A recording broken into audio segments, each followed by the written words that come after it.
It's a rare condition this day and age to demand a freak off with so much rage. A stranger's addiction that you'll ever find. Some people say that he's losing his mind. Well, then there must be some magic juice inside the Punisher.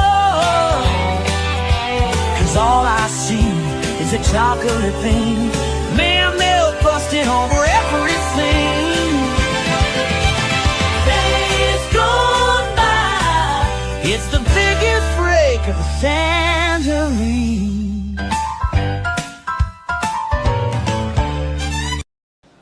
But I was forced into this way of life.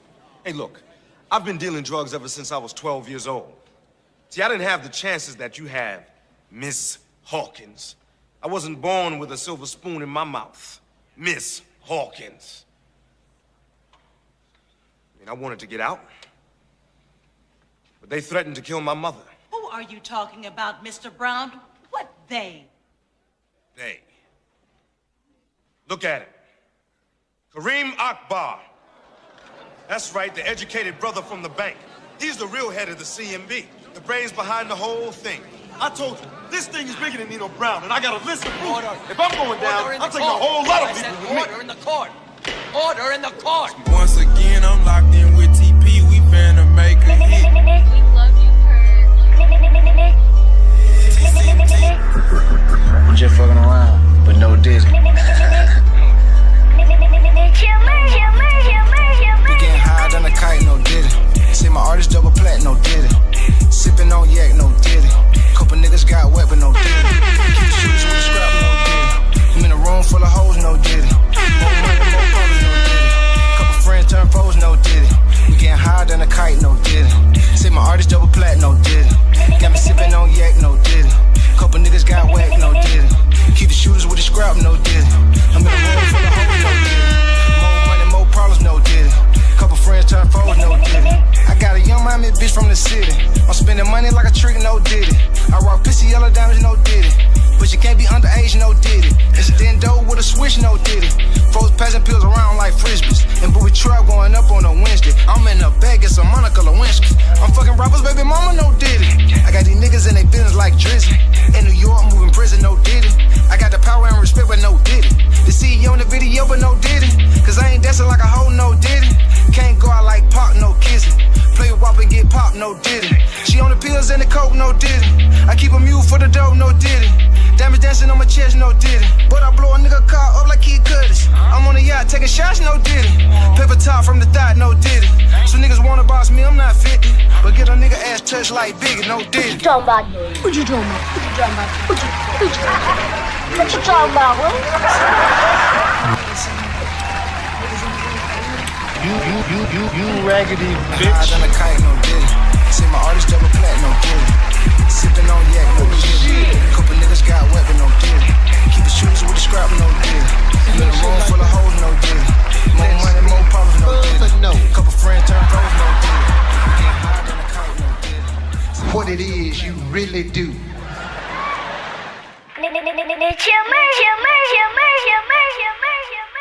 Man, don't no Diddy. No Diddy. No Diddy. What it do, y'all? What it do, y'all? I'm the host with the motherfucking most. Chill, motherfucking Murray. You are now tuned to Live from the Spot. Shout out to everybody tuning in, not tuning in. You know how we doing, how we rock. I apologize if y'all hear the air going. It's hot as hell in here. It's summertime. As you can see, a brother don't got no chair. So, this won't be as long as I planned because I'm just going to be standing. But I'm going to try to be as energetic as I can so my legs don't wear out. You know what I mean? But eventually I will be off the camera. I will be off the camera sitting my ass in the bathroom. I don't I don't have a chair right now because my stuff is still in storage. We were going to try to get it out this evening, but it is now pouring rain. And it has been kind of off and off rain all day. So didn't want to take the risk and going to get the stuff this evening. We were going to try to get it last night, but like I said, my boy got a little busy. He been coming through for me all week. Shout out to DJ Beer Gang. Shout out to DJ Beer Gang. Shout out to the homie DJ Beer Gang. We've been busy all week. Like I said, he's I think thanks to him, we'll praise to God. thanks to him, we even got this. Okay, so once again, shout out to him. Cause yeah, our brother didn't know what he was gonna do. Shout out to everybody in the building. Who we got up in here? I usually do this first. Fury B, the homie. Fantamos Fanto. Blue Muse, what's going on? What's going on with you? Ain't seen you in a minute. Benjamin Zach, what's going on with you? How you doing, everybody? Happy Friday evening. It don't even feel like a Friday. It's been that crazy of a week. It don't even feel like a Friday right now. Yeah, GNX concert been popping. We might even do that this week too. Not tonight, but we'll definitely do like a GNX party or something like that. A watch party. We'll do a GNX watch party. We'll do that too. Love you too. Yes, thank you to Beer Gang. Been getting me right since I got here. Yeah, honestly, been getting me right since I got here to St. Louis. I should have contacted him before I got to St. Louis because apparently I guess he didn't know I was staying extendedly. So I told him, I was like, yo, I should have just told you ahead of time when I got here. I should have just told you ahead of time, yeah, I'm staying. But I was also in the, I guess you could say, in the shell of trying to be a little bit more private with things, as well as I just didn't know who I was going to be talking to first. So I waited a little bit till I got settled in the new place before I even hollered at him. And I should have just hollered at him beforehand. Anywho, that's neither here nor there. Like I said, shout out to the homie for even helping me with this situation here, because like I said, the brother didn't know where he was going to go or what he was going to do. But like I said, I do not have a chair right now, so we are in the new place right now. But I literally don't have any of my shit here, so I'll be on the floor tonight. So it's fine. I can do one more night on the floor. I've been sleeping in cars and shit all week, so I can do one more night on the floor. I can do that. Hopefully, I can hear me correctly. Like I said, I do have the air going because it's hot as hell in here. I'll eventually turn it off, and eventually I'll also be in the back, sitting down in the bathroom, so that has a little bit more of an air filter, I guess you could say, less background noise, if you will. So, anywho, this has been a very interesting week for Diddy. Tonight is mostly going to be about Diddy. Mainly because this isn't going to, now like I said, this isn't going to be as long as I extended it to be, because also we're not just doing 1 or 2 week pods anymore. That's right. Shit. I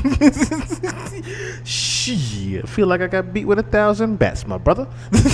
But nah, starting this evening, like even when I do what I gotta do tomorrow, starting this evening, I was looking at a couple of different people. Shout out to like the Screwface Jeans out there, the Curtis King TVs and everybody out there, right? I just started saying to myself, you know what I gotta start doing? I think I'm gonna just start going every night.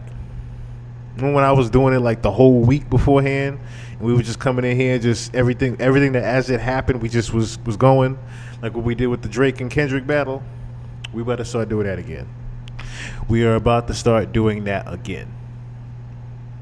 I'm getting on my Grizzly, and it's really because, like I said, I got inspired by seeing certain streamers just being at it every single day. I think that's really what's motivating me to do it. I need to get myself back on Twitch TV.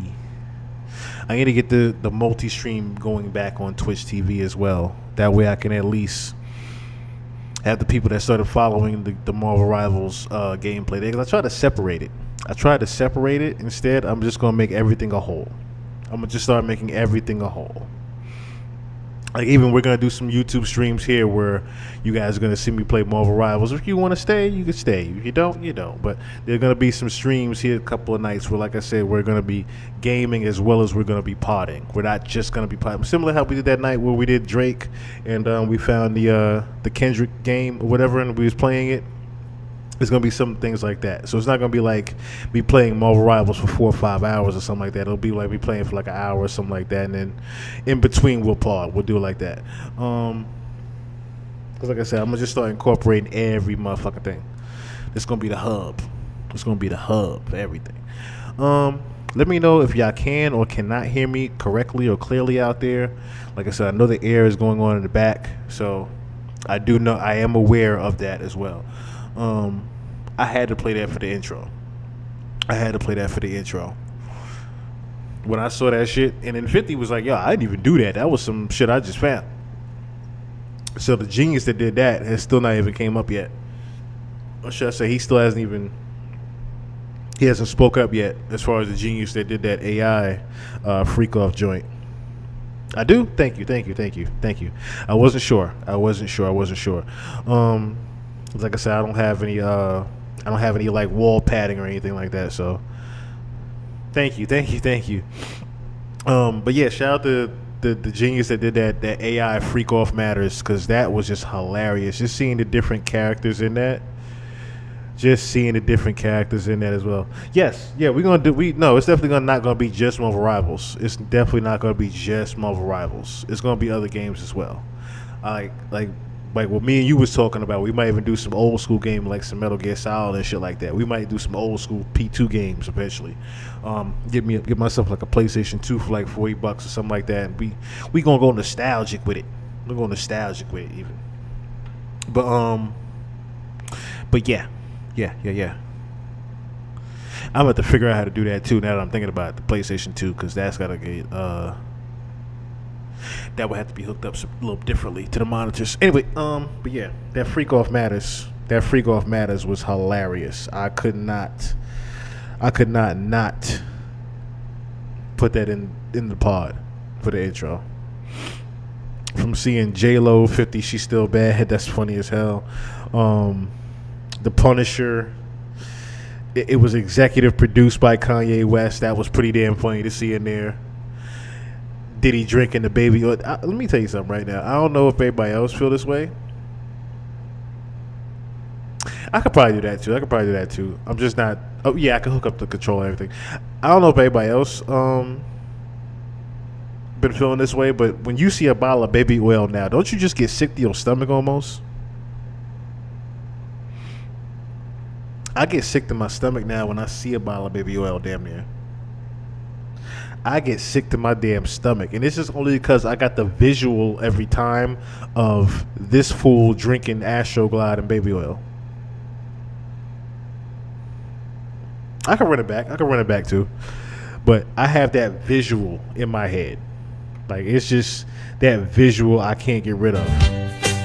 It's a rare condition this day and age to demand a freak off with so much rage. A stranger's addiction that you'll ever find. Some people say that he's losing his mind. Well, then there must be some magic juice. That is probably one of the funniest pictures in here. Is Kid Cudi standing in front of his blown up car. Him just standing in front day and night. That turn in my mind, yeah. I wonder too if he wrote day and night. Anyway, Inside the corner store. 50 and still bad, just J-Lo, who yet to make a court appearance, in I guess you could say support of Diddy. 'Cause all I see is a chocolate. This one right here takes the cake. 50 Cent holding the missing milk carton with Jay-Z on it. I almost want to leave this one up here. What's the time mark on this one? 26 seconds? I'm gonna bring that back up in a second. Ooh, we done figured out who that rapper is. Man, milk busting over everything. Now this was just diabolical. Justin Bieber as Urkel. The naive one, if you would say. The naive one. There's actually, like, the crazy thing is there's actually like a comparison going on. We'll get into it as we go along in the days. But there's actually, like, people didn't put 2 and 2 together with this until recently. But there's like a distinct correlation to I guess you could say, behind the scenes workings of management in terms of careers. And like I said, this is going to hit some of y'all like a ton of bricks. It hit me like a ton of bricks when I realized what was even going on. But has anybody realized the huge, and I mean like down to the T almost, direct correlation between Justin Bieber's career and Michael Jackson's? Like, from the whole child star thing, even all the way up to the same connections of Diddy, right? Even though there's a Scooter Braun here, right? You have Fahim Muhammad is in between. You see what I'm saying? Like, it's little things that lead up, little tiny trails that lead to the big one. In regards to Justin Bieber and Michael Jackson, it's downright so similar. Joy to the world, what's going on? What's going on with you? It's like super, super similar in terms of how they became child stars, how they were child stars, started out as innocent child stars, and pretty much the behind the scenes workings of things turned them into something else. Now, of course, Justin doesn't have the whole pedophilia background.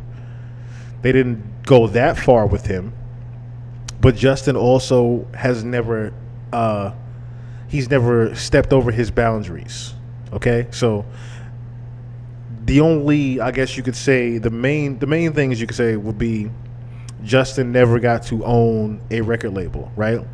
Justin never got to own, he owns his masters per se. He doesn't even own his masters, I don't think. Justin never got to own a lot of shit the way Michael did. He didn't get to be as smart as Michael, if you think about it. He didn't get to be as smart as Michael in terms of getting his business straight. That's one thing they didn't allow when it came to Justin Bieber.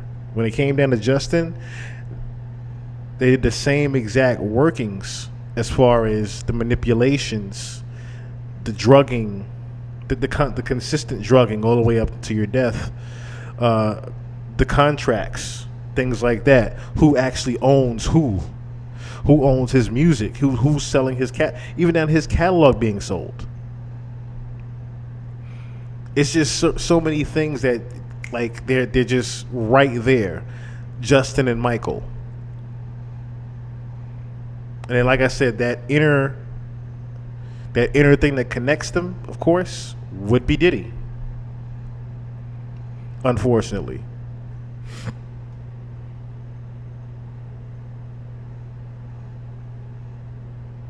I truly believe that Michael Jackson was a conspirator.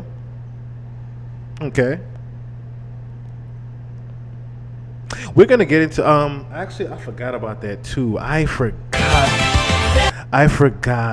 That just reminded me too when you said that. That just reminded me when you said that TMZ just put out an investigation of the different doctors that were dealing with Michael Jackson. We might actually get into that tonight. I'm in. What's going on? We might actually watch that one tonight, actually. Matter of fact, let me fire that up. Because I forgot TMZ did that.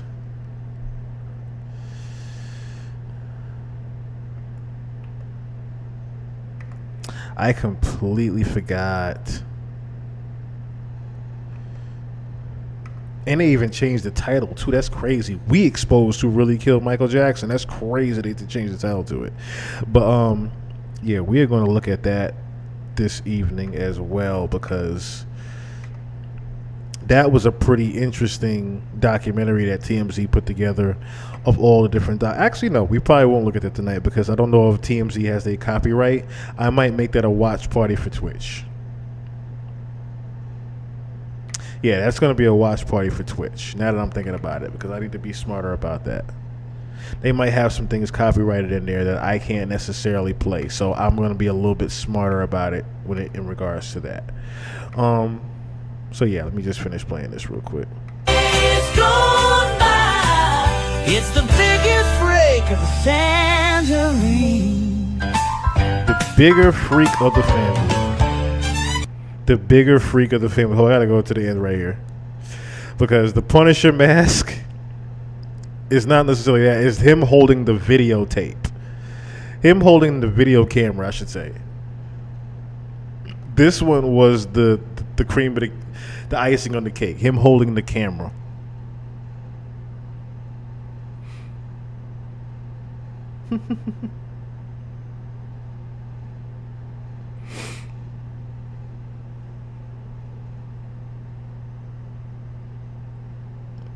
I know that Bob Hope was one of his handlers. I think they mentioned Bob Hope too in the TMZ joint. I believe they mentioned that in the TMZ joint. I can't recall all the different people, but they even questioned the tour manager. Cause like there's an audio at the end of that makes you cry. That literally makes you cry when you hear Michael. Like Michael was pretty much just out of his mind by the time he passed away. They made sure of that part. They made sure he was completely out of his mind when he passed away, which is the sadder part, because Michael was so smart, so smart. He knew so much about the game. So much about the game.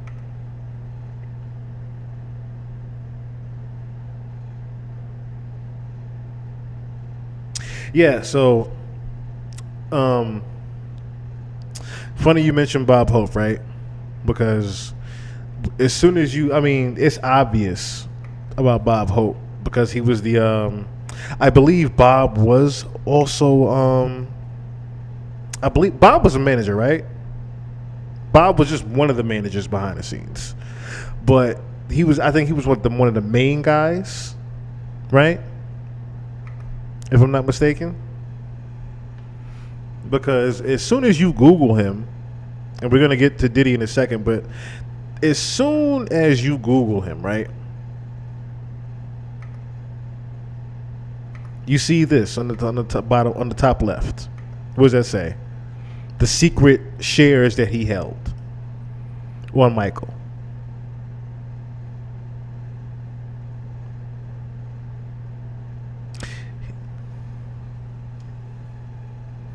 Just little things like that. Him having secret shares behind the scene. It's no different than when we looked at the music industry documentary of how they were killing off artists pretty much to pay off the label. How the mafia was literally killing off artists just so they can pay off the contracts. And then of course they would make more money and profit in the end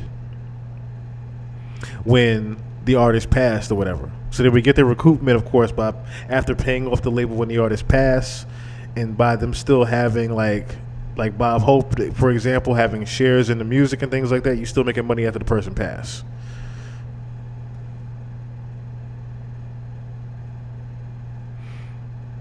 So, like I said, Bob Hope was one of many people that had his hands in Michael Jackson's pocket before and after he passed away.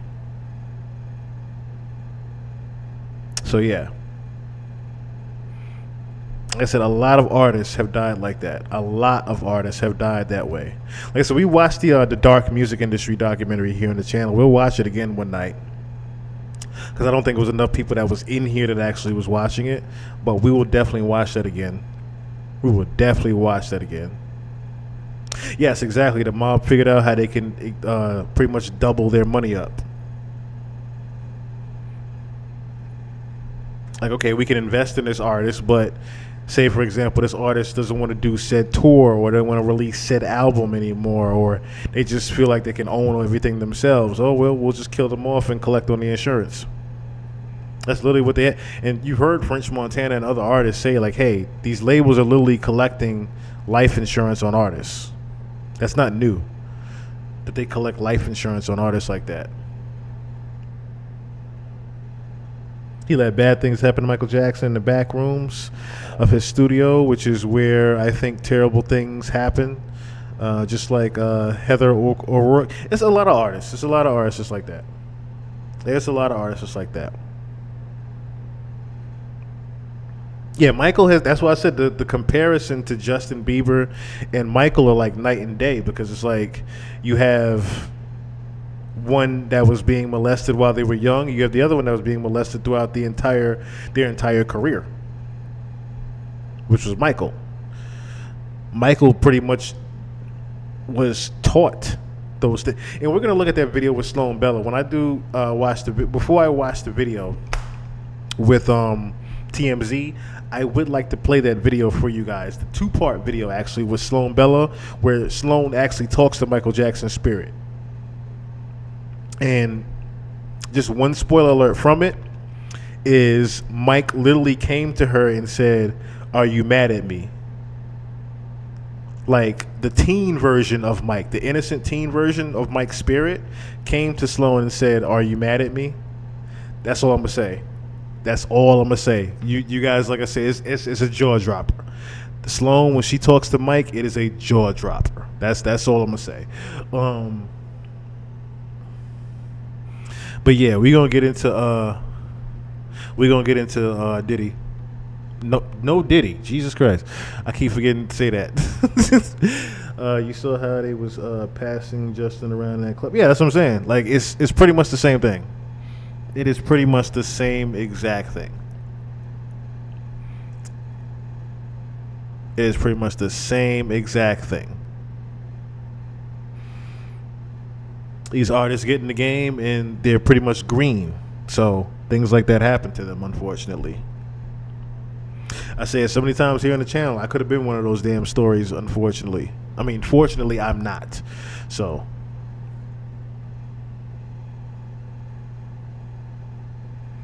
she did the best energetic reading on Wendy Williams. Well, so far, and I'm glad she has been. This is one of those times where I'm honestly glad. Now, crazy thing is, she didn't say what year. Sloan did not say what year, but so far, Justin has not passed around the said time that she said he would be passing. But that doesn't mean he's not going to pass around the same exact time that she predicted next year. So far, he has not passed. So far, he has not passed as her prediction was. But also, we don't know that. We don't necessarily know what's going on, because in Hollywood, we also know that they can kill you off and then keep your clone going until they say, "Hey, all right, let's just do away with this one." They literally will kill you off and keep your clone going. We don't have to get too deep into that, but we've talked about this here on the show plenty of times, where they can murder you, pretty much keep your business going, make it look like you still have your business. Offset. Perfect example. Offset. Died in a whole car accident. You ain't seen or heard from this nigga since, really. You may have seen one interview with this nigga just sitting down, pretty much.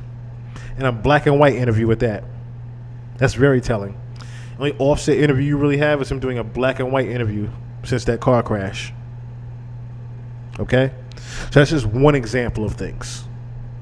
That's just one example of artists that they kill off, but they keep the clone in the vessel going for the sake of the business and to make more money off of the artist. Remember, the reason why they kept Offset alive was to keep Cardi in line. But that Cardi has someone different. Cardi's trying to play. Cardi is pretty much, I don't think she knows necessarily that Offset is actually dead. That's another thing. But wasn't he on Kai? Yes, he was on Kai. He was on Kai Sinat.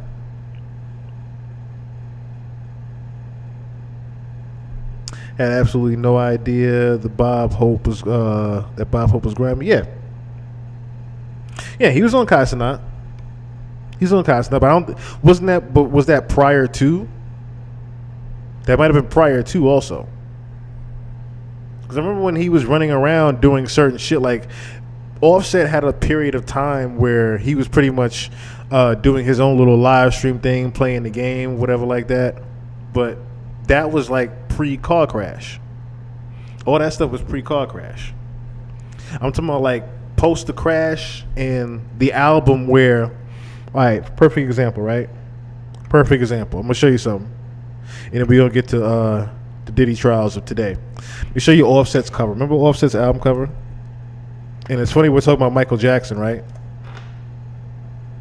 But remember this album cover?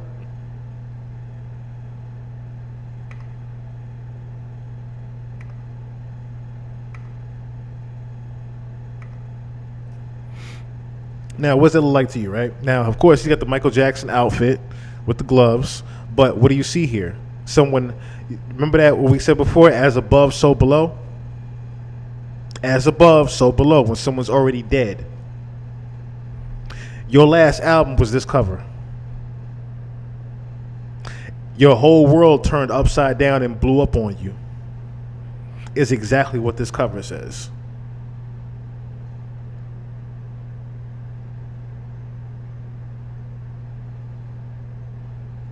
Like, why would you even have a cover like that if something hasn't already happened to you?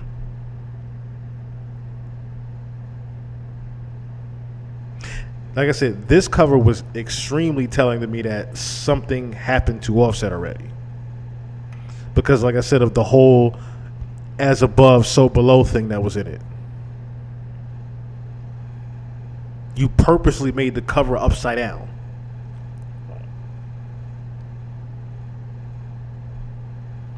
And then you have, of course, like I said, the big distinction of the Michael Jackson outfit.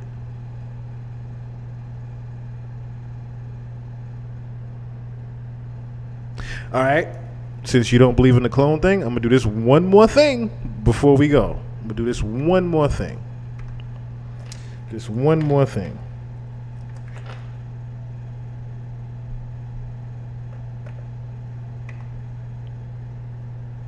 And you probably have seen this video already, but I'll play this real quick because I don't got to download this.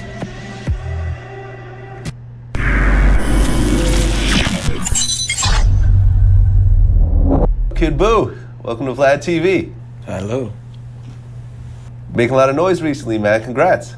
Thank you. Move it Thank up you. a little bit. Yeah, you know what I mean? It's like, you know, everyone works towards that. One stuff. Yeah, fair enough. Well, you had a couple friends that you lost. Yeah, not only to gun violence, but also like drunk driving. And Yeah, you had a friend that's big. That's big. Yeah, a lot of lives. Yeah. Yeah. Well, you know, you could actually, as soon as you die, they could actually freeze your body.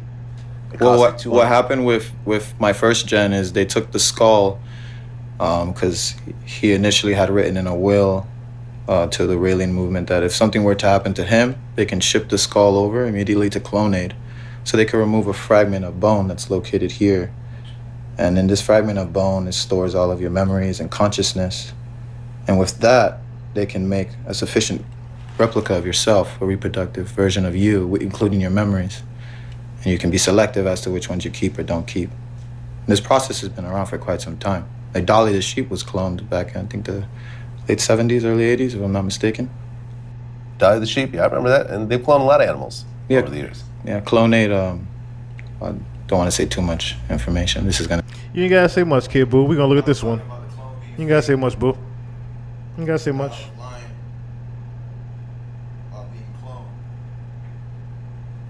This ain't no Michael B. Jordan movie either.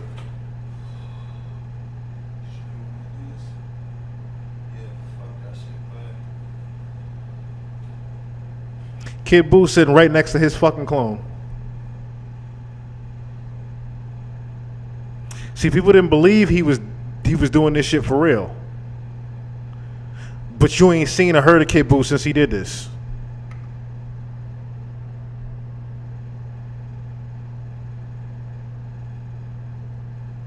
You ain't seen or heard from Kid Boo since he did this video.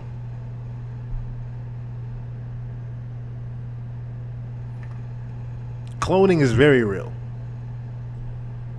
He just said it too, but I mean, everybody knows they've been doing this for years with regular animals.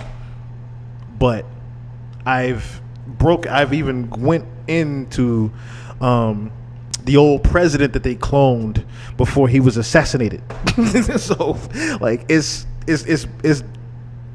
plenty evidence out there that human clones actually exist. Humanoid clones do definitely exist. I mean, to each his own as far as, you know, thinking that they're real or not, but there's too much evidence to show that they are real, is what I'm saying. There's too much evidence out there to show that they are real.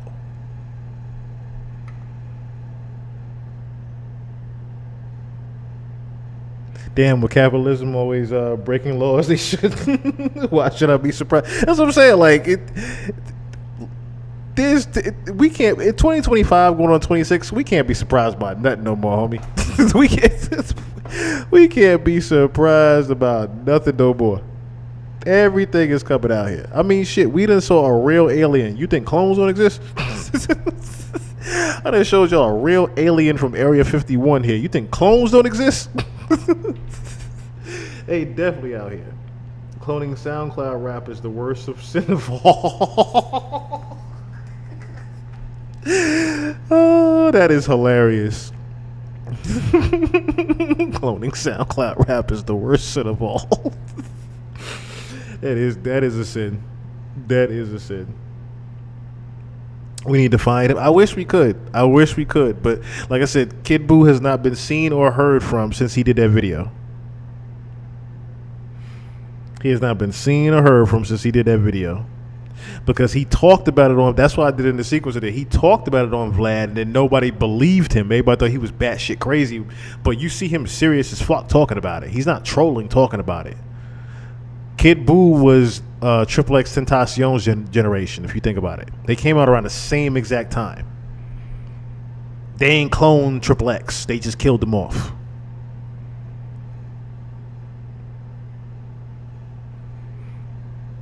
They just killed him off completely.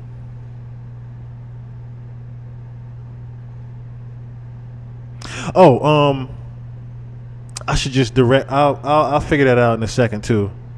There's a I don't want to get too far off topic, but Blue Muse, there's a video literally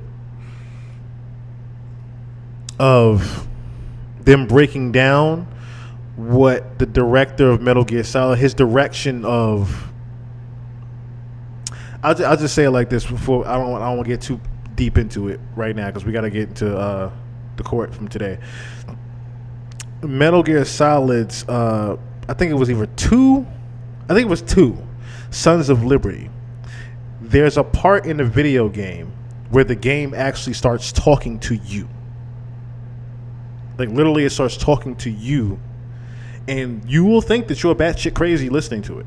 But the game is literally telling you about how AI is going to literally take over in the future. It sounds far-fetched, but that's literally what is in the game. And the director of Metal Gear Solid, Fury just said it actually. Fury just said it too. Look into Hideo Kojima. He's the director of those games and the newer Death Stranding games where he pretty much predicted the pandemic. Yes, so Hideo Kojima is known to be a whistleblower in a lot of his video games.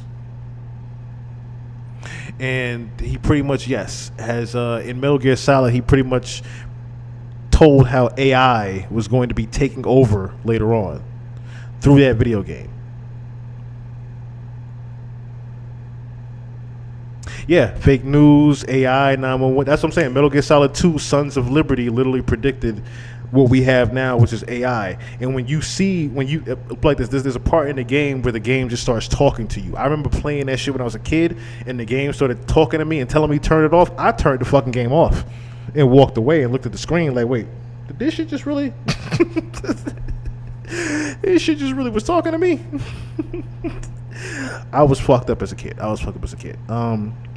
So let's get into speaking of fucked up as a kid, let's now discuss what happened today in court, because someone decided to make a special appearance in court today. Even though he was just, I want to say, talked about in court cases, but he wasn't necessarily mentioned as he thought.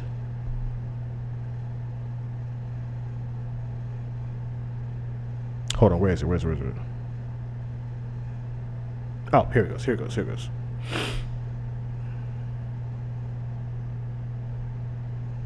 King Knights and ketamine, I'll tell you. A juror about to be dismissed? A visit from Kanye West and guns, baby oil, and king nights.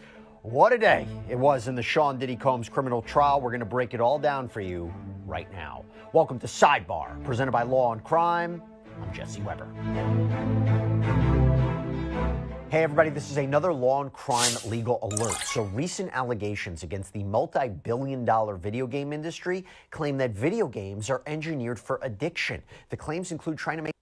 Yeah, like I said, a lot happened today in Sean Combs' racketeering, sex trafficking, prostitution trial. So much so, we don't even need an introduction. Let me just bring on right now Elizabeth Milner, Law and Crime's in-court reporter who was there for every minute of the action, including what happened when the jury wasn't present, because there was a lot there too. So first of all, Elizabeth, good to see you. Big development today. This juror, we knew there was an issue with a juror, and the judge, if I'm understanding what happened today, the judge basically accused the juror of making misrepresentations to the court to what? Stay on the jury? And the judge had wanted to dismiss this juror, but then there was some pushback from the defense, and now my understanding is there's not a resolution. He might wait till after the weekend to make a decision on this juror. What is going on here? So pretty much real quick before she gets into it, in a nutshell, there was a juror that pretty much was on the stand, and they had lied about a lot of their information, supposedly. She's going to break it down even more, but the juror almost got thrown out literally today, like while court was going. They almost just completely said, no, he got to go. He got to go. They almost literally threw him out in the middle of the shit. But she's going to break down exactly what it was. Like I said, apparently there was a guy that was lying, and he was a black guy. So, and what made it so bad was that supposedly if he was to be thrown out, they said that the diversity of the jury now slims. So they wanted to make it like a race thing, but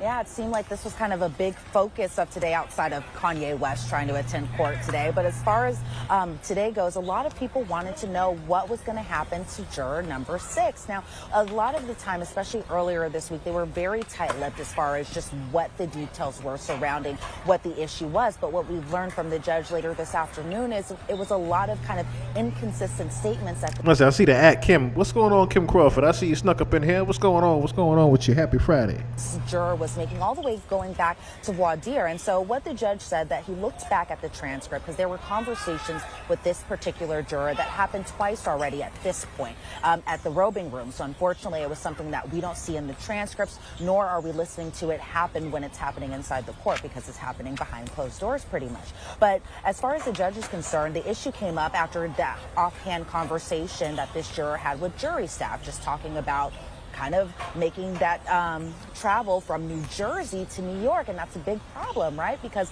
in New Jersey, that's not where the jury pool was taken from. They were taken from counties here in New York City, Westchester County, Bronx County, and even here in Manhattan too. And so this juror told the staffer that he recently moved to New Jersey with his girlfriend and said something along the lines of, it may not be permanent. I've been staying there the last couple of weeks. And so the juror was asked if he stayed at his home. It was it either in New Jersey or was it in the Bronx? So at one point he's saying he's spending 4 or 5 nights here in New York City at his apartment here. But on the other hand, he's saying he's in New Jersey where his girlfriend or fiance is there, but also with their baby daughter. And so in voir dire, this particular juror said that he lives in the Bronx with his fiance and daughter, but in the robing room, he said that he lives in New Jersey. And so the judge was like, there are several inconsistencies. The issue here is the juror was unable to follow instructions, and those were the simple instructions that were given to these juries during their questionnaire portion as far as where do they live and who do they live with. And so the judge was saying there was serious issues with this juror's candor, and that he didn't believe that they needed to do any further inquiry as far as questioning this. See, the problem is him lying about his information, on top of him being supposedly a Diddy supporter, is what made this so bad. Him lying about where he actually was, where he actually stayed at, and them catching that and then finding out that he was an actual Diddy supporter is why he's in real question of even being there. But again, they are not trying to make it like a race thing by getting rid of him because he is a black guy.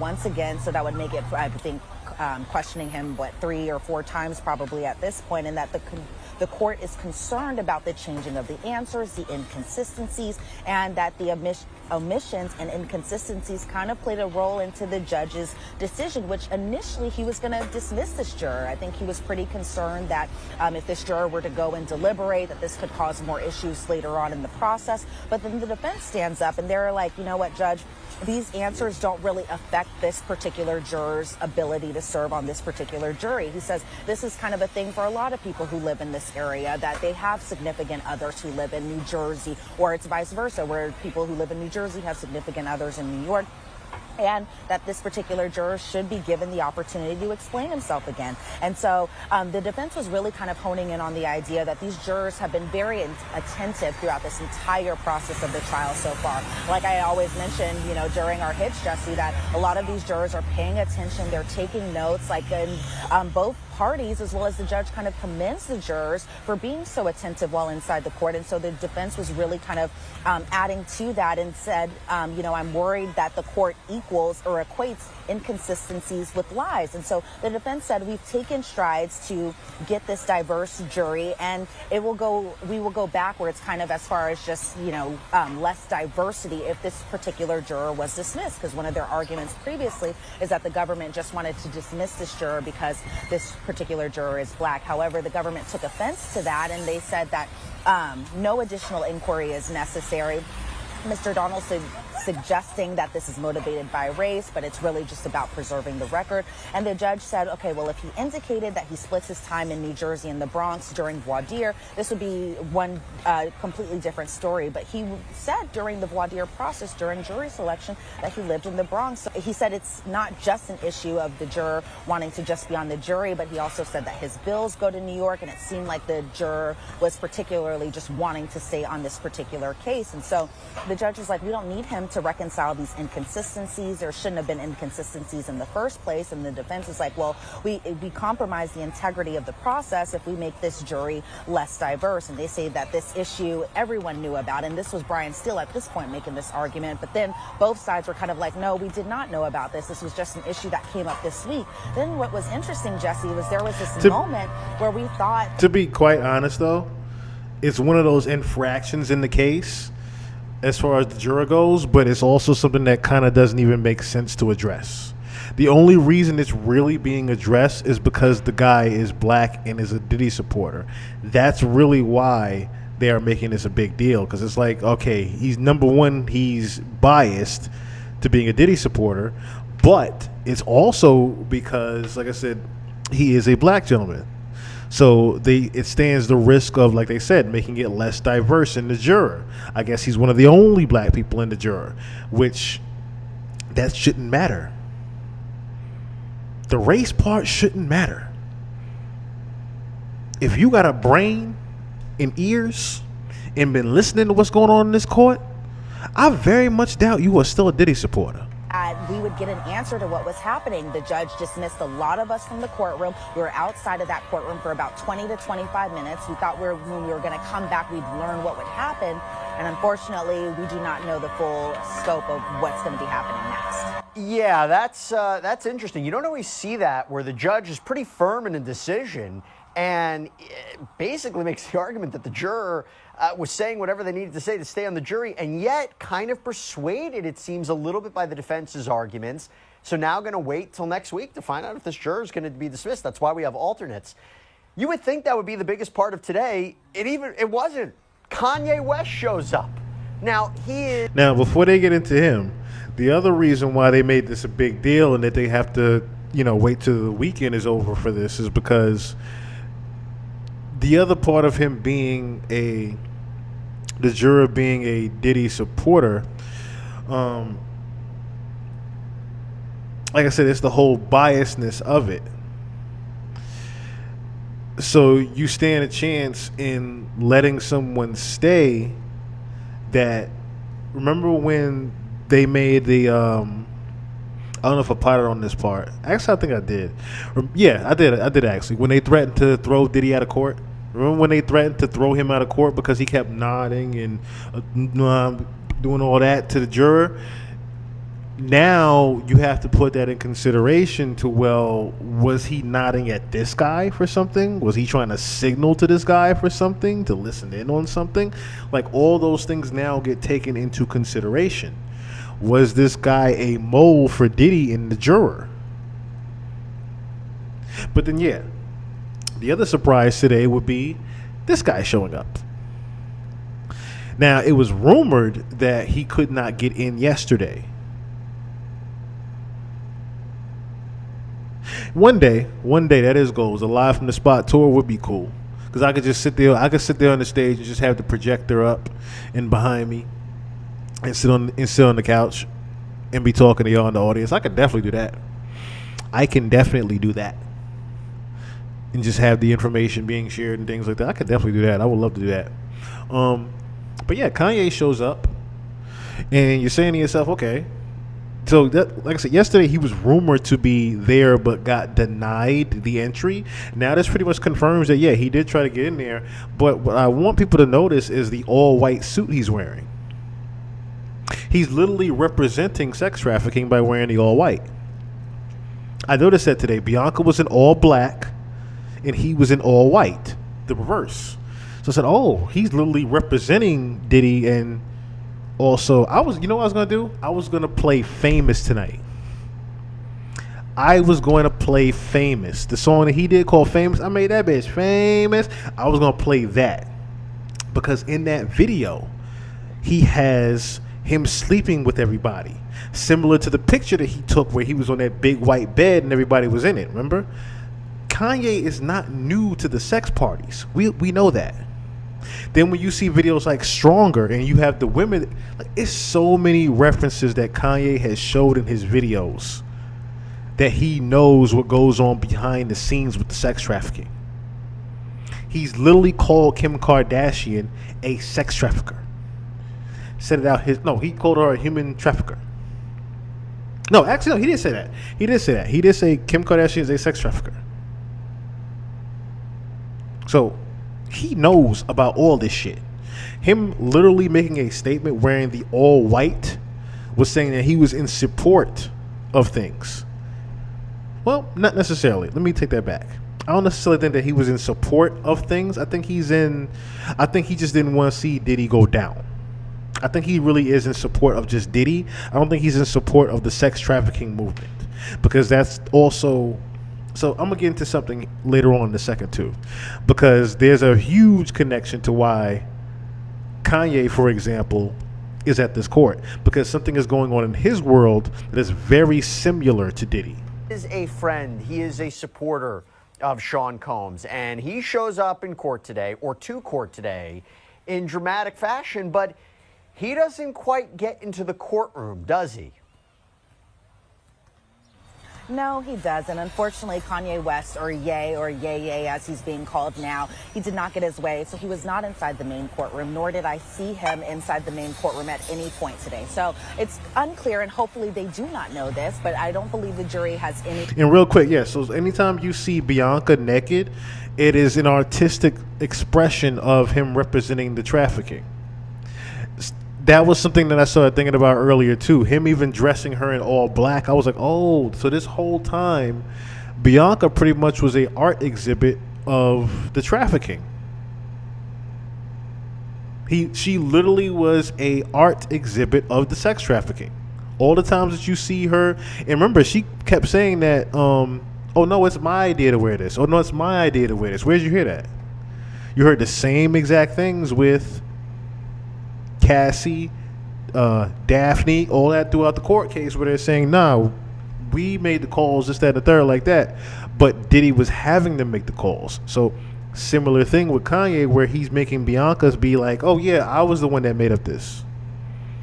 I was the one that had this idea for this outfit. No, you weren't. It was Kanye. Kind of noticed that Kanye West was trying to get into the courtroom. He was able to get in the courthouse. From what I understand, is he was sent to the media overflow room with Christian Combs, which is Diddy's son, as well as Charlucci, who's been at a lot of days of Diddy's trial, as well as even the pre-trial stuff, and he's a good close friend of Diddy as well. But as far as Kanye West being inside the main courtroom, that didn't happen. And from what I understand, he was only in the overflow room for about 20 20 minutes before kind of making his grand exit and leaving. But I'm sure he'll try to get back to the courthouse possibly later on in this trial. And I understand he was sitting next to Sean Combs' son, so yeah, he was there for a little bit and then left. Would have been interesting if he was actually in the main courtroom. And I think that's really why he was there. I don't even know if he was there in support of Diddy, and like they said, he couldn't get in the main courtroom, so that's why. I think Kanye already knew he couldn't get in the main courtroom. I think Kanye he never intended to get in the main courtroom. I think his whole thing was to go there and talk to the sons. I think his whole agenda was to go there and find Diddy's kids and talk to them. I do not think that he was there for Diddy. Okay, now I want to get into the substance of what happened today. And by the way, even before the government's first witness of the day was called, there was something major that happened. There was a series of text messages that were introduced into evidence, right? One was from Sean Combs to Christina Coram, KK, his former chief of staff. And another one was from Cassie to Combs' former security guard, D-Rock. These were introduced into evidence, right? Why were these so significant? What were these messages? Yeah, so this was at a point where the jury was present, so they were able to see and hear about these text messages. And finally, the exhibit screen is back on for the gallery after Jane has completed her testimony. So we were finally able to see these exhibits as well. And so the first one was data that was collected from Christina Coram's cell phone. And so they showed messages from Christina Coram to Diddy on November 21st of 2023, where Diddy, and he had the name Puff Music in this particular message, said, make sure Robin isn't doing anything dumb and paying her rent on time. Now, if you think about that in context, November of 2023 was around the time that Diddy was already paying for Jane's rent at this point. And so I think these messages had to do with Jane and just the fact that Diddy was paying for her rent around this time. So if I remember correctly, she had texted basically the rent was paid. And the reason that's so significant, right, is because the prosecution says, oh, him paying her rent, you know, him telling her she can't do OnlyFans. It's a way for him to control her financial well-being, finances, wealth. It's a way to exert coercion for sex trafficking purposes, right? That's what the prosecution has been trying to say, that force, fraud, coercion has been used to induce her into these sex acts with male performers, commercial sex workers, that's sex trafficking. It happened in all these different locations. So the more they can show, oh, he's paying for her rent, you know, that's significant. Now, the defense's point of view, I guess, would be she knew what she was getting into. She was getting the benefit of this relationship. He was paying for things for her. Now, while they're on that subject, right, because I don't want to lose place in this, I hope I can find it right on the money. I don't want to lose place in this, but there's an interview of Gene Deal literally talking about the same thing in regards to why D-Rock keeps coming up the way he does. Gene Deal is pretty much saying that D-Rock is going to end up being, I think, a co-conspirator in all of this because he keeps coming up. Him and Paul keep coming up. As and nothing like that. And that stuff is old. They just painting a picture. Someone that are mutual. And if I give you something for you to have and you partake in it, isn't it possible you can get sick? Yeah, absolutely. Me and your cameraman I'm trying to have find had a Paul long right here. relationship with Puff. Puff has spoiled Quincy as it showing up the court. much money as Diddy, but Al had enough dudes in the street. What you think about Cassie testifying? Jordan is in South Africa and he run into Cassie.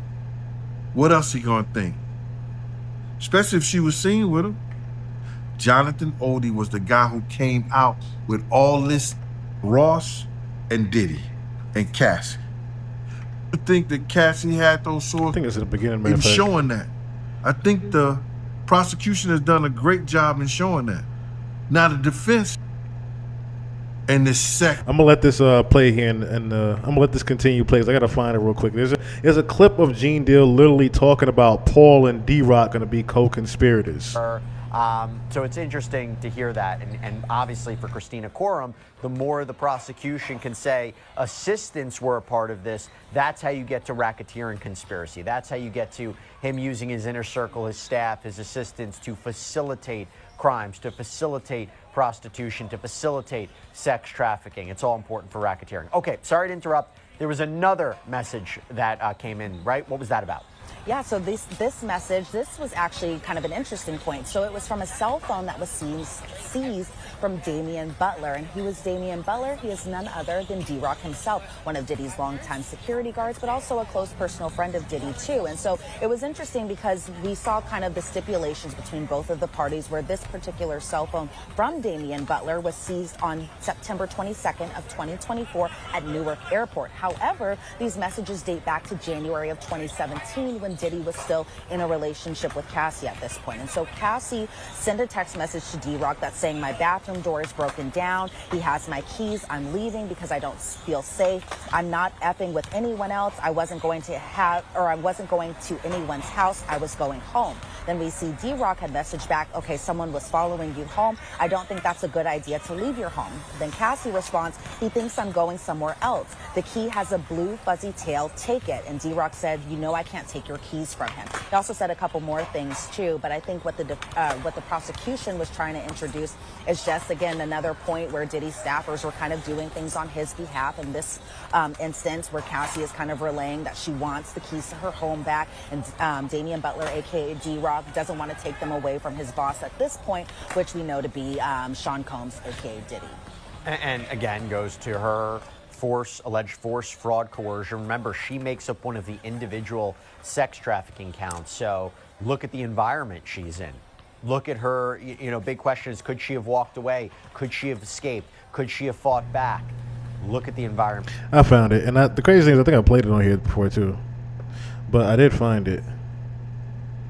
The clip where he's literally mentioning, I didn't mean to hit the mic just now.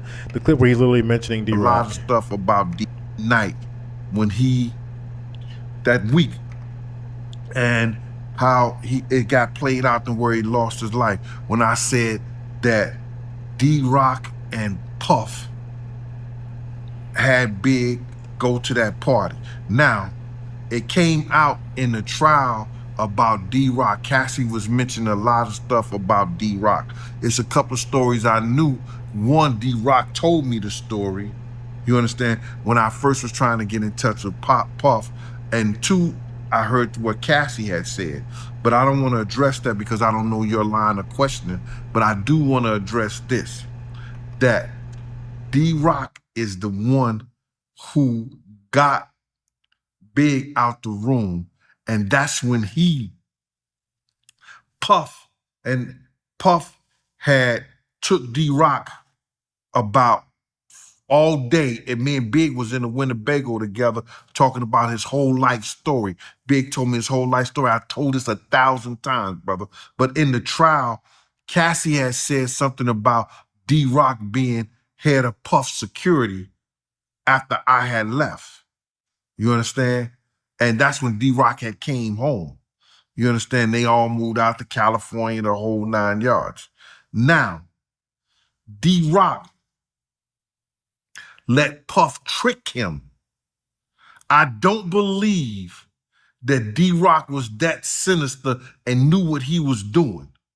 I can't believe that he knew what he was doing and getting Big to that party. I knew that Puff may have promised him something. Puff may have promised D-Rock something to help him get Big to that party.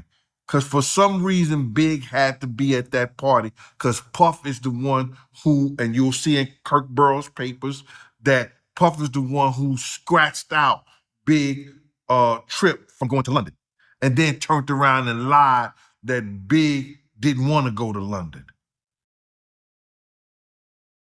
Yeah, D-Rock is pretty much going to come up as a co-conspirator. Not just KK, not just Christina Coram. I believe D-Rock is also going to come up as a co-conspirator. I don't think it's just going to be KK. I think D-Rock is going to go to jail too. I honestly believe that in my heart. D-Rock is going to go to jail. And she's in. I think this is an important message ultimately for the jury to consider. Now, we get into the testimony of a special agent from Homeland Security, who my understanding was part of the raid at Combs' LA mansion last year. Remember, his properties in LA and Miami were raided by federal agents. And they found a lot at this house, right? Elizabeth, what did they find?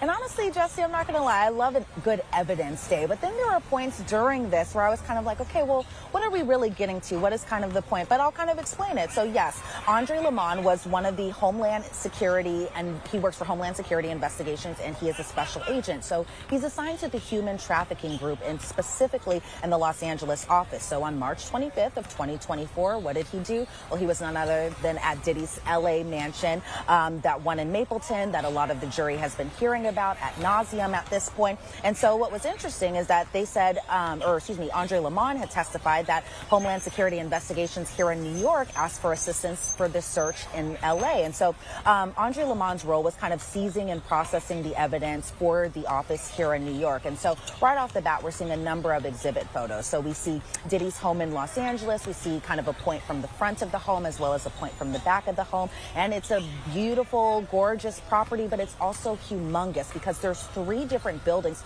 alone just on this property. You have the main home, you have the sauna, which, I mean, hello, he's rich. Of course he would have a sauna-like building. And then he has a gym and a studio because obviously he is, you know, this mega hit maker, and he has a studio and a gym, and he has a lot of money too. So of course he would have 3 buildings, and they would all just be humongous. And so we got to see more of just some of the items that were found specifically in the Los Angeles homes, because previously we saw what was found in the Miami home. So now we got a kind of a peek into what was found in the Los Angeles home. So at first we see an exhibit where it's like this detailed layout of the property. The basement isn't shown in this particular kind of layout. We see the first floor of the home, the security room, the garage. The second floor had the master bedroom, the closet. And so inside the master bedroom, because we saw an exhibit photo of it, it was kind of a white bed. Now, while they just mentioned that, right? Oh, they're not going to show the basement, right? But what do they tell you specifically that they found? Remember, they told you specifically that they found a tunnel leading to where? The Playboy Mansion, right? Let me cook. So, one of the big names that they kept mentioning, or should I say the big phrases that kept repeating in court today, right, was King Night. They called it King. They didn't call it freak offs. They called it King Night, right? King Night. I'm gonna keep saying it to you till something clicks in your head just now. King Night, right? Whereas nothing. It's a freak off happening, right?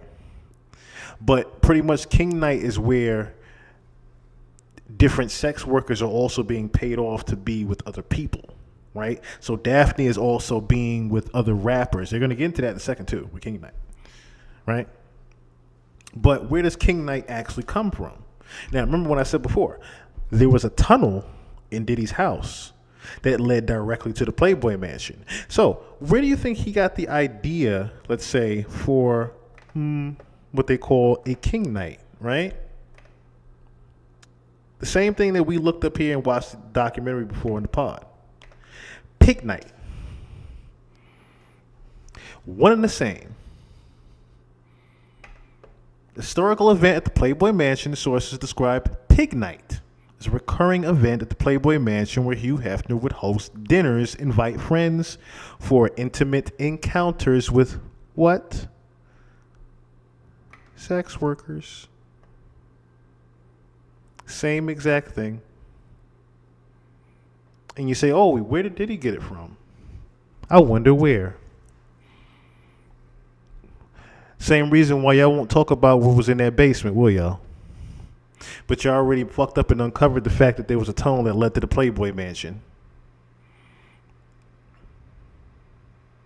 Now, if you guys don't remember when we read the Kim Porter excerpts, and she was talking about how they would walk down these stairs in the basement that led, of course, to the Playboy Mansion, right? But they would go down dressed in these black robes. And she didn't finish off from there. She didn't finish off what was going on down there because it was too graphic. supposedly, right? But literally nothing but eyes wide shut shit was happening. And sex occult rituals was happening leading down those stairs. So like I said, I thought it couldn't have been a coincidence that he called it King Night and Hugh had it called it Pig Night.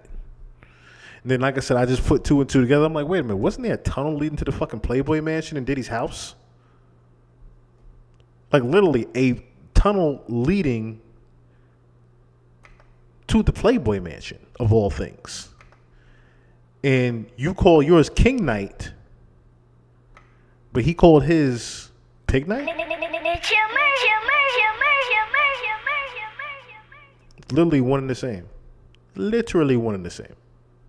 Bed, messy nightstands in a way, and then two chairs kind of in front of the bed. And so the exhibit kind of showing inside of the specific drawer in the nightstand was 6 manila envelopes with the letter K on it. Then we see kind of another stipulation. We find out what that K tested positive for, at least the powdery residue that was found inside the manila folder, and that tested positive for ketamine. But also inside that nightstand were just, other things that people have in their nightstands, like earrings, chargers, cell phones, iPads, and Vaseline too. And so then we see an exhibit photo of the closet, which was, I guess, on the opposite wall of the master bedroom, where there was a specific safe in this closet.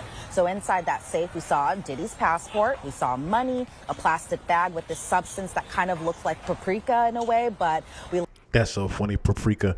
Now, the crazy thing is you mentioned that, Period B, that tunnel old as fuck, too. Been there longer than Diddy owned it. Used to be Jack Nicholson's house. It's where Roman Polanski raped that girl. Crazy thing is, the real reason I think that they won't mention that tunnel, crazy thing you said that, is because of the history that tunnel actually represents. It's like if you were to talk about the tunnel that led to the Playboy Mansion, you would have to go into the different dark histories of where that tunnel actually is or what goes on down there. Learned that later tested positive for MDMA or Molly, and then we saw just kind of clothes sprawled out within this closet. Then we also saw none other than baby oil. Of course you're going to see baby oil. Of course you're going to see baby oil. Just the amount of baby oil that they're going to say is the crazy part. Now, guys, also I need to, I wanted to also say real quick, if you guys can, of course, a brother always needs it, especially being in a new place. If you guys can, donate to the Cash App. It's right there on the left-hand side of the corner, the bottom left-hand side of the screen. That is my real Cash App, so the fake one. It goes actually to me. I kind of prefer those over Super Chats, but if you guys can donate anything you can, I would greatly appreciate it with the new move. Bag, Astroglide, we saw lingerie that was also found in the closet. And it was interesting because Andre Lamont testified that around this entire property, 600 bottles of baby oil were seized, but 900 bottles of Astroglide were seized because inside Diddy's home, there were just kind of stacks and stacks and boxes, and all of it had Astroglide. And I think also what's notably interesting is that all of it was kind of organized in a way that was just very neat and organized, like stacked all together. All the tops were facing the same way. It was kind of that type of thing. But then one of the big things, and I think this was kind of maybe a sticking point of where the prosecution was going, was the security room and what was found inside the security room. And so inside it was firearms because, of course, Diddy has a large security staff at this point, and it's a little bit different than the security staff he had kind of in the earlier years, because witnesses have testified that the security he had kind of in the later years, especially around the time that his homes were raided, were more professional, and that they did carry weapons. And so we saw exhibits of 2 chairs in the security room with firearms on these chairs. And so it was a bolt-action Ruger rifle, a Smith & Wesson rifle, which was like a semi-automatic AR-15, a Glock. We saw a Glock pistol and the rifle close up. There were 3 30-round magazines, a Glock magazine, 2 locks for the pistol holder, and then a 5.11 bag, which is a bag that Andre Lamont said that was pretty much just to hold things. And we see a drum magazine. It was 60 rounds, and then 59 rounds of bullets bullets were found. And so then the witness, that being Special Agent Andre Lamont, showed the jury this kind of big giant rifle. And so only one of the firearms didn't have a serial number on it. And Andre Lamont testified that it might have been sanded off because it was kind of smooth to touch as far as where the serial number would originally be placed. And then finally we see an exhibit, and that was the safe in the security room. And so at the end, the direct examination ended with just, again, that photo, but that Andre Lamont testified that it appears to be a firearm safe. And then I thought, okay, maybe there's a little bit more. And then the direct ended, and then we got to cross. And so I think they were trying to really kind of point out that there was a large amount of weapons inside Diddy's home. But as the defense kind of pointed out, there might have been a reason why there were a large amount of weapons in that home, but for a specific reason, not to what the government is alleging. So a lot of things to break down there. You would wonder, it's a lot of firepower. That is a lot of firepower. And if you go back to his indictment, under methods and means of the racketeering, yeah, why do you have that much? It's one of the. That's what I was thinking. Every time I hear about how much guns he had, I'm like, why does he have that much? I'm like, granted, yeah, you're a famous person, yeah, but why do you personally have all that stuff in your closet? Why do you have that much guns? 5.11 tactical. So the crazy thing is, like I said, as I'm hearing it, I'm like, this is shit that ninjas carry on them. Like the ninja in the army carry them. Let's see if I order.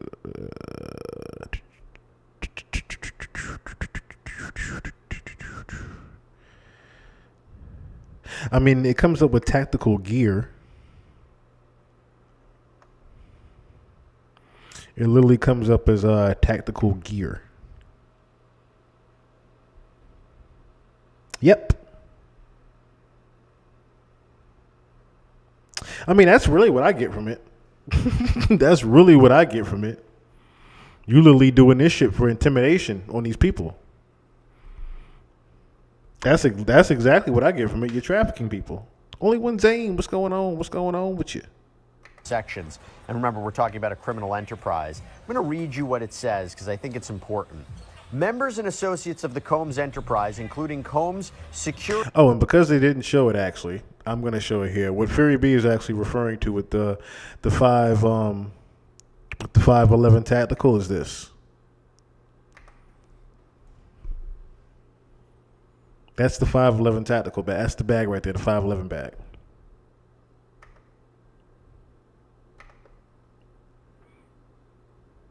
Tactical Scorpion gear, they say. This is what was in the bag, pretty much. It was all this stuff. It's like, why do you have this type of stuff with you? Unless you're, again, like we just said, like you're doing something illegal or you're hiding someone or something. Hiding someone or something, pretty much. Chum, calm down. What's going on, brother? What's going on?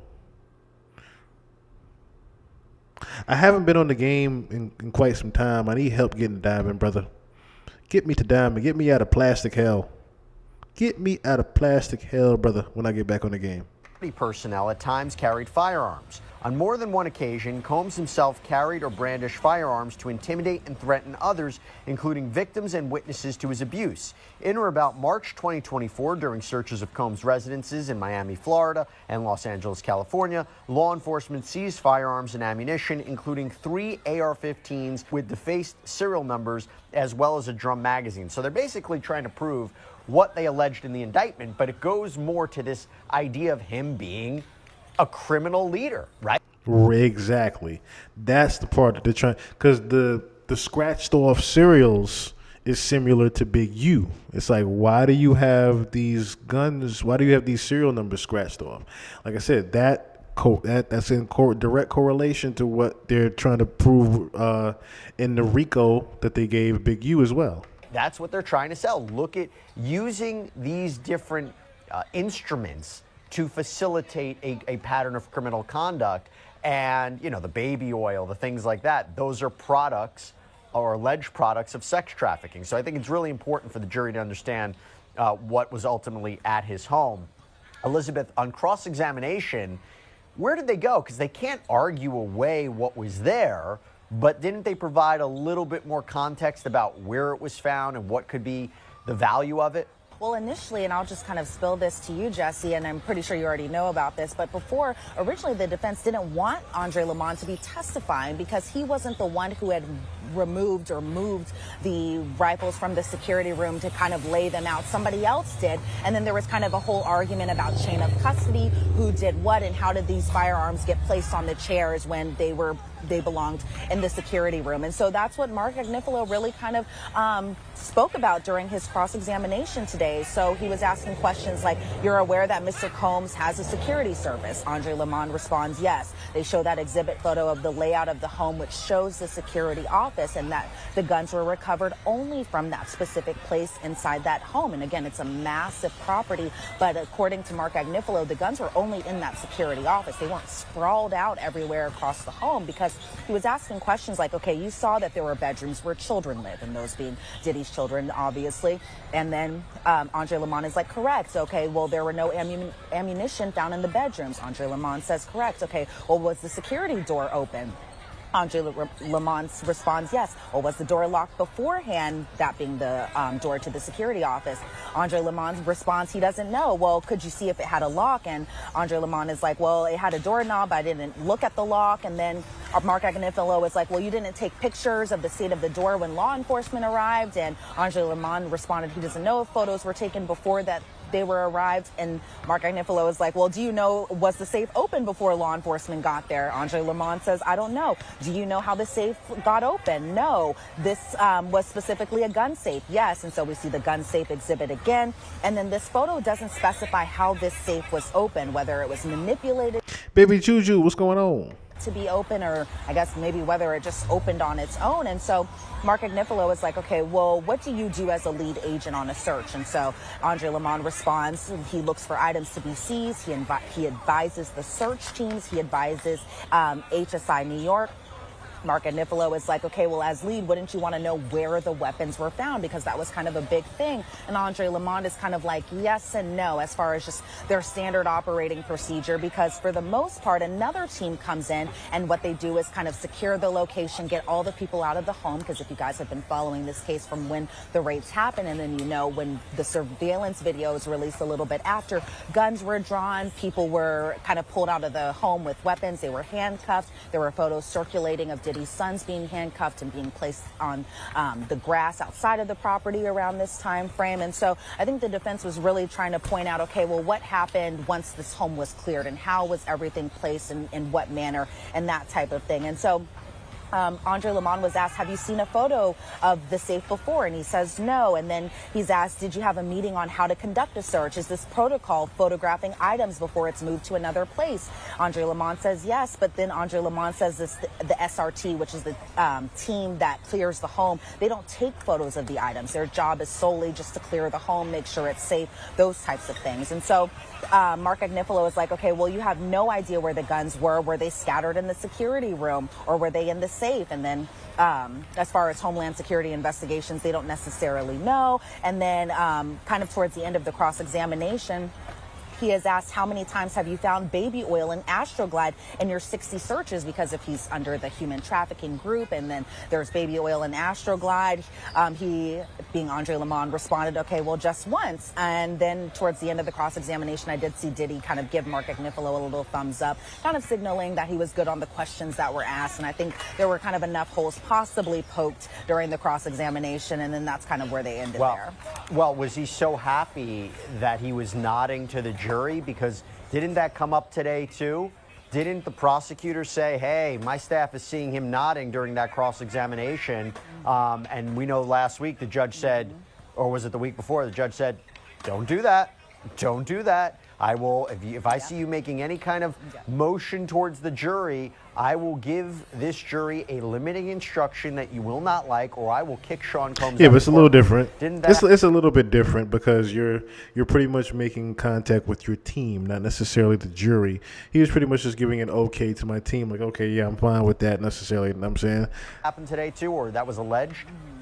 Oh, no, that definitely happened today. But as far as kind of what happened, I think it was a little different from the really kind of harsh language that the judge was using beforehand. So this was brought up after Andre Lamont was off the stand, after the jury was dismissed for a little bit for a logistical issue. Yes, Headband is an amazing indica. I believe it's the indica. Headband is a great indica. So the government stood up and they were like, okay, we were informed, and AUSA Maureen Comey is making this argument. She says that one of her colleagues had messaged her saying that she saw during the cross-examination of both Andre Lamont and Jane during her testimony too that Mr. Combs was nodding during the cross-examination. And then Brian Steele, who sits normally to Diddy's left, stands up and is like, you know what, Judge, Mr. Combs has been nothing but professional. And, you know, I will say there were times where I did kind of see him nodding along. So the AUSA and the prosecution's office wasn't wrong here, but then the judge was kind of like, well, it's impossible to police every single reaction that the defendant is having because he is human, because, you know, he can't just sit there and watch his demeanor and mannerisms at every single point during the trial. There's a lot of stuff going to be happening. So he didn't give such a harsh, like, instruction like he did the other week, but I think if it becomes kind of more of an issue, then the judge will really kind of have to take this matter. Like I said, the main reason he wasn't really caring about him doing that with his own team was because it didn't.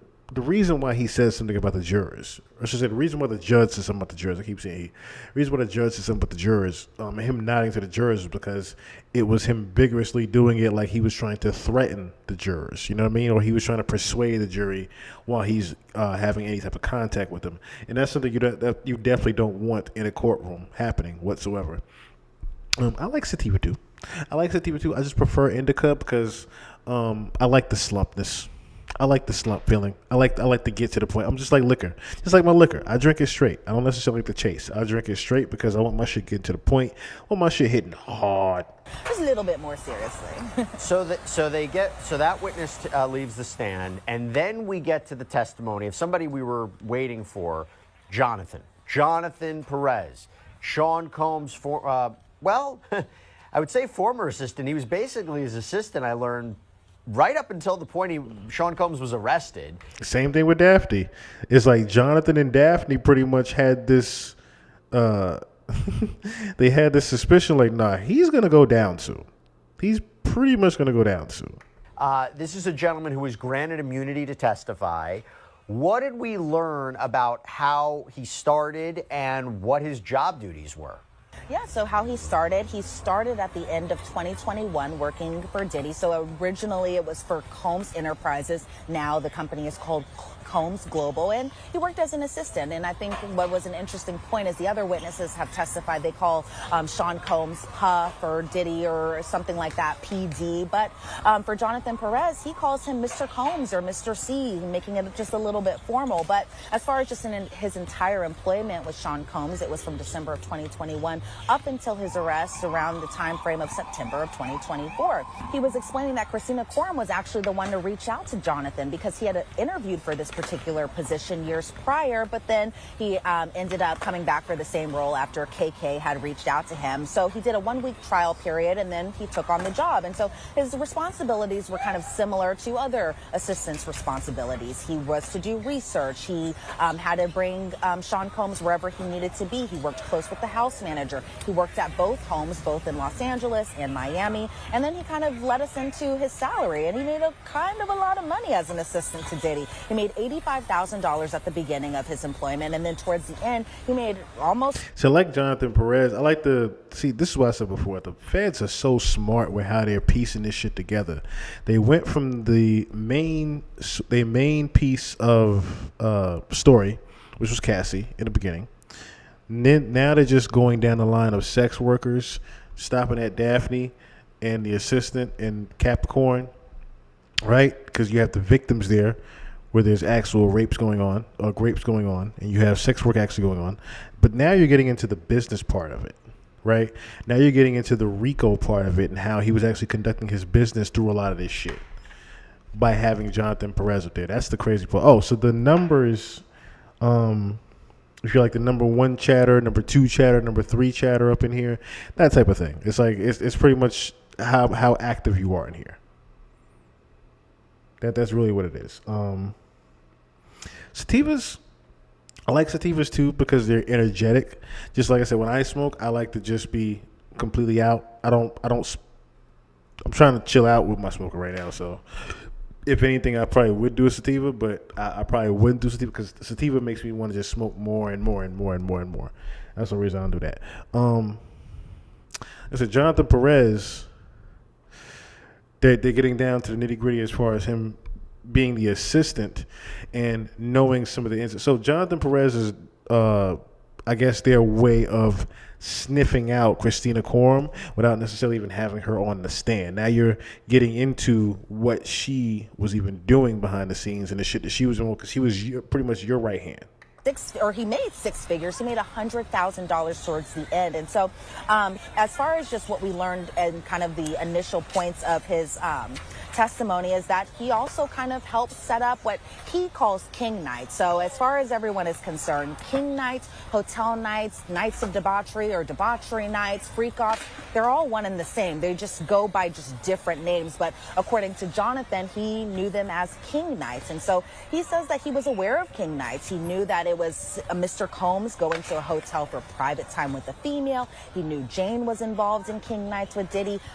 Christina Coram would tell Jonathan about the king nights. He would pack materials for 12 to 24 hours for Diddy to be away either at a hotel or over at another guest home, as he called it. And the guests were normally the women Diddy was kind of having this alone time with during these nights. But he would also provide materials such as liquor and music, lights, food, clothes, condoms, lubricants. Okay, I will. I'll check them out. The lights, too, such as the lights that were used to record, and they were specific red lights. And so the king nights, for the most part, took place in a hotel around the time that Jonathan was kind of helping setting them up. And then sometimes as far as even who would book these hotels, because we heard a lot of testimony that either Jane would book hotels, but also he kind of let us into the travel agent would book hotels too, and that travel agent being Jessica Ruiz. And so again, they took place at hotels or at guest homes. Jonathan would set up king nights, according to him, around 5 different times during his employment.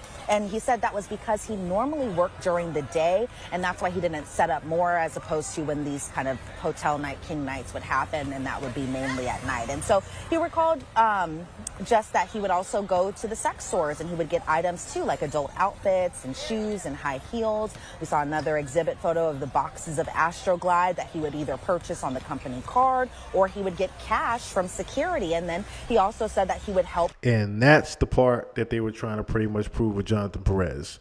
The fact that he was buying all of this freak off and king night shit with the company card. Okay? Again, this is part of the racketeering part where you're showing that you're doing things illegally in disguise of your business. Him paying for shit on the company card literally puts him there. Literally puts him there at the racketeering part of things. By Jonathan Perez using the Bad Boy Company card. Clean up these king nights afterwards, where there were lots of sheets and towels and oils everywhere. He said anything that they brought that they would bring back with them. And then again, that he would kind of help as far as just the recovery, as far as bringing the people who would even do the IV drips at the end. And he said that these IV drips were specifically because the guests, as well as the guests and Mr. Combs, would need them to kind of be put to sleep afterwards. So it was kind of interesting as far as his role, because I think before the defense... The what was for them to be put to sleep afterwards? I want you to hear that again. Because the guests, as well as help as far as afterwards, where there were lots of sheets and towels and oils everywhere. He said anything that they brought that they would bring back with them. Listen to and this. And then again, that he would kind of help as far as just the recovery. The as what far put him as to sleep? bringing the people who would even do the IV drips at the end. And he said The IV drips. that these IV drips were specifically because the guests, as well as the guests and Mr. Combs, would need them to kind of be put to sleep afterwards. So it was kind of interesting as far as his role, because I think before the defense was trying to say that maybe some of these assistants didn't know what was really going on during these hotel nights. Because the rest of the time they kept thinking that these people were just being, just high on drugs and partying and having sex. No. The drugs is in the IV drip. Gene actually put people onto that. The drugs is in the drip. The drugs is really in the drip. That's when you're getting fucked up. They need to be put back to sleep again. I bet you they did. But according to King Knights too, but according to Jonathan, it seemed like, I think a lot of people were in the know of what was happening. Exactly. You caught that right. Put to sleep. They were hooked to the IV so they can just be put to sleep after? In this private time. And if the jury accepts these are episodes of sex trafficking, coerced sexual events, then it goes into racketeering. So you have his staff, you have others who are coordinating and trying to set this up. Sex trafficking, by the way, is one of the underlying crimes of racketeering. So it's really important to get into that. And also, by the way, prostitution, right? Transportation to engage in prostitution is a separate crime. And then also prostitution, I believe, is also one of the other underlying crimes. Now, I know there was a lot of conversation about Jonathan's and Christina Coram. Weren't there a series of audio recordings that were played? And what did we learn exactly about these? I mean, why were these sessions actually recorded? And what did you learn about the conversations between Christina Coram and Jonathan? Yeah, well, I have to take a little bit of a step back just to give the full context of why this recording even happened in the first place. And that was that the staffers at Diddy's home saw a sexually explicit video of Jane with another man, but they also noticed that... Oh, good one, Fury B. Good one. Good catch, Fury B. Yes. Very similar to Aaliyah, because remember, they said this too. Aaliyah was drugged and put to sleep prior to her getting on the fucking plane.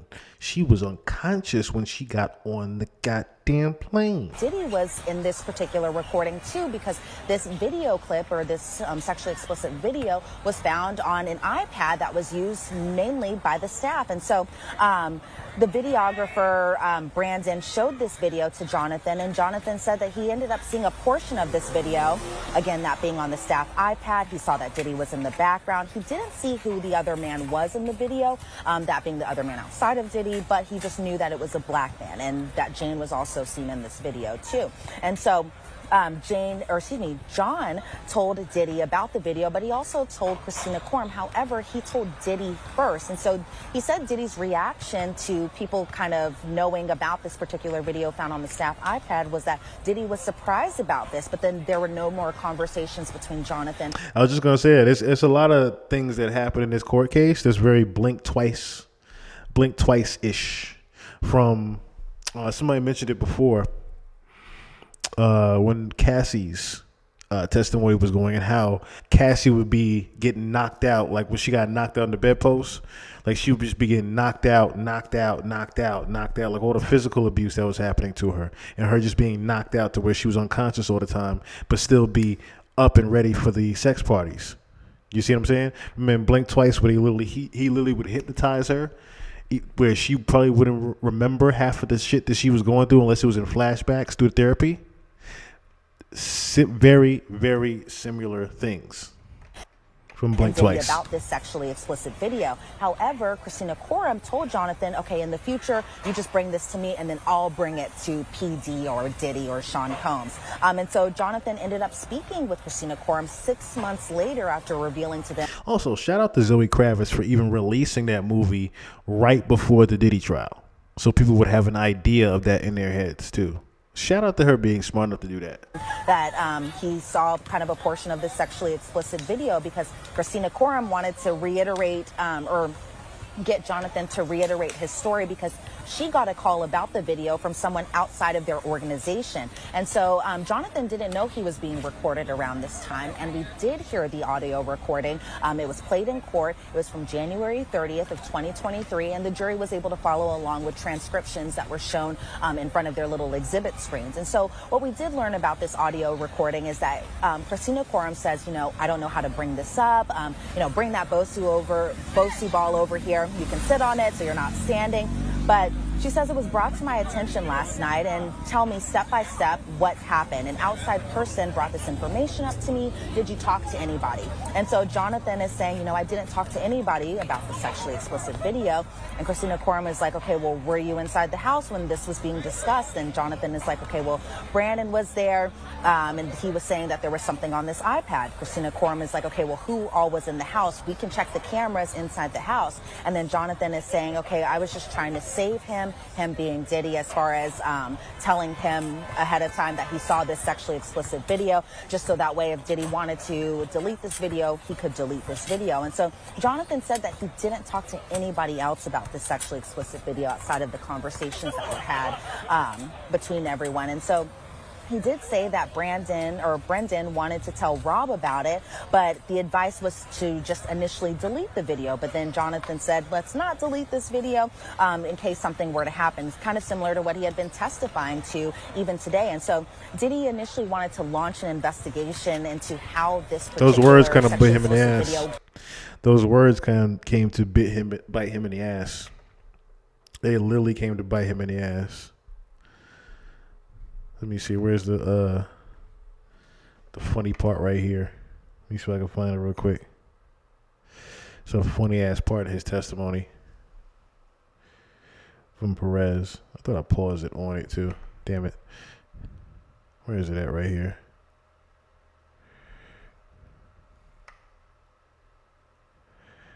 God damn it. Hold on, let me just let this play a second.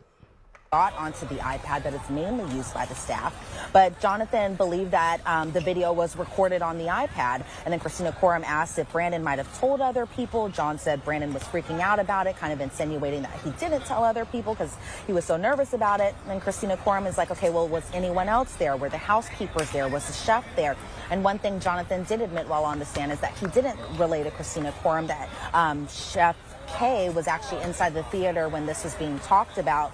He didn't tell Christina Corum this because he said he didn't want to make it this big thing. And so he said that no follow-up conversations were had with Christina Corum about the sexually explicit video that the staffers saw. But Fahim, who is Diddy's driver and security guard, brought it up to him. And then Jonathan said that he told the exact same story that he testified to. And even that was recorded on by Christina Corum. He relayed that same information to Fahim, too. Yeah, their knowledge of whatever was going on with Jane is really important, and how they manage that information is very Fahim important. Muhammad, too. Now, he also testified about... In case I didn't catch that, Fahim Muhammad, the same Fahim Muhammad that was on the crime scene of Michael Jackson's death. The same Fahim Muhammad. Drugs and money. So if we're talking about a criminal enterprise and we're talking about sex trafficking, by the way, prosecutors allege that Combs used drugs to keep victims compliant. Yes, Diddy does have a show. Drug trafficking is also one of the underlying crimes of this alleged racketeering criminal enterprise. What did he say? What did he testify to about drugs and money? Yeah, well, he testified a lot to both drugs and money. And we saw an exhibit photo because, again, have to emphasize that we're finally able to see these exhibit photos once again. And that was of Diddy's Gucci pouch, which carried both drugs and carried money. And so as far as the drugs that would normally be inside this particular pouch, it included things like Adderall and ketamine, Molly and cocaine, and said that he was the one, he being Jonathan, had to make sure that Diddy's Gucci pouch was inside Diddy's backpack for these king nights or hotel nights, essentially these freak-offs. And so then we see text exhibits from Jonathan and Rob, who is another staffer, from July 31st of 2022, where Rob is saying, yo, will you locate his Gucci pouch and his backpack? Jonathan responds, yes, I zipped it up, no residue, and I didn't steal one Addy. And that Addy is an address, it's Adderall. And then we see another text message from October 10th of 2022, where Jonathan is saying, hi, I just found items in the Balenciaga pouch that should be in the Gucci pouch. And then Joey, who's also another staffer,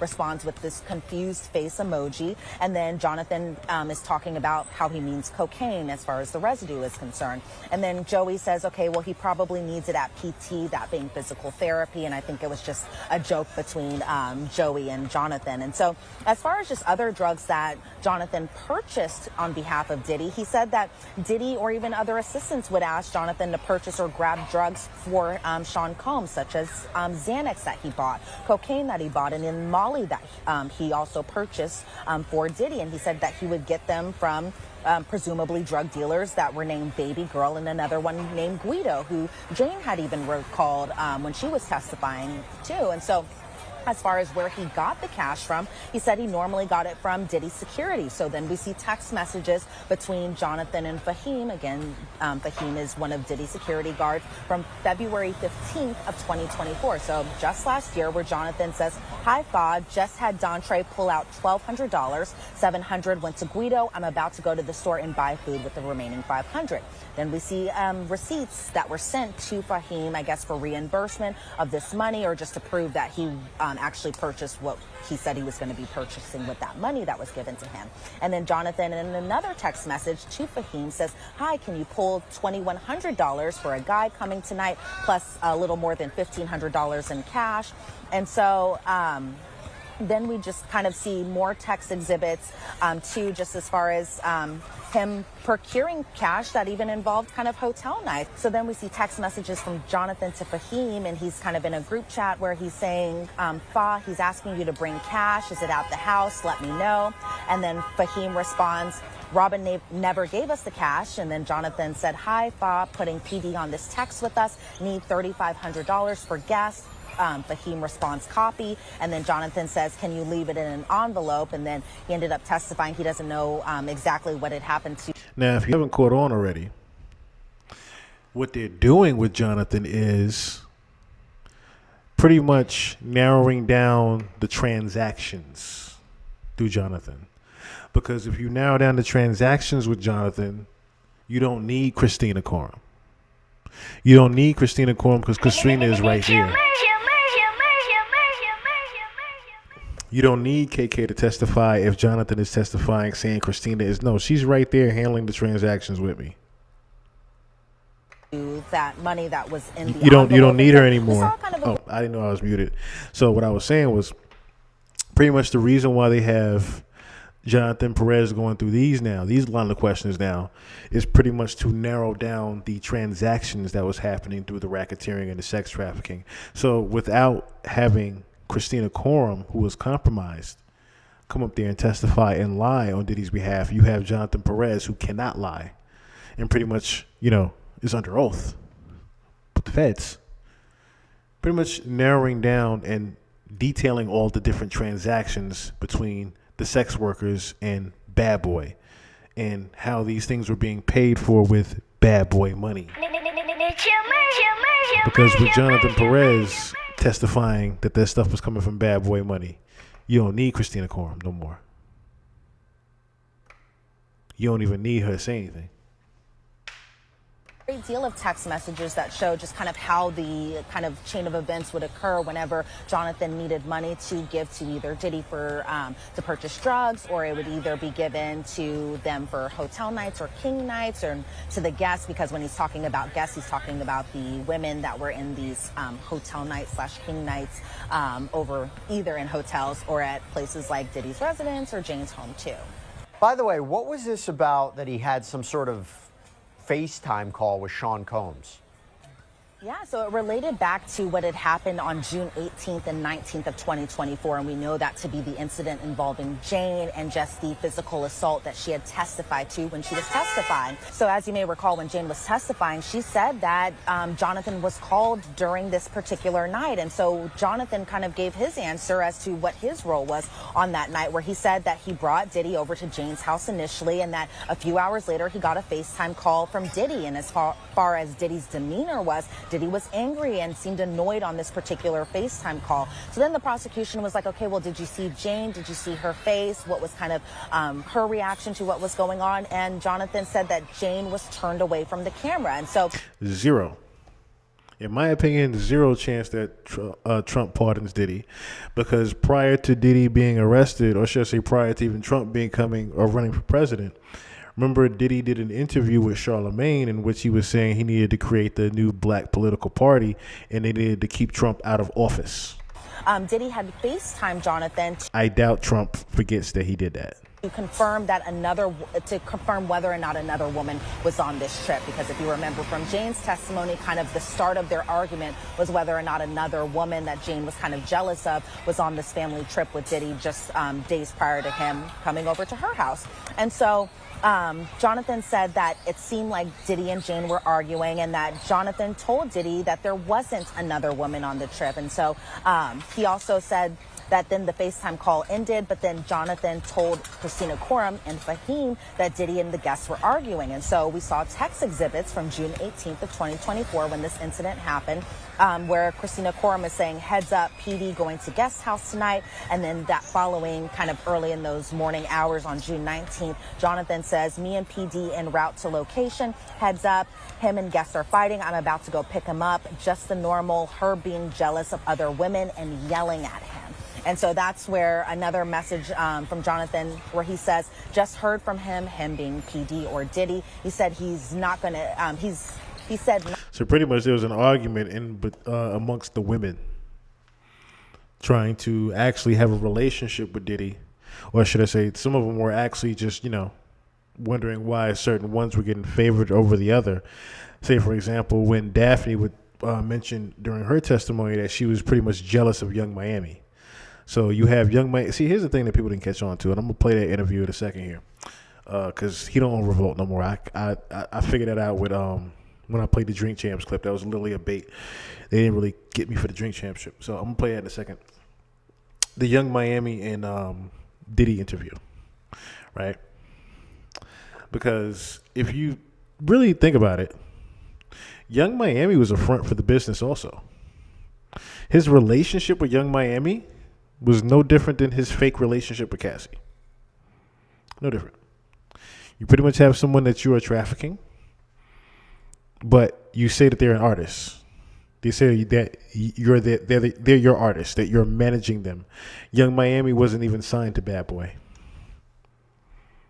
That's the other part that Diddy fucked up with. He never actually signed Miami. So him having Miami as just this girlfriend around, but then you making records like Act Bad and then you taking the City Girls verses off of it, but you got a feature in the City Girls. This little dumb shit like that you were doing that the feds started catching on to. Not to come at all, everything's all good. And then later we see a message where Christina Coram is saying, "Hi, can someone go pick up PD ASAP?" Jonathan liked that message and then later brought Diddy back home. Why did he stop working for Sean Combs? Was it because Combs got arrested? No, surprisingly, he had very nice things to say. That was actually funny, too. When they asked him that, I don't know if she's going to say it, but in the actual transcript, when they asked him, "Hey, why did you stop working for Diddy?" He said, "In case of things like this." That was his little exact words, "in case of things like this." About Sean Combs while he was on the witness stand, but he did say the arrest kind of sort of played a little bit of a role as far as why he left, because a lot of things were just up in the air around this time period. And so he said that he wanted to avoid a situation like this, and I think he meant the criminal trial and possibly him having to testify, which is something that he ended up doing. But in the final question that the prosecution asked Jonathan Perez was like, "So what are your feelings currently about Diddy?" Like, I don't know about everybody else, I would have bust out laughing in the court when he said that, to avoid something like this. And he says, "Well, I feel great about him even to this day, even as he's sitting as a defendant on his trial." And at first I was kind of like, why is the prosecution asking a question they may not like the answer to and that type of thing? But then I also kind of thought about it this way. Maybe they want to kind of convey to the jury that even though this is a witness, that it's a government witness, that they're not trying to... Yes. Yeah, absolutely right, Blue Muse. There's pretty much this is how a lot of women are pretty much selected in the music. A lot of female singers and stars and pops. You look what Sabrina Carpenter is going through right now. It looks like a modern day Madonna. It looks like a modern day Madonna career what Sabrina Carpenter is going through. When I saw her album cover and I saw her pretty much on all fours, and the name of the album is called Man's Best Friend, as if she's a dog. Where have you heard that from with the Du Bois shit? Anyway, when I seen that, I'm like, oh, this is Madonna happening all over again. This is whoever Sabrina is signed to. I need to do some more research on that, but whoever she's signed to pretty much putting her through the ringer, the same exact process that all these the Billie Eilishes, all of them go through. Where they make them they over sexualize them, and then like of course, like I said, the whole imagery of the dog, her being pretty much a dog to someone's pet, not even that, someone's pet, her being someone's pet. You know what I mean? And I get that, the whole man's best friend thing. You're trying to have like a correlation to bitches, right? And how women are a man's best friend. No. You already put it on the surface level. Keep it on the surface level, but with the darker meaning. We know what you're trying to say about her being man's best friend, and then on one of the pictures is her having her hair pulled up, as if she's literally, being held against her will, almost. Yes, she's very Scientology. Sabrina Carpenter is very Scientology. We talked about that too in the pod. Without getting too far off the topic, we talked about that where she came out with an alien. One of her performances was literally her coming out with an alien. One of her earlier performances. But yeah, Sabrina Carpenter is very much in the Church of Scientology. His answers in any type of way, especially because he had already gotten an immunity order. And so I think it kind of goes both ways as far as maybe why the government asked that particular question. But as far as Jonathan... Yes, I forgot to mention that the leash that she literally had on her neck, Sabrina Carpenter. Yes, I forgot to mention that part. Thank you, Blue Muse. Concerned, like a lot of other witnesses are concerned, that he had nothing but great things to say about Sean Combs, even to this day.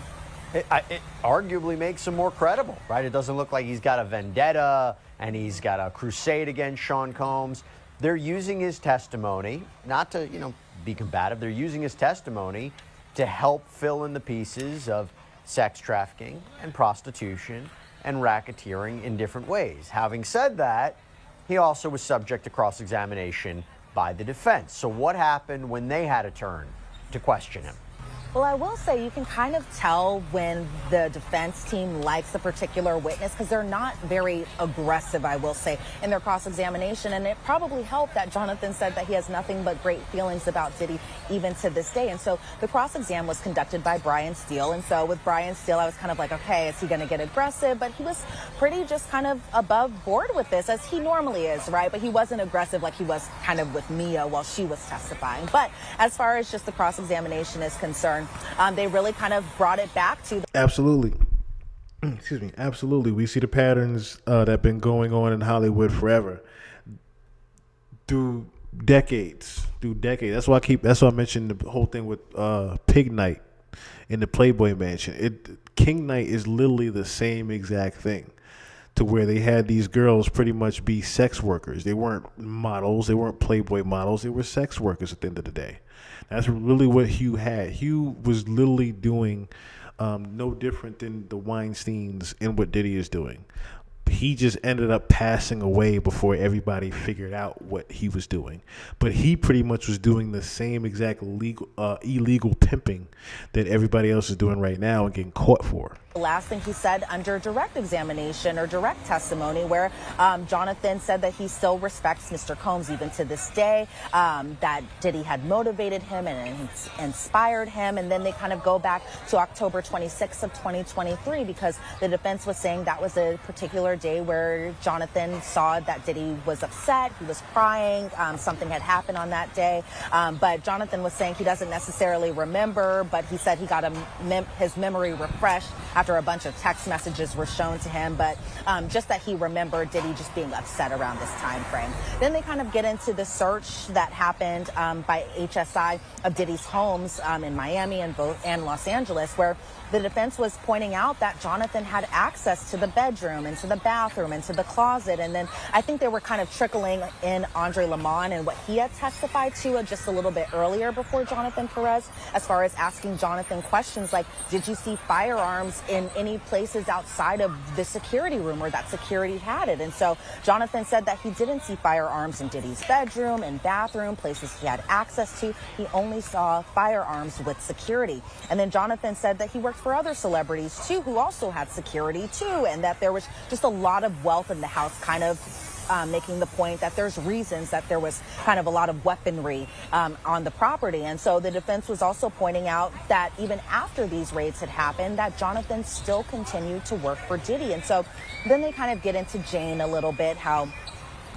Jane and Jonathan were nice to one another, and that the defense was kind of bringing in that Jane even wanted to go as far as marry Sean Combs too. And so as far as when they kind of talked about the King Nights, I think the defense was really kind of pointing out that this was his personal time, and that's something that the defense has really been also honing in on, is that these were consensual things between adults that happened privately and that were personal things, and that they had nothing to do with his business. And so Jonathan says that he does also refer to these King Nights, hotel nights, as Diddy's personal time, and that it wasn't work related. And so as far as just whether or not that Jonathan was setting up these hotels and getting these drugs, and then the defense is kind of like, okay, we know it's maybe not the best decision to be purchasing drugs or anything like that, but he says you weren't getting paid to set up these hotel nights and get these drugs. And Jonathan responded, yes, and you did it because you're a good person. And Jonathan is saying, well, I guess so. And then the defense says that Jonathan would even go as far as helping Jane get outfits, because that also was kind of a personal matter,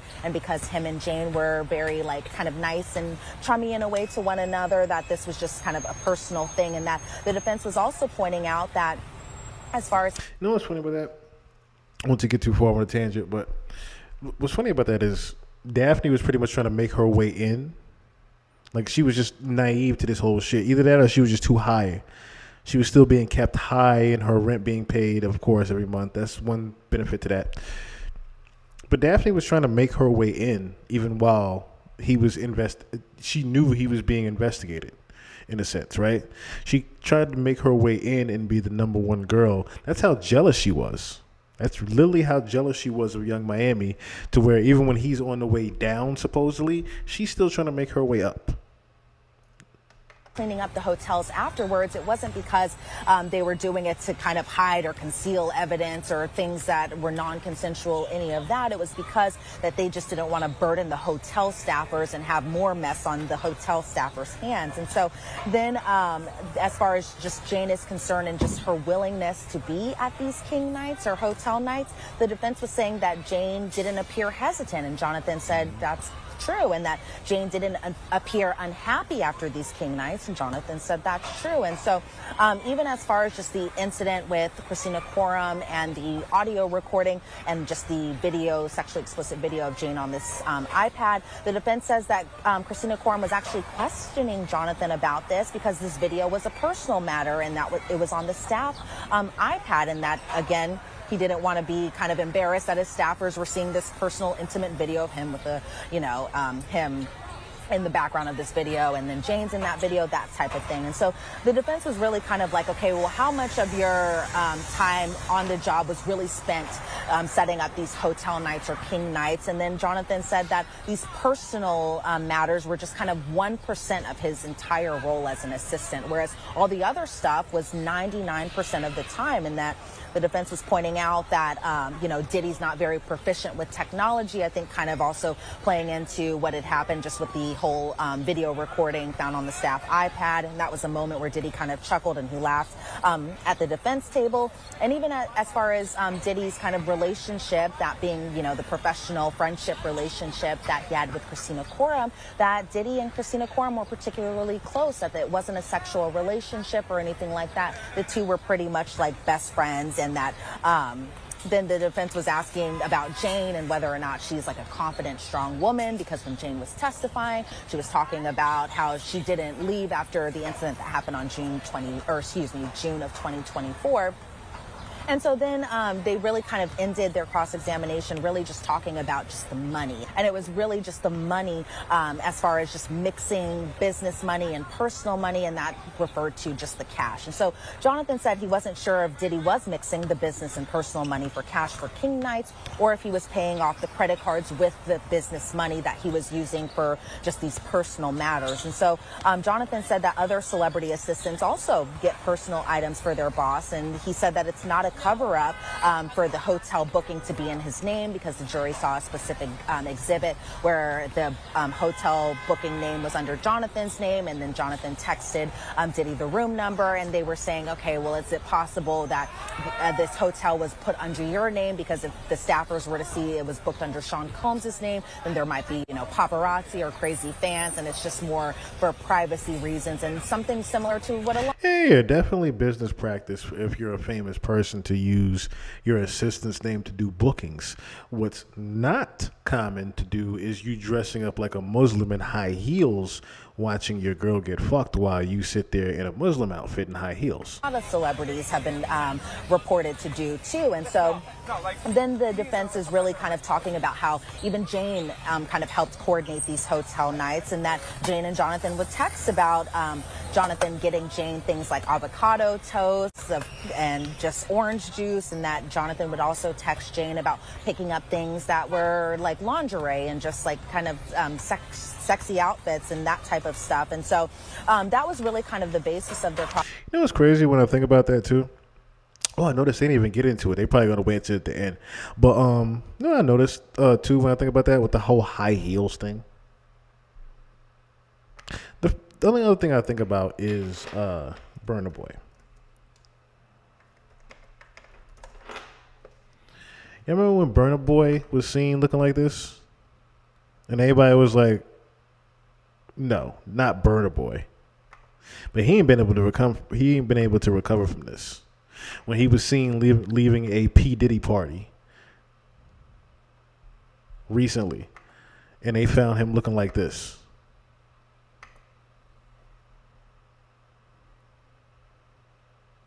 With the heels and the silk shirt, the silk see-through shirt, leaving a Diddy party.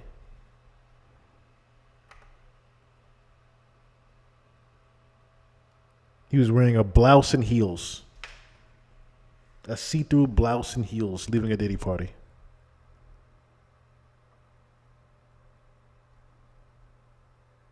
Just unbelievable. Unbelievable. Examination to the point there were times, honestly, Jesse, at the end I was kind of like, why did the government call him as a witness? And then it kind of, because of the way the cross-examination went at times. And so I'm interested to hear what your thoughts are just on it. Look, it's another gray area. It's the question was Sean Combs using his business resources, his staff, to facilitate and cover up crimes. If the jury accepts it, that goes to racketeering. If they don't, it doesn't. There needs to be that element there. There needs to be that common agreement. There needs to be this association of people. The idea that he wasn't technologically proficient, they're basically saying, hey, he wasn't intending to take these videos or use them as blackmail against purported victims. The idea that Jane is a strong, independent woman who was a willing participant in all of this. I mean, Jane in and of herself is kind of a witness you question whether it supports sex trafficking because it's not the classic example of a sex trafficker and victim relationship, although she did testify in detail, particularly through her text messages, that she was reluctant and didn't want to engage in these hotel nights with men. Talked about how exhausted she was, sick she was. There was allegations of physical violence. And, it becomes a very difficult battle for the jury. What are they going to do when they ultimately have to deliberate? I've said it before, I'll say it again. I think this deliberation process is going to take quite some time to weigh the credibility of a Cassie and a Mia and a Jane and a Brianna Bungolan. It's tough. It's really, really tough. And there's this gray area about it. It's a unique prosecution. Having said it, the prosecution has put forward a lot of evidence that maybe checks boxes, even for racketeering, particularly where for the racketeering charge, you have to prove a number of you have to prove at least 2 of the underlying crimes. So whether it is kidnapping or forced labor or bribery or arson or sex trafficking, it's a very, very voluminous case. And it's going to be up to both the prosecution and the defense to be very clear about what the role is for the jury and what the elements are. Now, after he leaves the stand, you would think that was the end of the day. But the judge and the prosecution and the defense had all of these administrative things to work through about who's going to testify next, what evidence is going to come in. Now, I didn't see anything to indicate that Christina Quorum is going to take the stand. I haven't seen that. I haven't seen that. I'm still shocked that she wouldn't take the stand since she's come up so much in testimony. But she did come up a lot in this, after the jury was dismissed, she did come up a lot in this discussion between the judge and the attorneys, right? Did we get a sense of what evidence from her or regarding her is going to come in? I also understand Gina, alleged victim number 3, came up too. And Brendan Paul, the guy who got arrested last year back at the airport, this assistant of Sean Combs, these 3 people came up a lot, and we might have a sense of what. Now, Brendan Paul is actually confirmed to be testifying next week. That's not an assumption. That nigga's testifying. AUSA, the attorneys literally, the United States attorneys literally said and confirmed there's someone named Sankor, 2 other witnesses. I believe one of those people might be Gina, but Brendan Paul, the drug mule, is testifying next week on behalf, not on behalf of Diddy, but the feds. The future of this prosecution is going to look like. Yeah, and it's interesting. They flipped him.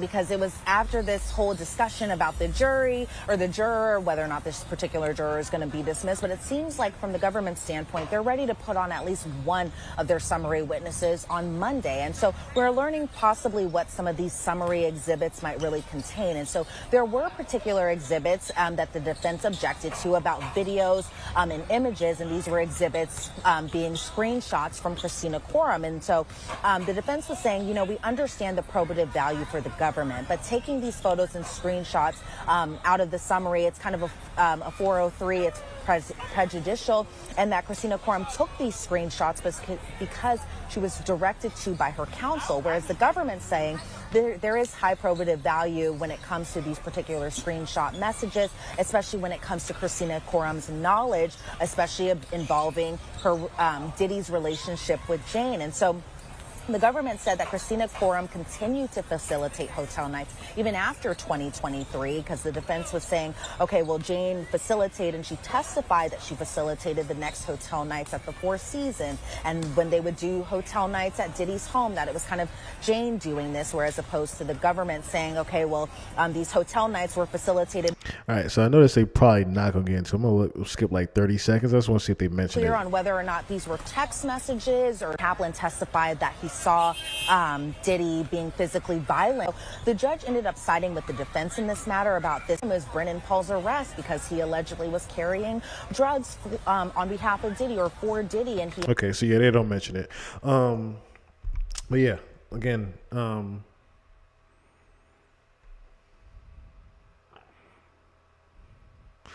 just to bring it up to speed real quick, right? Yeah, it is a lot. It is a lot. It is a lot. It's a lot. So I've done I think 3 or 4 different videos already on what's going on here. So pretty much,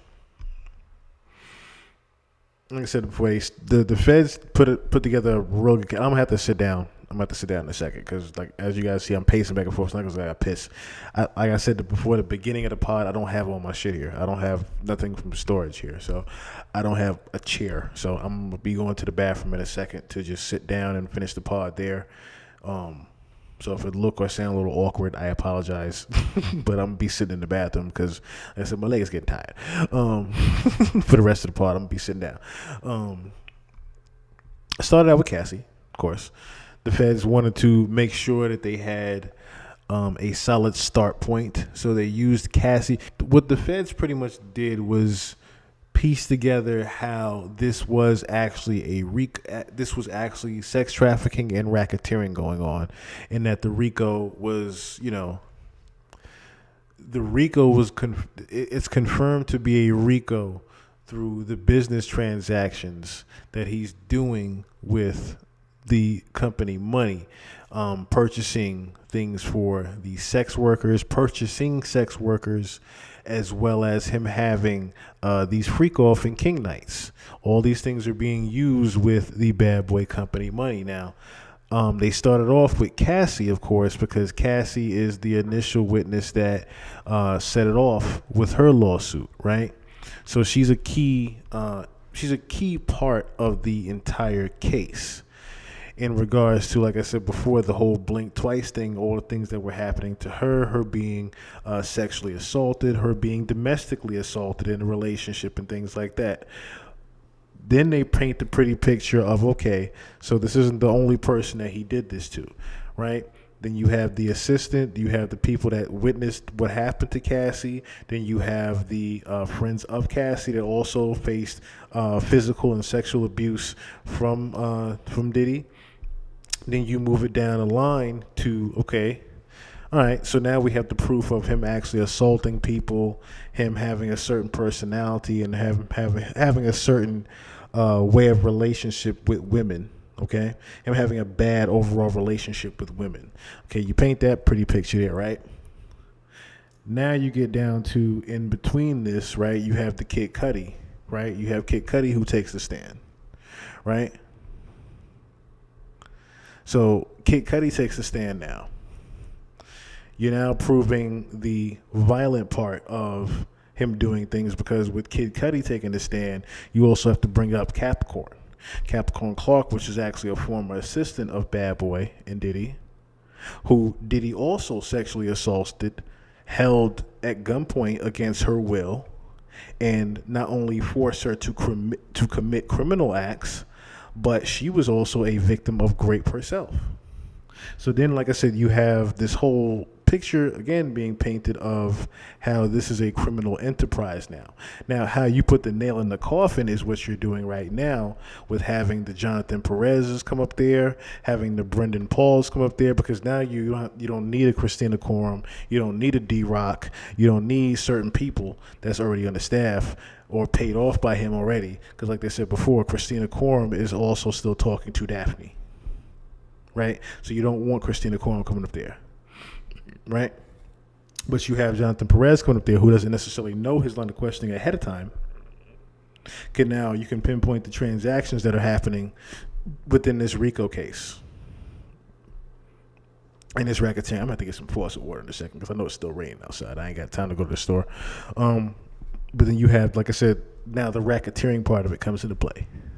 Because the main part of racketeering is you pretty much doing a lot of illegal activity in disguise of your business. So now you have Jonathan Perez come up there now to prove the racketeering part, to where he's doing a lot of these things in disguise of having a business. Remember, Bad Boy has not had an actual record, album. I should say they haven't had any actual success as far as artistry and a label in a long time. It's just been Diddy. And Diddy's been making it look worse and worse and worse with himself by not actually promoting, having, or even doing good business with the artists that he's had on his label in the past. So that's another thing. Like I said, the whole thing of disguising you doing a lot of illegal activities through your business. Bad Boy isn't even really a label anymore. So you have the front of a Young Miami being with him, or you have the front of the City Girls being with him, and so on and so forth. You have the Love album that comes out that is just him, right? But then he can't do it through Bad Boy. He has to do his own thing called Love Records, right? Because the Bad Boy imprint is now has so much salt in the veins on it. So much salt in the wounds there that you can't really use the Bad Boy imprint. Plus, your mama own it.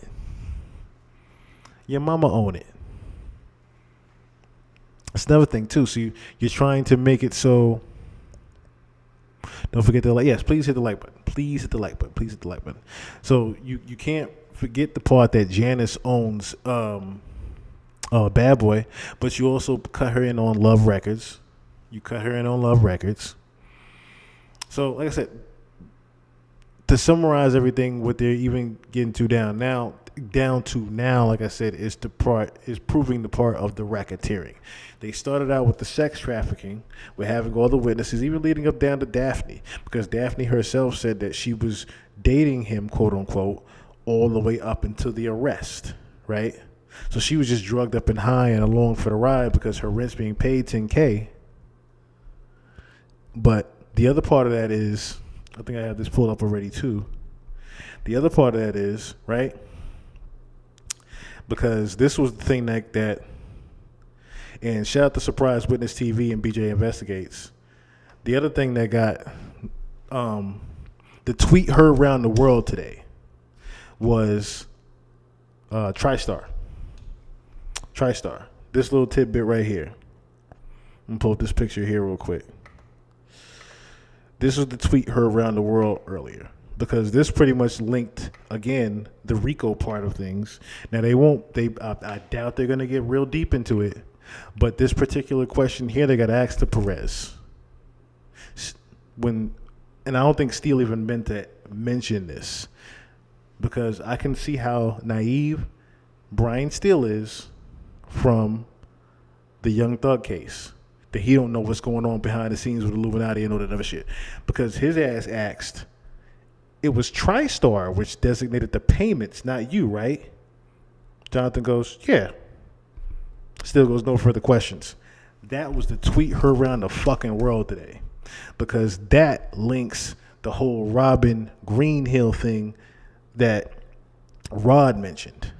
And how there was, of course, this is having to do with shell corporations.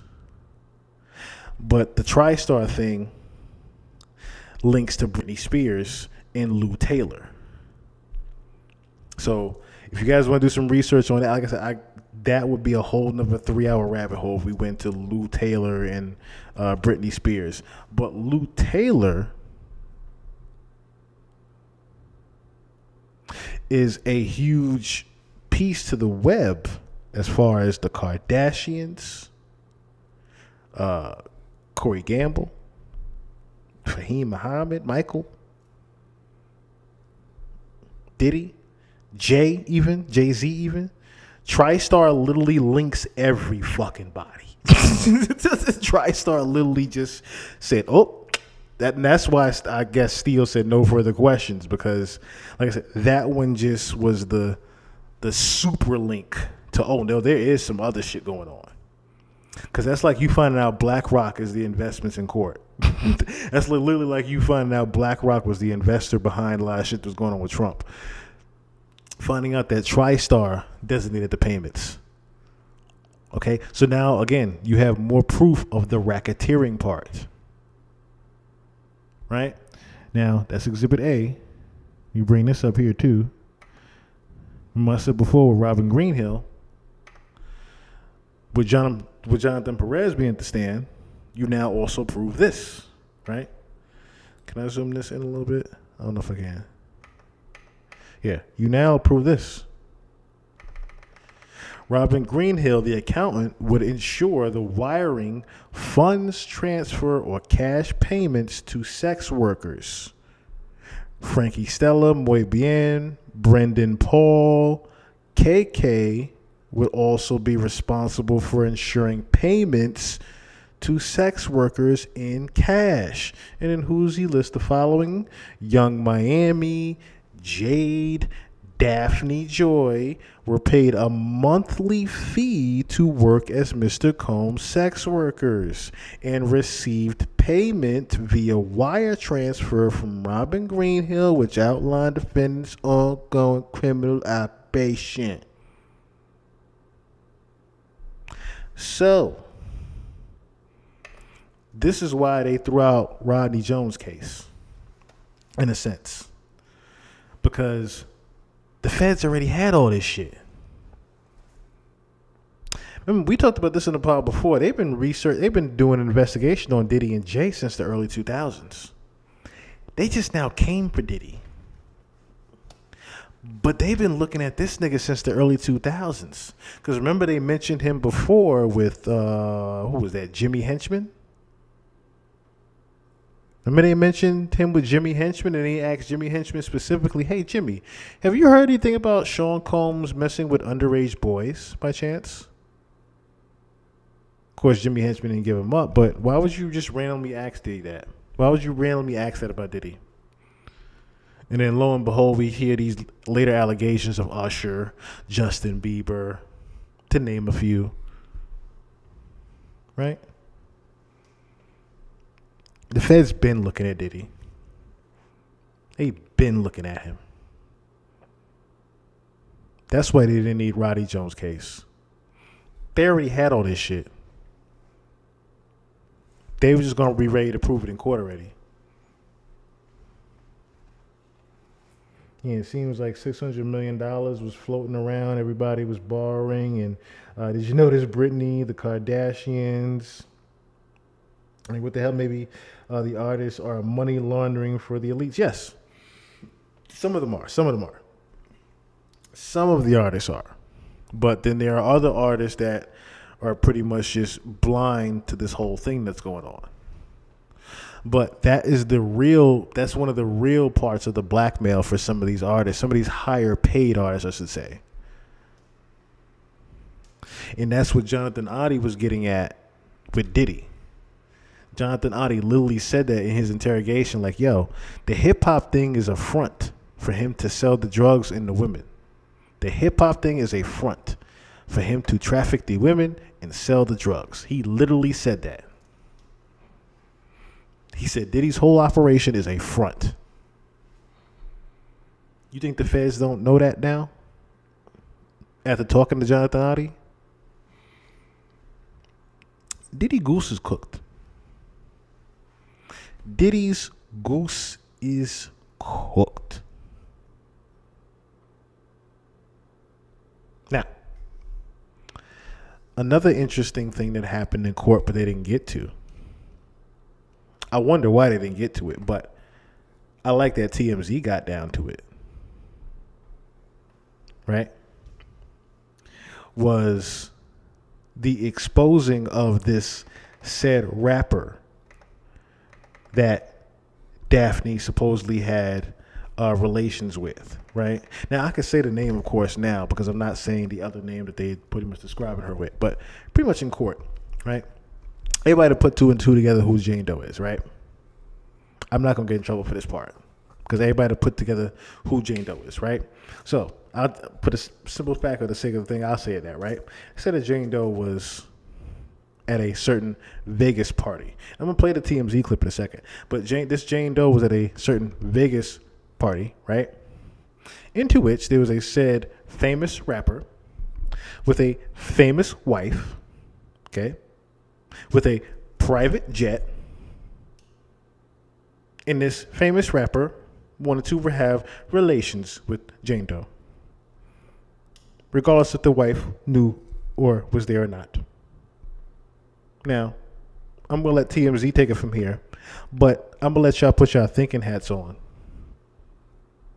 in regards to who that said rapper could be, because that said rapper didn't show up in court today. I'm going to just say that. That said rapper didn't show up in court today.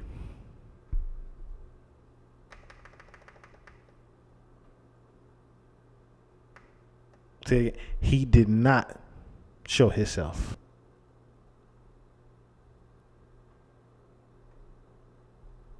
I'm going to let this play here from TMZ. Let them take it away from here.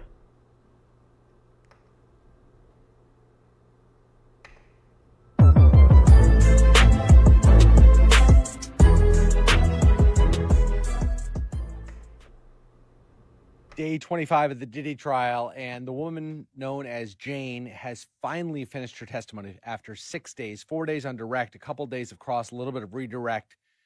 She, again, for a long time today, laid out the various allegations that she's made against Diddy. She was cross-examined on those allegations. They, again, sort of tore her apart a little bit.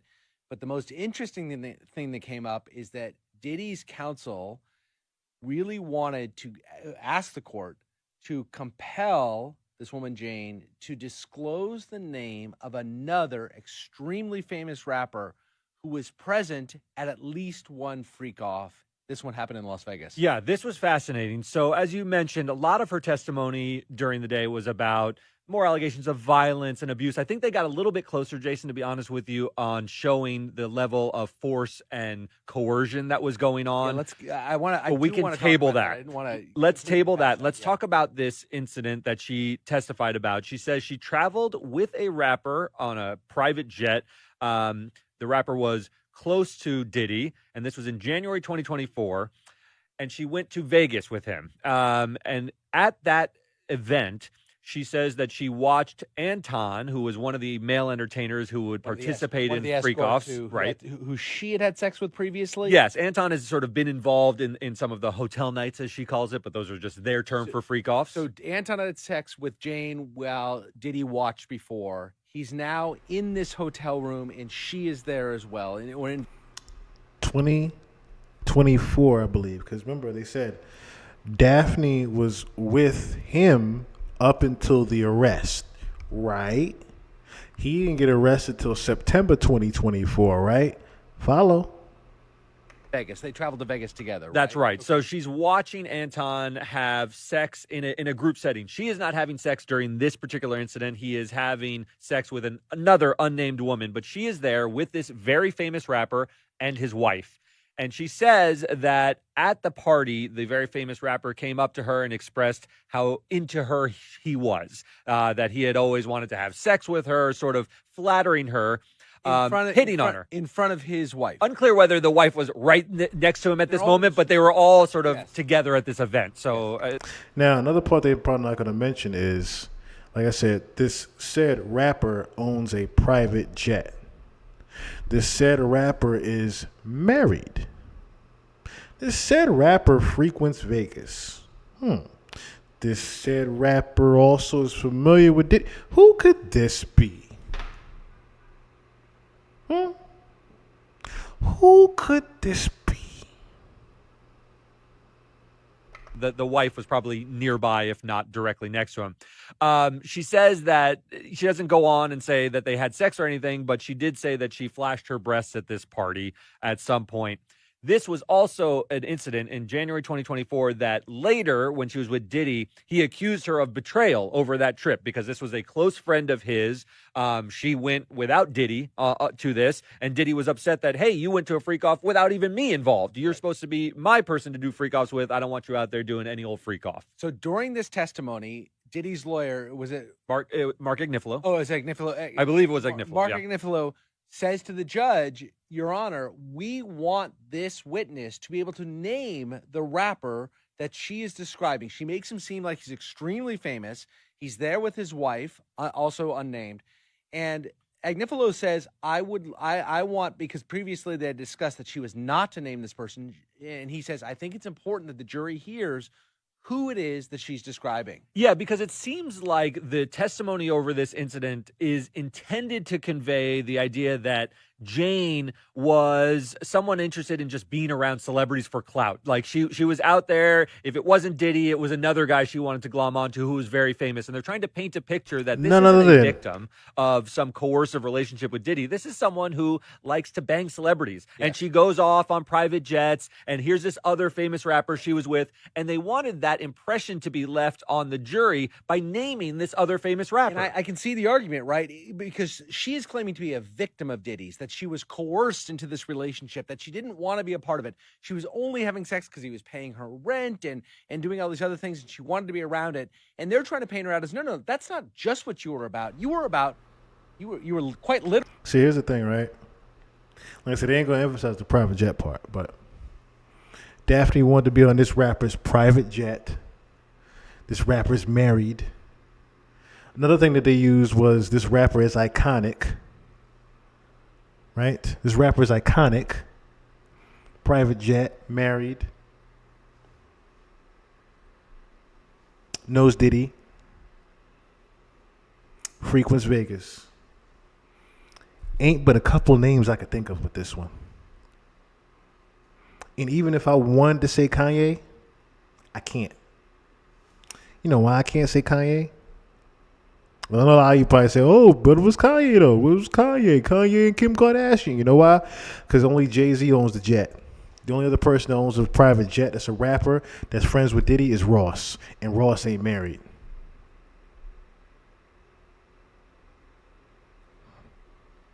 Because look. Say it plain as day, Kanye West does not own a private jet.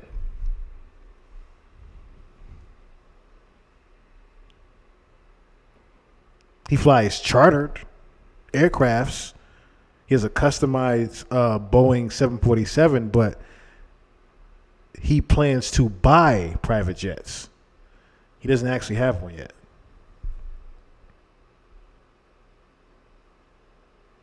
So you see in the, of course, the breakdown of it, yes, Kanye has a 747 Boeing, but it's chartered. It's not a private jet. It's a difference. Kanye's looking for a private jet. Doesn't have one. This nigga Ben had one.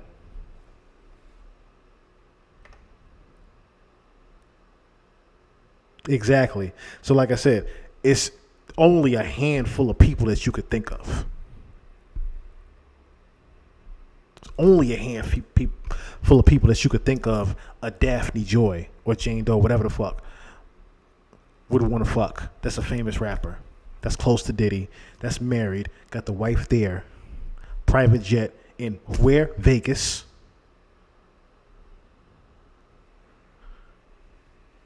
It's not too many people you could think of. Really a star effort, right? That's right. This is who she is, and they want to show the jury. This is, remember, this is on CrossX. They're trying to show the jury it's not just Diddy. She wasn't trapped in some relationship. She was out there gallivanting with other celebrities and doing the same thing. I do wonder, part of her testimony is that this famous rapper who's unnamed, and ultimately the judge said, no, I'm not going to drag other names of celebrities into this trial. That's not fair to them. There's not really enough evidence to bring someone else. There's not enough relevance. I apologize. Enough relevance to bring another name in. So they remained unnamed.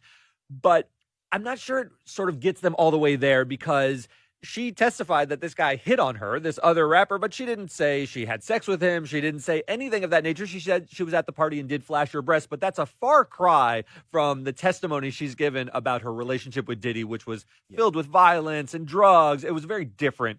But we've talked about throughout, you and I have, about how a lot of the testimony you've heard against Diddy doesn't necessarily go directly to his potentially illegal conduct. It's more about atmospherics. It's painting him as a monster and allowing the jury to draw inferences from that, which is not necessarily relevant to the exact criminal allegations, that he was also capable of these other things. So I think similarly what the defense wants to do here is allow the jury to draw inferences from the atmosphere, from who this woman is generally, that she can't be trusted, that she is not the kind of person that the prosecution can ground their case in, and the jury should look at her with a jaundiced eye and maybe not just cast her aside in terms of the how much credence they give to her testimony, but also maybe paint the entire prosecution's case with the same brush of kind of exaggeration and just, Diddy, they're not saying Diddy wasn't a sexual deviant. Yes. But so was Jane, and so was maybe Cassie. And Jane's willing to go to this party where people are having sex in front of her, and she's with this other person. She takes her breasts out and flashes her breasts at the party. Like, this is also, they would say, a sexually deviant person. And maybe so is Cassie. And that's just a bunch of sexual deviants. There's not a crime here. Right. And let's call it what it is. They're painting her as a gold digger. Like, a lot of the terms of the relationship that even she's describing in her testimony is that Diddy was paying her rent. Some of the ways he would get her to continue to freak off, according to her, was that he threatened to cut off the rent, and so she would continue to participate. That's the kind of force that they're trying to establish. There were also actual physical violent events, but putting those to the side. So on redirect, what the prosecutors tried to do, because they knew that the defense was getting somewhere with painting her in this way and talking about this other celebrity rapper and so forth, and these incidents, it is going to stick in some jurors' minds that maybe this girl is just a gold digger. So on redirect, they asked her, do you have any financial stake in this case at all? Like, it's something that they know is on the jury's mind. She says, no, I'm not expecting any compensation. I'm testifying here because I was subpoenaed. And I think that's pretty effective as far as it goes. I think, unlike Cassie, who settled for an enormous sum of money, she filed that civil suit and then she settled for reportedly $20 million, where maybe that's a little bit of a stickier idea that she was sort of making a cash grab, although in the criminal context, she doesn't have anything to gain. Right. The prosecutors really want to emphasize that this woman on the stand really has nothing to gain by this testimony. Do you think that was effective in sort of resurrecting her on redirect? Sure. I think there's an effectiveness to taking the money out of the equation, but I don't know if jurors, I think jurors get that, right? They get the fact that there's money to be made from this really famous guy, and I don't necessarily think that she's less credible or more credible, depending on whether she has a monetary. No, she had a monetary stake. I take it back. If she had a monetary stake, they could say this is all about money for her. Right. But, so she's got to get out there that she doesn't. I guess that's important. I guess that's right. I agree with you. I hear what you're saying. The fact that she lacks a monetary stake, though, now doesn't negate the fact that during the course of the relationship, she had a financial incentive to stay with him and so forth that is unrelated to violence and force. That is a transactional. We've talked about it. It sounds like much of their relationship, if you put aside some of these very violent episodes, and I think Diddy has to contend with those, and sort of the threats about sex tapes to the extent they exist, a lot of it was about, hey, I want a nice life. He got her bags. He would. Drake ain't married. Drake is far from married. He's definitely far from married. Yes, he hides his kids, but that's majority of baby fathers. But he definitely doesn't. He definitely isn't married. Pay her rent. Those are ordinary, maybe not to regular people, transactional nature of a lot of relationships. Going back to this very famous rapper, we don't know who it is. You and I have speculated offline who we think it might be. Sure. There's a lot of speculation online. All we know is this person is extremely famous, ran in these same circles. Knows Diddy, and was with his wife. We know it's a married person. Like, how many different clues do you need? All we know is this person is extremely famous, ran in these same circles. Knows Diddy, and was with his wife. We know it's a married person. Yeah, and the internet speculation is going to be rampant about this. The judge is trying to keep... Not just internet. You and I were speculating. That's right. Just before we went on. We're part of the internet writ large. Right. Yeah, look, you're not going to be able to keep a lid on this entirely. That's just the nature of the high-profile sort of setting that we're in. People are going to speculate. I think Judge Subramanian is doing a good job of saying we're not going to blast these names out in public, but he can't control it to any real extent. And people are going to, the sleuths are out. They're going to try to figure this out. To a large extent, a lot of people think they've already figured it out. And there's no real way to control that. I don't think he's necessarily... Mind's eye, what's going on? Judge has to control that, but he has to sort of make certain gestures in that direction. So I just want to wrap up her testimony. She did talk about some serious violence that she allegedly suffered at Diddy's hands during the course of the relationship. I think this is a little bit different than what we've heard in the past. We heard some allusions to this, but today she really did describe this June 2024 fight that she had, really violent altercation. She claims that Diddy punched, choked, and slapped her multiple times. She tried escaping, hid outside, later returned home where more abuse followed, including being hit in the face. I think this is, it seems obvious, but really bad testimony for Diddy. Again, creating this. Hey, Medusa, how you doing there, boo? How you doing there? Unmitigated monster. Yes. Even though his attorneys would say, yes, this was a man who was prone to violent outbursts in a sort of a domestic abuser context. But I thought about this a lot, and I want to hit you with it because we're now far along in this case.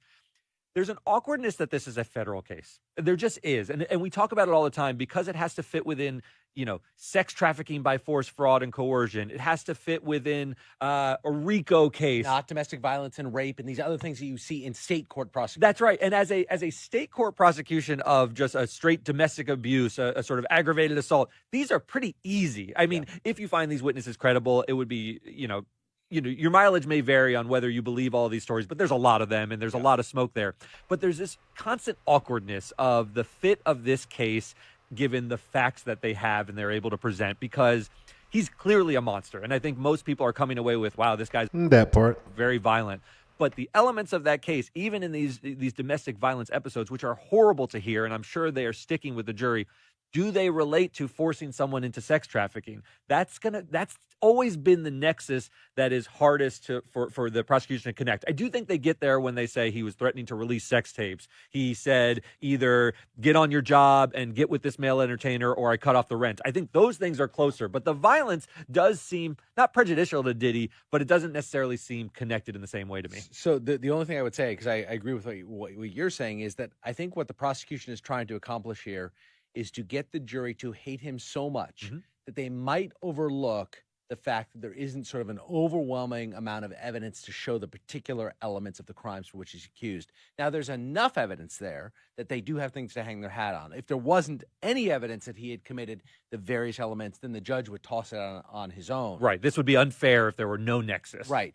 But they've established enough of it to give the jury something to hang their hat on, and the prosecution is hoping, which is why it's so much cumulative evidence about how horrific he could be, that to say, if you're an individual juror, you and I were on that juror, the idea of letting him go free after hearing not anymore, it would just seem like that would rankle me big time. Yeah, and that's sort of the point. The cumulative nature of this onslaught of evidence is the point. That's the way they need to present this case, and I think they're doing it pretty effectively. I know it's your new phone. I got you before you can say anything. And also, is my last point, it's not like a situation where this is all in the past and he's committed these horrible acts, but he's a changed man. This was happening very recently. Jane has testified this was happening in 2021, all the way into 2024, they had this fight. Yes. This is not a man, Diddy. I think the jury could not walk away with it. If we let him go free, he'll be a changed man and he'll go on. He's an old man now. He'll go and do whatever.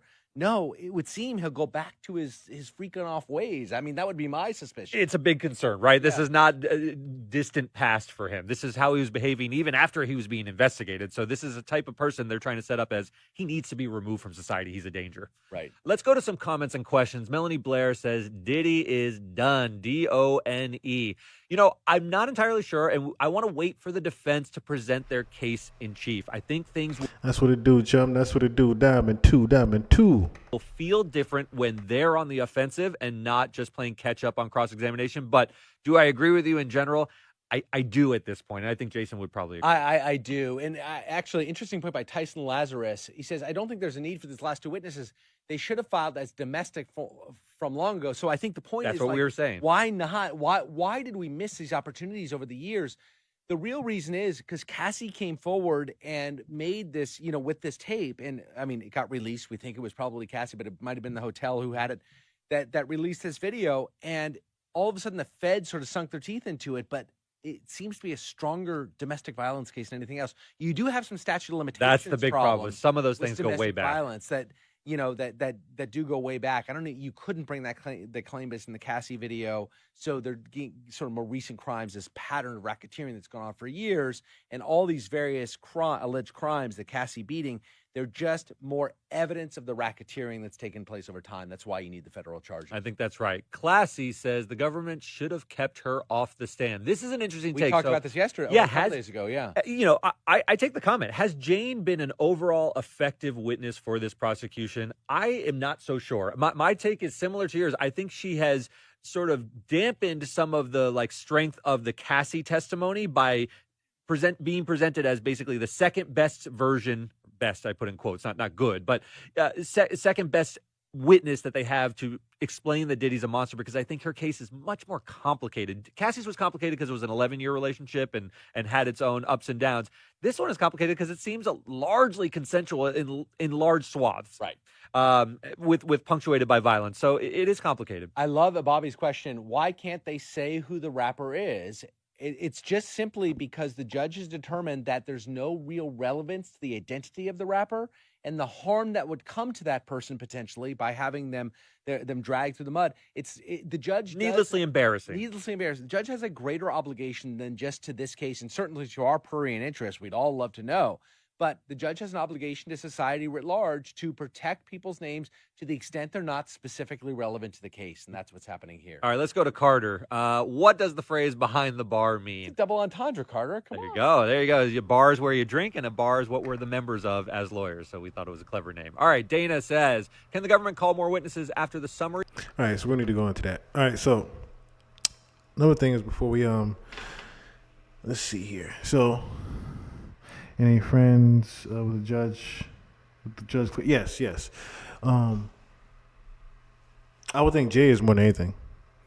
I would think Joe Camel is more than anything as far as being friends with the judge and all that. Interesting interview.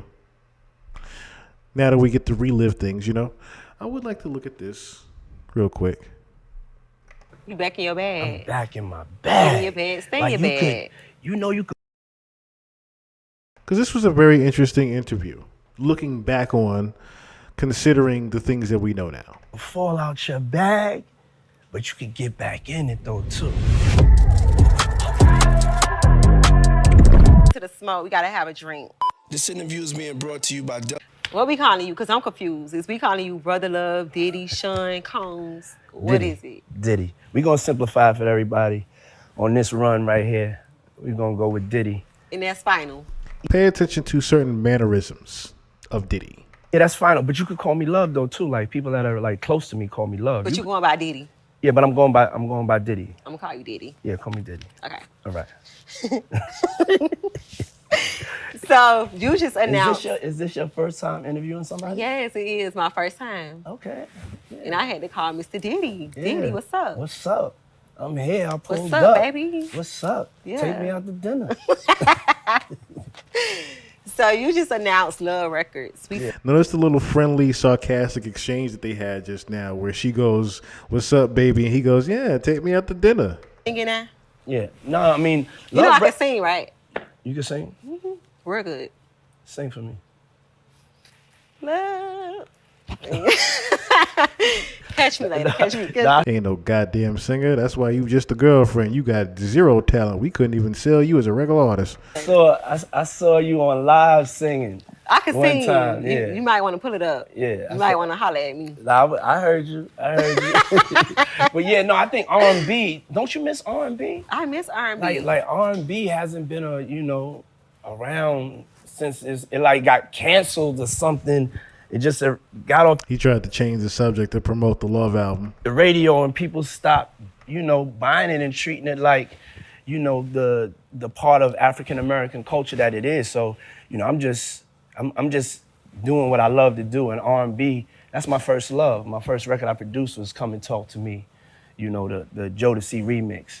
And then, all the stuff, with Mary J. Blige and just my whole career, producing hip hop, but R&B is like my first love. And I just feel like that's what the world needs, And so Love Records is an all R&B label. Jazzy is our first artist. And we making that knock, you know what I'm saying?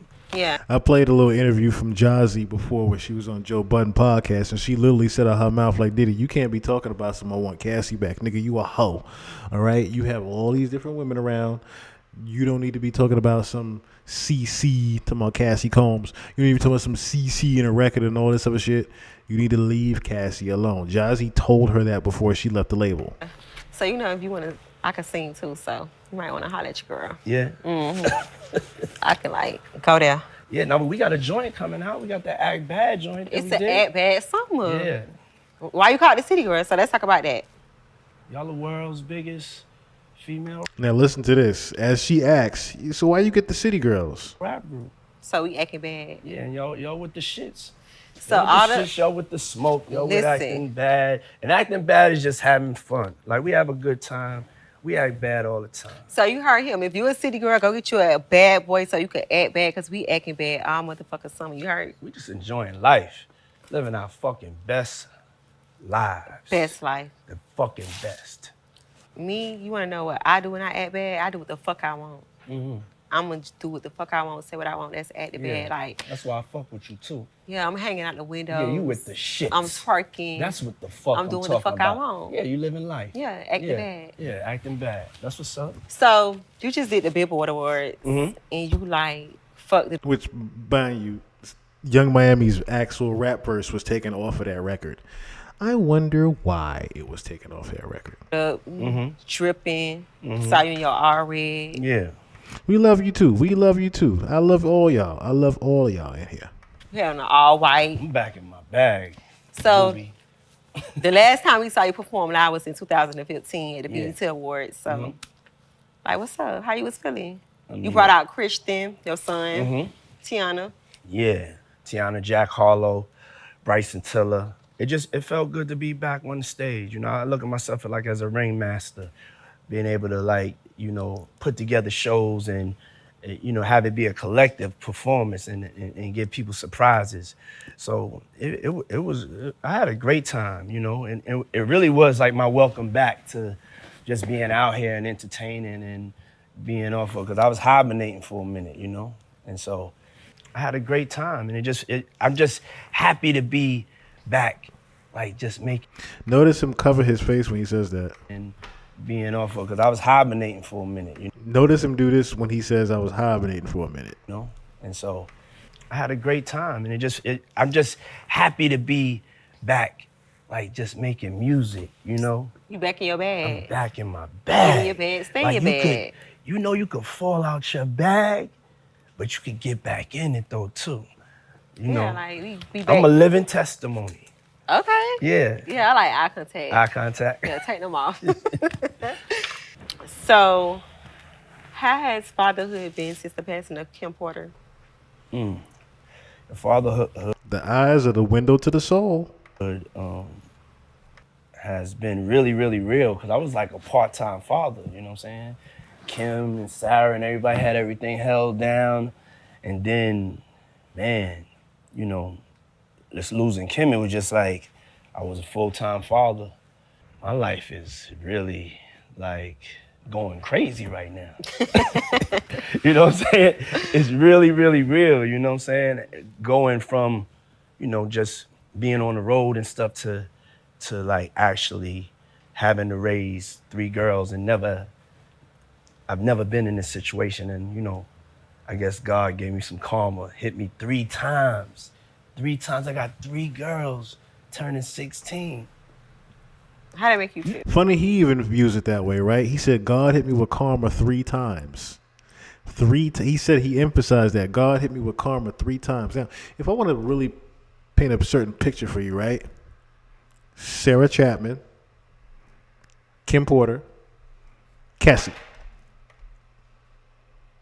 That's 3, right?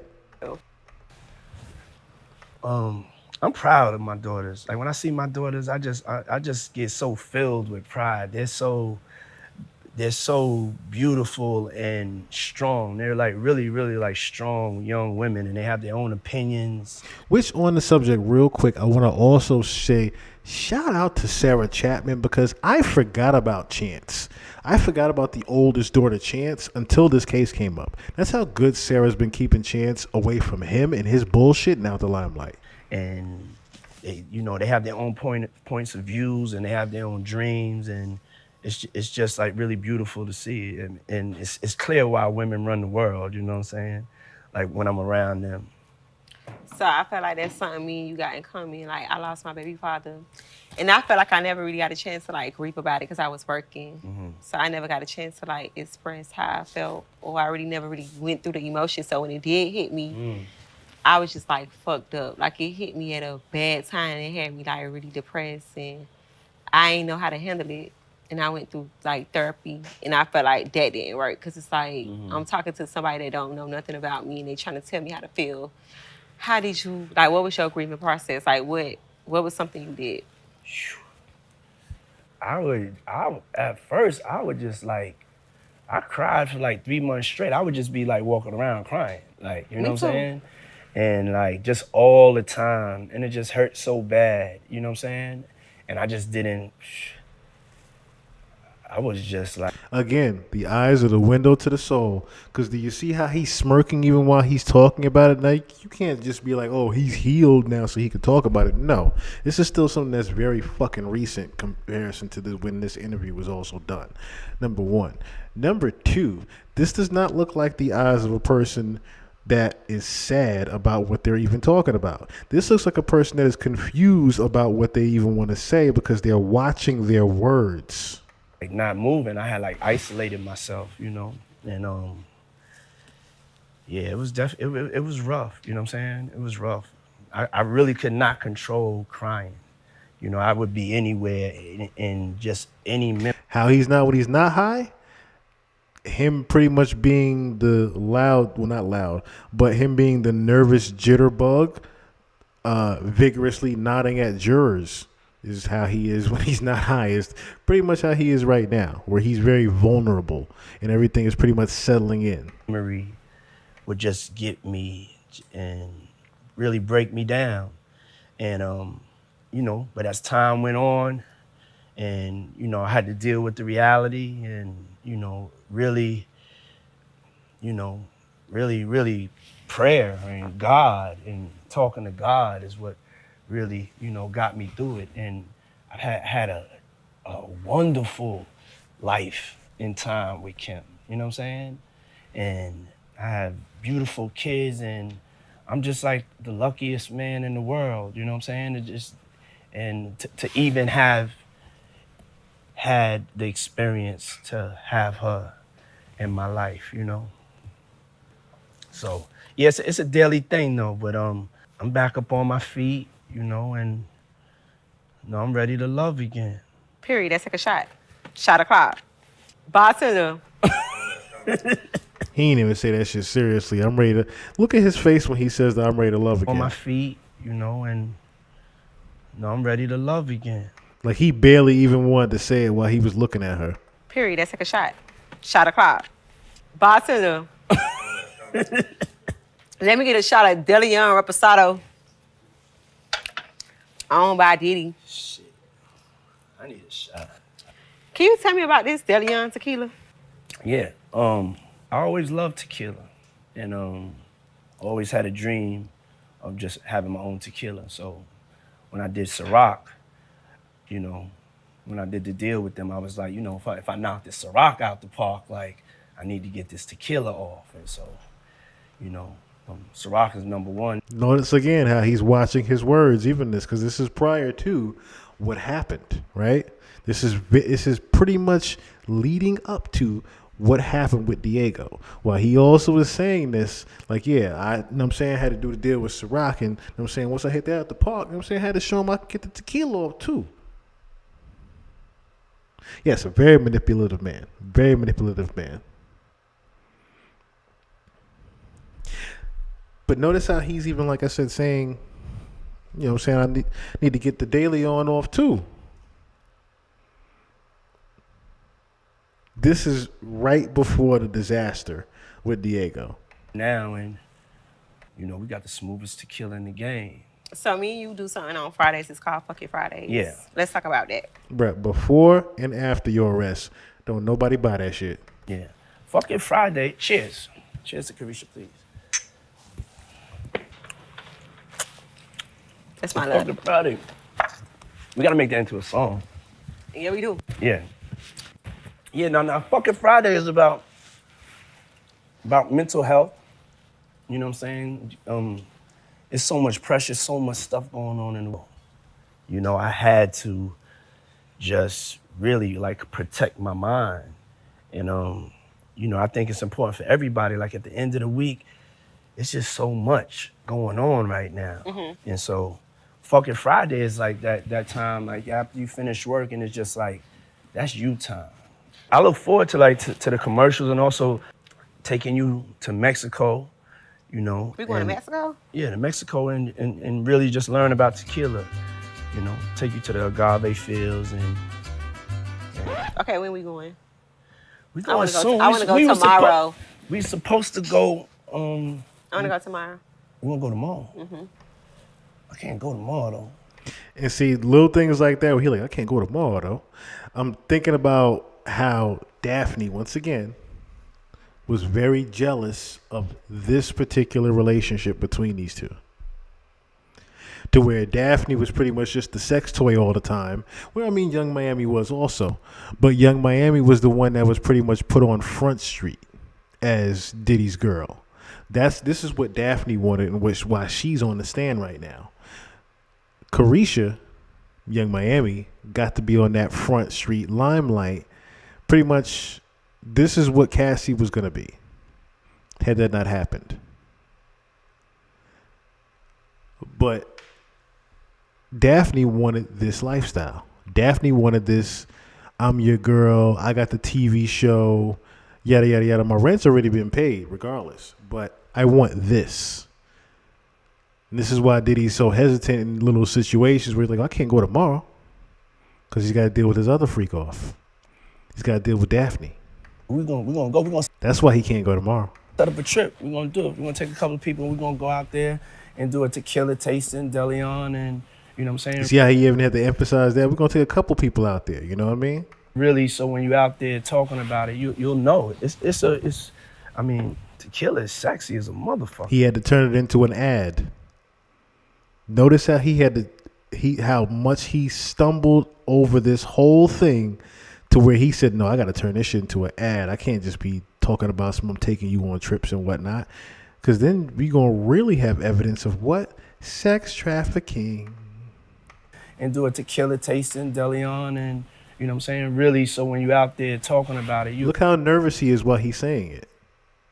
You'll know. I mean, tequila is sexy as a motherfucker. Go to Mexico City, turn up, act bad. Bad. So I'm gonna call you Love for this question. Okay. Call me Love. Love. Love. Do you like making love or fucking? Making love.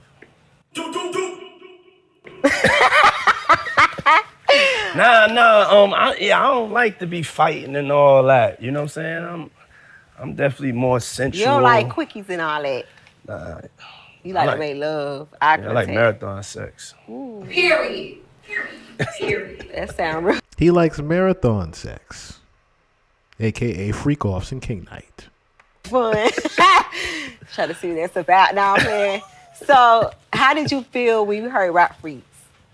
Rap Freaks? And I was like, let me put it on your face like them roaches. First of all, I was mad at you because like that was a real traumatic story. You know? like I was traumatized from those roaches, and when I heard it first, I was just like, man, she just went and just didn't know how that really traumatized me. And I remember calling you, I was like, like the roaches thing was a traumatic situation for me. And you was just laughing. And I was like, the Buenos Noches though, I was like. On a different note, shout out and God bless to everybody that has unfortunately had to deal with that situation. I've dealt with that situation before. Trying to go to sleep and a roach crawls across your face. It's not exactly a pleasant feeling. I was like, you must be talking about you. you got to be talking about yourself. Cause you ain't putting nothing to sleep over here, baby girl. We on Karisha Please. You better get to telling the truth. It's like real. It's not. And trust me when I tell you, I'm not in that situation right now. God bless, I'm not in that situation. I'm not back in New York. It's not, but the truth, I be tired. I work a lot, so I'm a hard working woman. So sometimes I be like a little tired. Do you go been out snatchers? Like, are you getting put to sleep? Ever? Have you ever seen me get put to sleep? That's a different story for a different time.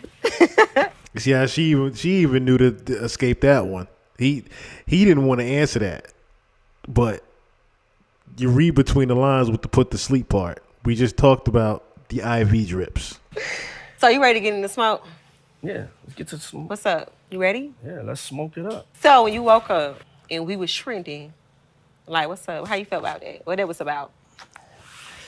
I mean, it was messy. You know what I'm saying? It was messy, and I just, Right, Manzai? Considering the things that you know now, right? You look at him totally different, even in this video. Even in this interview right here, you look at him completely different in reading in between the lines of the things he says. And so had to polish things up, had to press the reset button, boom, and keep it moving. So I'm not trying to get messy, you know what I'm saying? I'm just trying to just live my life and have a good time and stay out the way, but do whatever the fuck I want to do. Okay, so you acting bad. Acting all the way bad. So what the fuck you got going on? Notice how awkward that got after the acting all the way bad part. Notice how awkward that got. What's your relationship status? Mr. Act Bad? I'm single, I'm single. Now, look at her face. Ladies.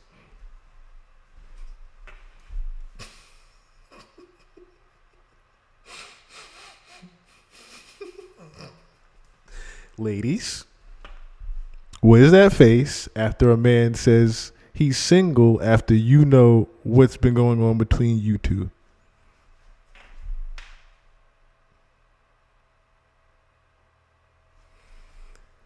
That's someone trying to keep a composure. Yes, this very much explains Gina. But this is someone, yes, very much pissed. She's trying to keep her composure from lunging over that goddamn couch. She's trying to keep her composure from lunging over that couch after he said, I'm single. I'll run it back real quick and you can see, look at her face good. So, like, what's your relationship status? Mr. At Bad? I'm single, you know. Look at her face. She mad as fuck that he just did that on national TV. I'm single. Their relationship wasn't the same ever after he did this. Single, but I'm dating. I'm just taking my time with life. All right. You heard that. You heard that? All right. I'm single, you know. I'm single, but I'm dating. I'm just taking my time with life. All right. So what we is? We date. We dating. We go have dates. And we friends. Okay. We go to exotic locations. We have great times. We go to strip clubs. She like, go ahead, clean it up. Clean it up. Church. Church. Church. I'm gonna take you to church. I love that. Yeah. So, like, what you like about me? She's trying to just feel it out now because, like I said, she wants to just take her heel off right now and lunge it at his face. Because people be like, she ain't his type. He wouldn't talk to her. So, what is it about me that you like about me? Like, why you fucking with a city girl? I mean, because you're authentic, you know? You're like one of the realest people I ever met, you know what I'm saying? And you're authentically yourself, and you're a great mother, and, you know, a great friend. Stella Blue, what's going on? She said, I heard that several times in my own life from myself. All right, I got you. We just have a good time, you know? Is that fun? Time. Yeah, you the funnest. You the funnest. Young Miami. Woo! But then also you Karisha, and then so, you know. So who Karisha is? Karisha, I get advice from Karisha. You know what I'm saying? Karisha tell me like, yo, don't be in your head, and you know, you're just a good friend. Everybody that's a friend of yours will tell you like that you're a great friend.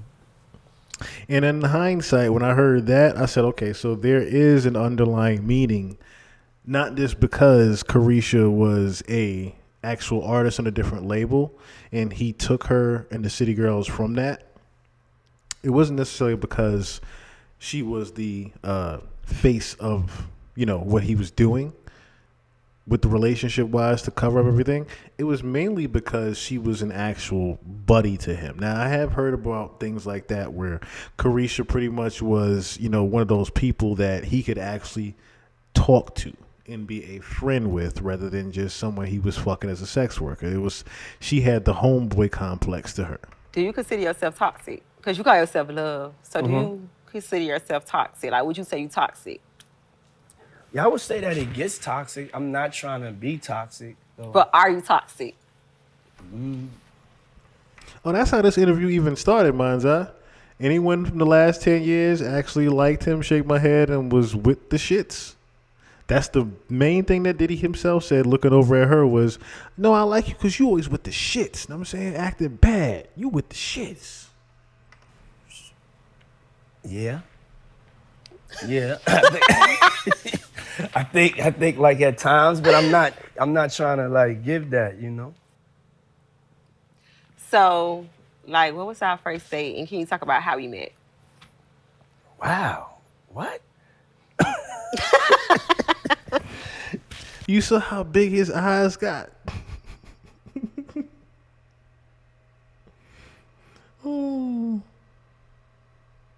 Yeah, I did hear about that. It's actually a couple of artists that might have their own radio station in GTA 6.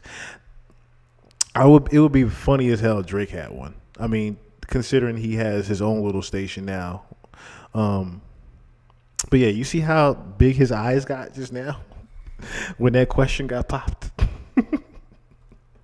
Like, she put the pressure on him, and he was not ready for it. So, like, what was our first date? And can you talk about how we met? Wow. He's like, you really trying to go here right now, ain't you?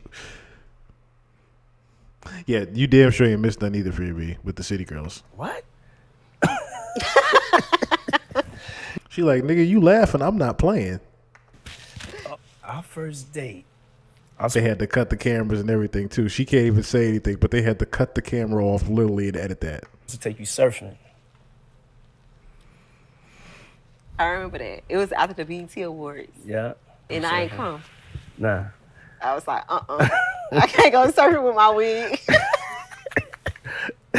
I was not about to mess up my wig, and it was blonde.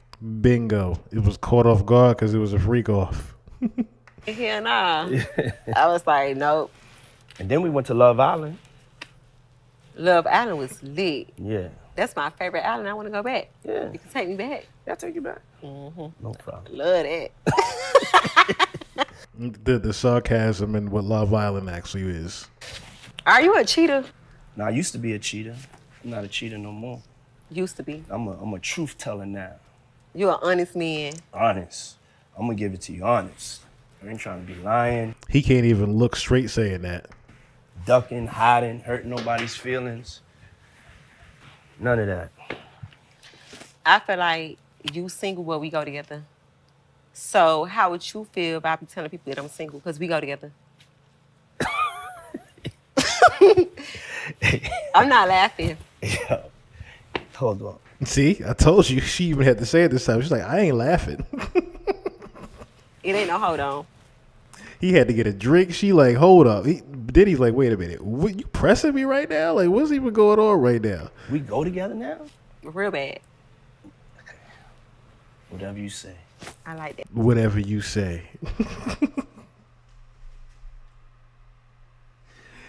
This whole interview looking back was just hilarious, yo. The interactions, the awkward interactions of sarcasm between these two. And like I said, the fact that these two were never the same after this, because right after this, everything happened with Cassie. She had to come back and double back and sit down with Saucy Santana. I might play that one too. She had to come back and double back and sit down with Saucy Santana. Remember that? Saucy had to sit her down and she was crying. Talking about she ain't know, and I didn't know he was like that. So, interesting to see this interview. What's the difference between Young Miami and Karisha? Do people ask you that all the time? Mm-mm. Okay. Because people know Karisha, but they just replaced Karisha from Young Miami, but they don't know it's two different people. Okay. So It's two different people. Yeah, of course. Okay. Hell yeah. Tell me about Which that. one you feel like you know? You feel like you I feel like I know Karisha and Young Miami. And I don't really know Young Miami as much as I know Karisha. Okay. But tell me the difference. I want to hear the difference from you. Karisha is very always home with my kids, bunny on, ugly as fuck, big t-shirt. Now that part I didn't know. I didn't know the City Girls met through Drake. I didn't know that. Because, all right, so correct me from all mind's eye. Are you talking about the story of how Kiki, do you love? Are you talking about when that came together? Because I specifically remember hearing something about that, to where Drake pretty much found, I think it was Young Miami first. Because Young Miami is actually on that record. That Kiki, do you love? She's actually on that record, I believe. If you're talking about that same scenario there, like I said, I didn't necessarily hear anything about Drake putting them together, but I wonder if that's how that actually happened. Yes, Kiki, do you? Okay, so I was right. Okay, that makes a lot of sense of how that happened. Because like I said, I remember Young Miami specifically being on that record. She's on the bridge part of that record. You call me my bunny on, I'm just like, stress the fuck out. And yes, if we're putting 2 and 2 together here, yes, it's definitely making sense now that Drake, considering the connection between Drake and Diddy. Kids yelling Coco Melon. I'm aggravated. You're Miami. I'm at the bed. I'm on the couch twerking. I'm taking shots. I'm out. My kids gone. I'm outside. I'm outside. Outside. I'm at the bed. So that's Yeah. the difference between Young Miami and Karisha. Yeah. Like, Young Miami, I'm like real, I won't say boring, but I'm like old lady. In the house, kids, watching Lifetime, trying to figure out, Lifetime. Dateline. He play with me, how I'm gonna get away? Nah. So that's the difference between Young Miami and Karisha. So we gonna play this or that. Okay. Missionary or doggy style? Missionary. I like to look in the eyes. I like eye contact. I'm very passionate. I'm gonna listen to that record again. But now you got me thinking, right? With them being 16 at the time, I am now literally hearing another instance of trafficking because we all know what Drake is into. I am now literally hearing another instance of trafficking because if we're all on the same page here, remember, these two supposedly they weren't even really friends, from what I remember. JT and Karisha didn't really know each other like that. They didn't have like a sisterhood where they grew up together, right? From what I remember. They pretty much came together while they were in their teens, and they pretty much were doing different. They were doing different things as far as like the scamming or whatever, right?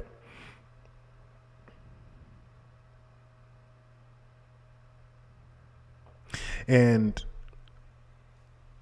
moving down the line here, I'm noticing how JT pretty much is doing her own thing without getting too far off on a rant with JT. JT also has sat down with that witch.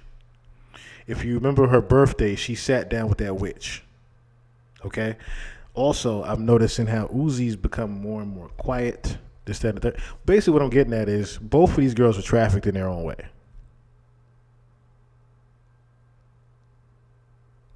Yes, good catch there, Fury B. Summer 16. Summer 16. Very good catch there. Summer 16 has a whole different meaning to it. Not just 2016, it's the summer of teens. Underage women, in a sense. Drake always has this way of doing that with his tours, too, doesn't it? Remember Anita Mac's tour? JT is old. Yeah, JT is older. JT is older. You can definitely tell she's even older. But just the fact that these two girls were trafficked and separated in a sense. Just the way that happened. I'm just thinking about how these girls were pretty much put on Front Street. Or should I say it was a front made for them being artists, but these girls were actually sex workers later on down the line. These really highly paid sex workers. Panties or a thong? Thong. Chinese food or American?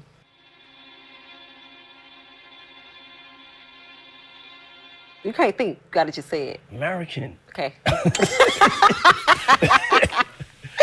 nigga high as hell. He's about to fall asleep on the couch there. But I know you like Chinese food, so I was just like, I like Chinese food. I like collard greens, macaroni and cheese, picture peas and rice. You don't like Chinese food? Chicken lo mein. I think that's what it's called. Shrimp fried rice, egg rolls. Not a fan of it. Yeah. Okay. What's your favorite food? I feel like I want to be classy. I like sushi. You like sushi? Raw food. Yeah. You know how you go out to eat. Yeah. Well, I'm gonna say this. You go out to eat with a man, he take you to a 5-star restaurant, you don't know what to order. Yeah. So normally you will order like a surf and turf. Yeah.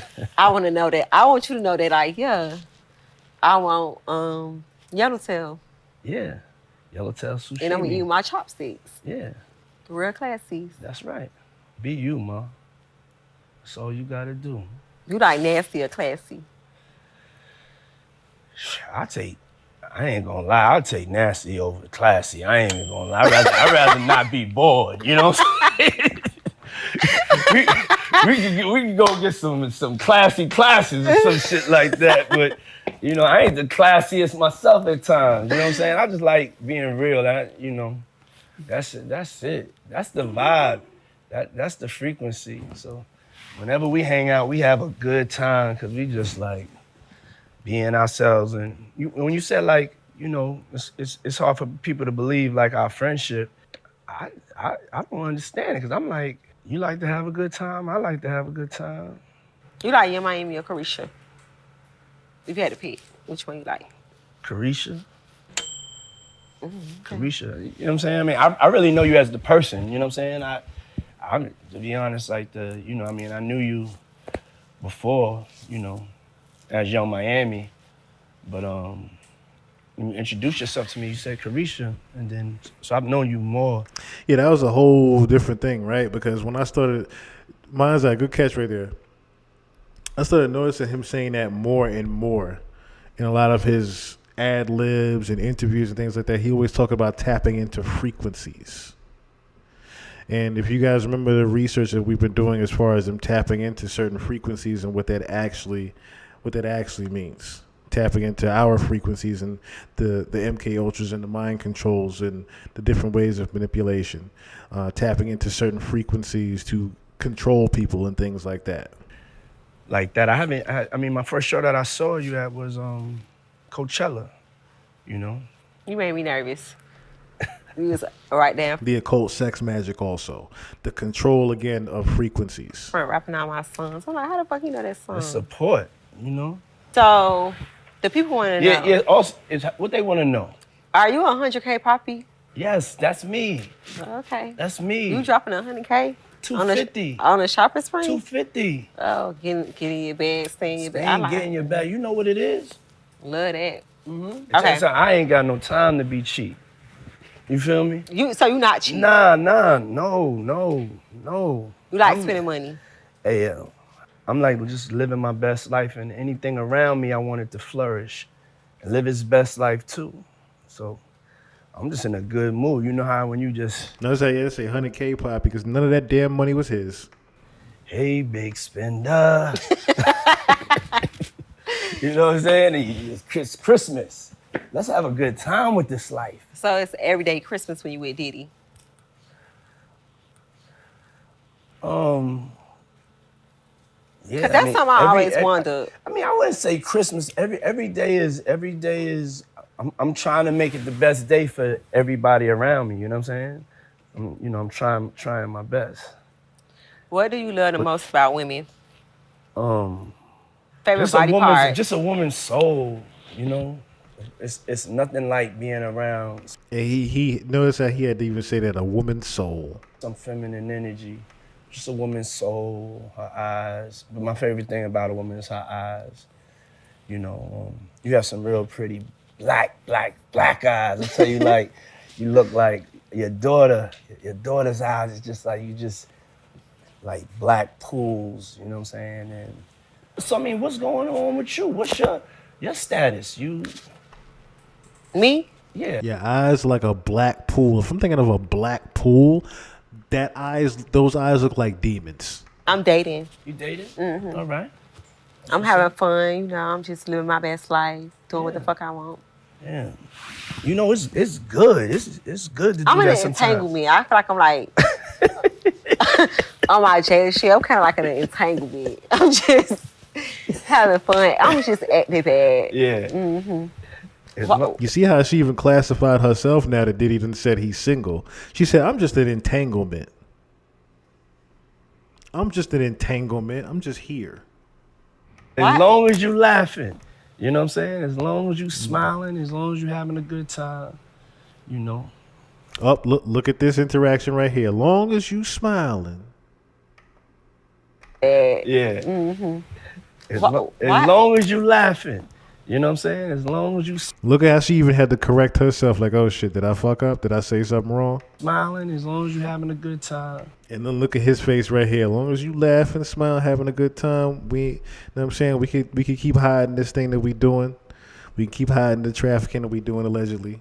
We can keep hiding all this shit. You know what I'm saying? As long as you laughing and smiling, nobody got no shit.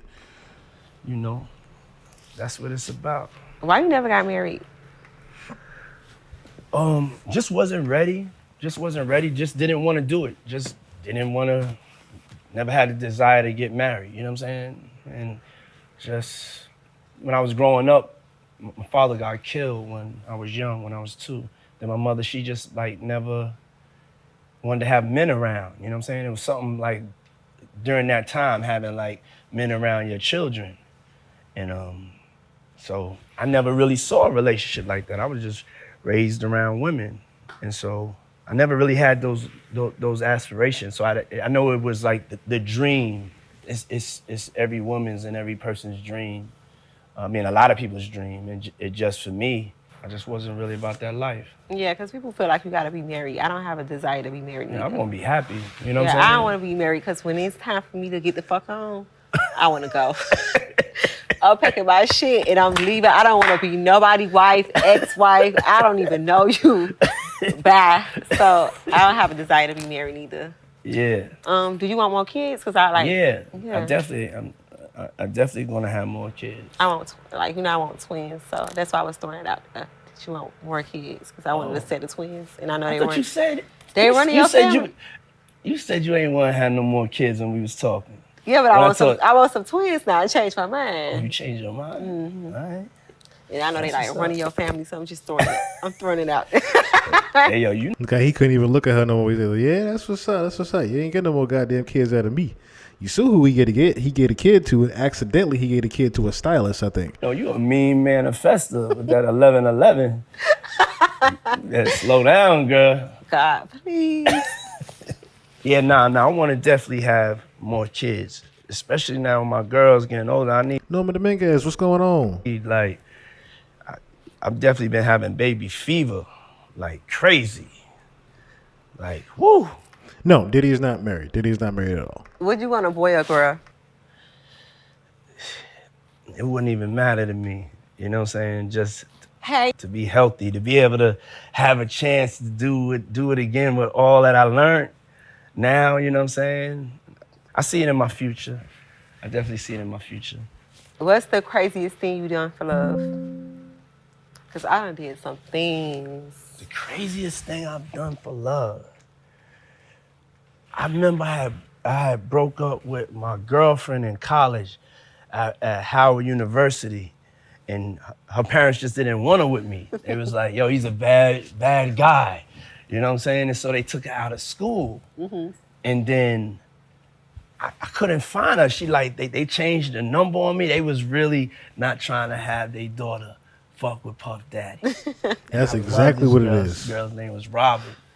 And this is just forced interaction. I had stopped going to Howard, Mm-hmm. but I heard she returned to Howard because they let her go because I wasn't going to Howard. And you went back. I ran to the train station. I'm talking about like hurting just fools. So he ran to the train station, got on the train, DC, ain't even have no money to just hiding, just trying to hiding in the train and just trying to get to DC. And then I'm like looking all over for her. And she opens up the door. And then she like lets me know like, you know, it was over. And it was like, man, I felt like I was out of a movie, you know, like running for my love. You know, I'm fighting for my love. I'm just taking the train. Man, I got so smashed up. I remember walking around the track across from the dorm, just crying, just like that. You know what I'm saying? Like that deep, like, oh God. Oh no! So you know what I'm saying? So yeah, I love hard. I love hard. You know what I'm saying? My new single is about that. You know, tried that's how I got through my last breakup. You tried it. Up. See, he was about to go into. Gotta move on. Gotta move on. You know, joined with Bryson Tiller. That's one of my favorite songs. It's hard for me to move on. Wow, you know? Why was it so hard? Man, cause I just didn't want to let her go. You know what I'm saying? What's the craziest thing I bet you didn't. you've ever done for love? Craziest thing I ever done for love. I don't do Would you that. do what I did? What I talked about? Just you heard what I'm saying? You gonna run like to the For the dick, I'm gonna hang off the airplane. I'm gonna be at your mama house, anybody's house. You gonna love me. We ain't done until I say we done. I don't give a fuck. The craziest thing I done did some shit. Tell me. At your mama house with a bad tunnel, come outside. Oh, let me see what's the craziest What's thing the I ever crazy? did. Tell me. The craziest thing I ever did for love was he was drunk. I went through his phone, found him cheating, packed up all my shit, moved out my house just to go back. Like, I went back and was crying, like, on the hood of his car. Like, bitch, didn't you leave? But I had to think about it, like, where I'ma go? That was the craziest shit, because I just packed up my whole house. Yeah. And I was like, you know what? I ain't leaving my man. I gotta go back. I'm like hanging on the hood of the car, like, you got me fucked up. Where you going? He was like, girl, your ass crazy. I was sitting here just thinking about that same thing too, because Kim was the only one that actually stayed around until her death. Sarah didn't stay around. Cassie didn't get to stay around because she left off with the trainer. Young Miami, of course, got lucky because he got arrested. The only person that actually stayed around and had the kids and the family with him was Kim, and she paid for it dearly. Like, you packed up, you left me, why you back? So I think that was crazy as fuck to pack up my shit, go back, and now I'm hanging off the hood of your car because you ain't even calling me no more. I'm like, nigga, you got to come back. Listen, where you going? I want you to chase me. Yeah. You can't move on until I say we done. That's how I operate. Yeah. You might Yeah, want but to. not yeah. My situation, I ain't had no choice. It was like he was married and He said that real quick. He said, yeah, but not here. Say we done. That's how I operate. yeah. You might Yeah, want but to. not yeah. My situation, You see how he said that real quick? Yeah, but not here. I ain't had no choice. It was like he was married and had a baby. I had to move on. You see how he nonchalantly is talking about Cassie here? She got married, got a baby. No, you don't. It was like he was married and had a baby. I had to move on. No, you don't. Yeah, that's crazy though. You was hanging off the hood of a car? I hang off yours. Hell yeah, where you going? I'm going with you. Security let me in the gate. Oh, you got a different type of love. What kind of love is that? I'm gonna pull up on them jet skis at your house. Let them not let me in the gate. Not. Hi. It's me, Karisha. Nice to meet you. Can I talk to you? You want to join the conversation? Why you not answering my calls? That's how I am. That's how I bring my smoke.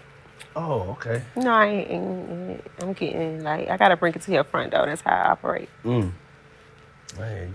you got that aggressive love. Got that scared nigga love. So tell me about the plans for the show. What is Karisha Please gonna be about? Karisha Please, it's gonna be more of like a lifestyle podcast. We just gonna talk about everything, like real life topics, love. It's just like a conversation. I wanna bring a lot of people in. I think I wanna do TD Jakes. Yeah, that'd be dope. Yeah. Yeah. I feel like this new generation need it. We need some healing. Yeah. I'm I'm gonna take you to the church one day. I love that. Real. No, that's one thing that I'm gonna take you to the church one day. That's a very scary thing for him to say to you. It's a very scary thing for him to say to you. Play this little clip right here too, before I play the last part real quick. This is an interesting one here. It was titled "You Ain't the Boss of Me." Interesting. Just in your backyard chilling. Now I'm celebrating. You know what I'm saying? As if she called this. So this was pretty much Young Miami was on live, and she called him off guard. It took me a long time to get to this point to be able to drop this single, and how personal like music is to me. And so I'm the happiest motherfucker in the world, Feeling good, I'm in my bag, staying in the light, Hopefully I got people dancing some more, because we need to dance. We need a good bop. So you back in your bop. The bop is back. What you think? You doing an interview? I told you we just gonna get on here and talk how we talk. You know I'm in the bop. You wouldn't even ask me no questions. See, you on that Karisha Please time. We ain't gonna be doing no interviews now. Just talking as my friend, baby. For real. Who you talking? Talking to you. No, you're not. I'm back in my bop. Okay then. Okay, you know that. I know you back in your bop. I'm gonna ask you, am I back in my bop? I already know what time it is. Yeah, you know what time it is. What time is it? It's Friday. It's shot o'clock. Let's go. No, for real. What you doing though? I'm getting my hair. I got a show tonight. Can we bring the music out here? Yeah, I want to hear everybody. I want to hear "Gotta Move On." That's my song. All right, we gonna get "Gotta Move On." We gotta take a shot for our ex. It's shot for our ex. We single as a motherfucker. Yeah. Single. Yeah. Single and free. Here's to us single. Here's the new hit single. Turn it up. She don't want my love. See how they had to keep playing around with the I'm single thing? She had to pretty much just cope knowing that.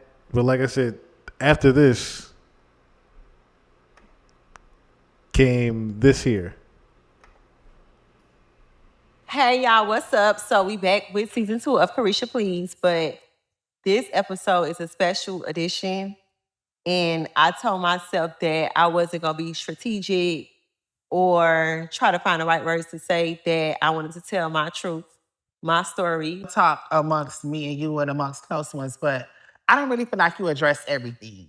And so today I want you to take this time to put everything on the floor, get it all out, because once you talk today, nobody's gonna hear from you till 2028, baby. Thank you. So I want you to take today and let everything out, get everything off your chest, and we're gonna get into it. Let's go, I'm ready.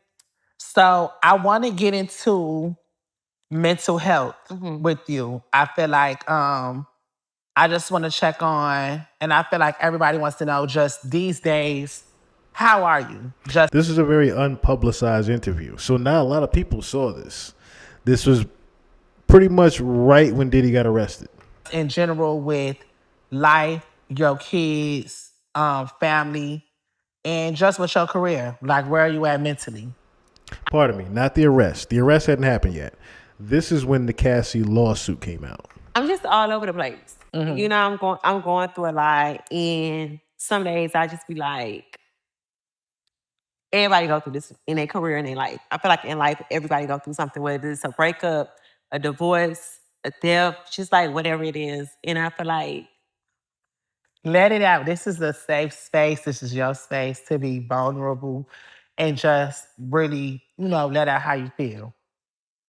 so mentally, like, 1 minute I'm happy, 1 minute I'm sad, 1 minute I'm feeling like, fuck this shit. And then the next minute, I'm going to say this again as she's crying. This is right when the Cassie lawsuit happened. And she had to save face. Everybody was questioning her. The tweet jokes and Karisha Please was pretty much non-existent because we didn't know where the show was going to go. I'm looking at my kids and I'm like,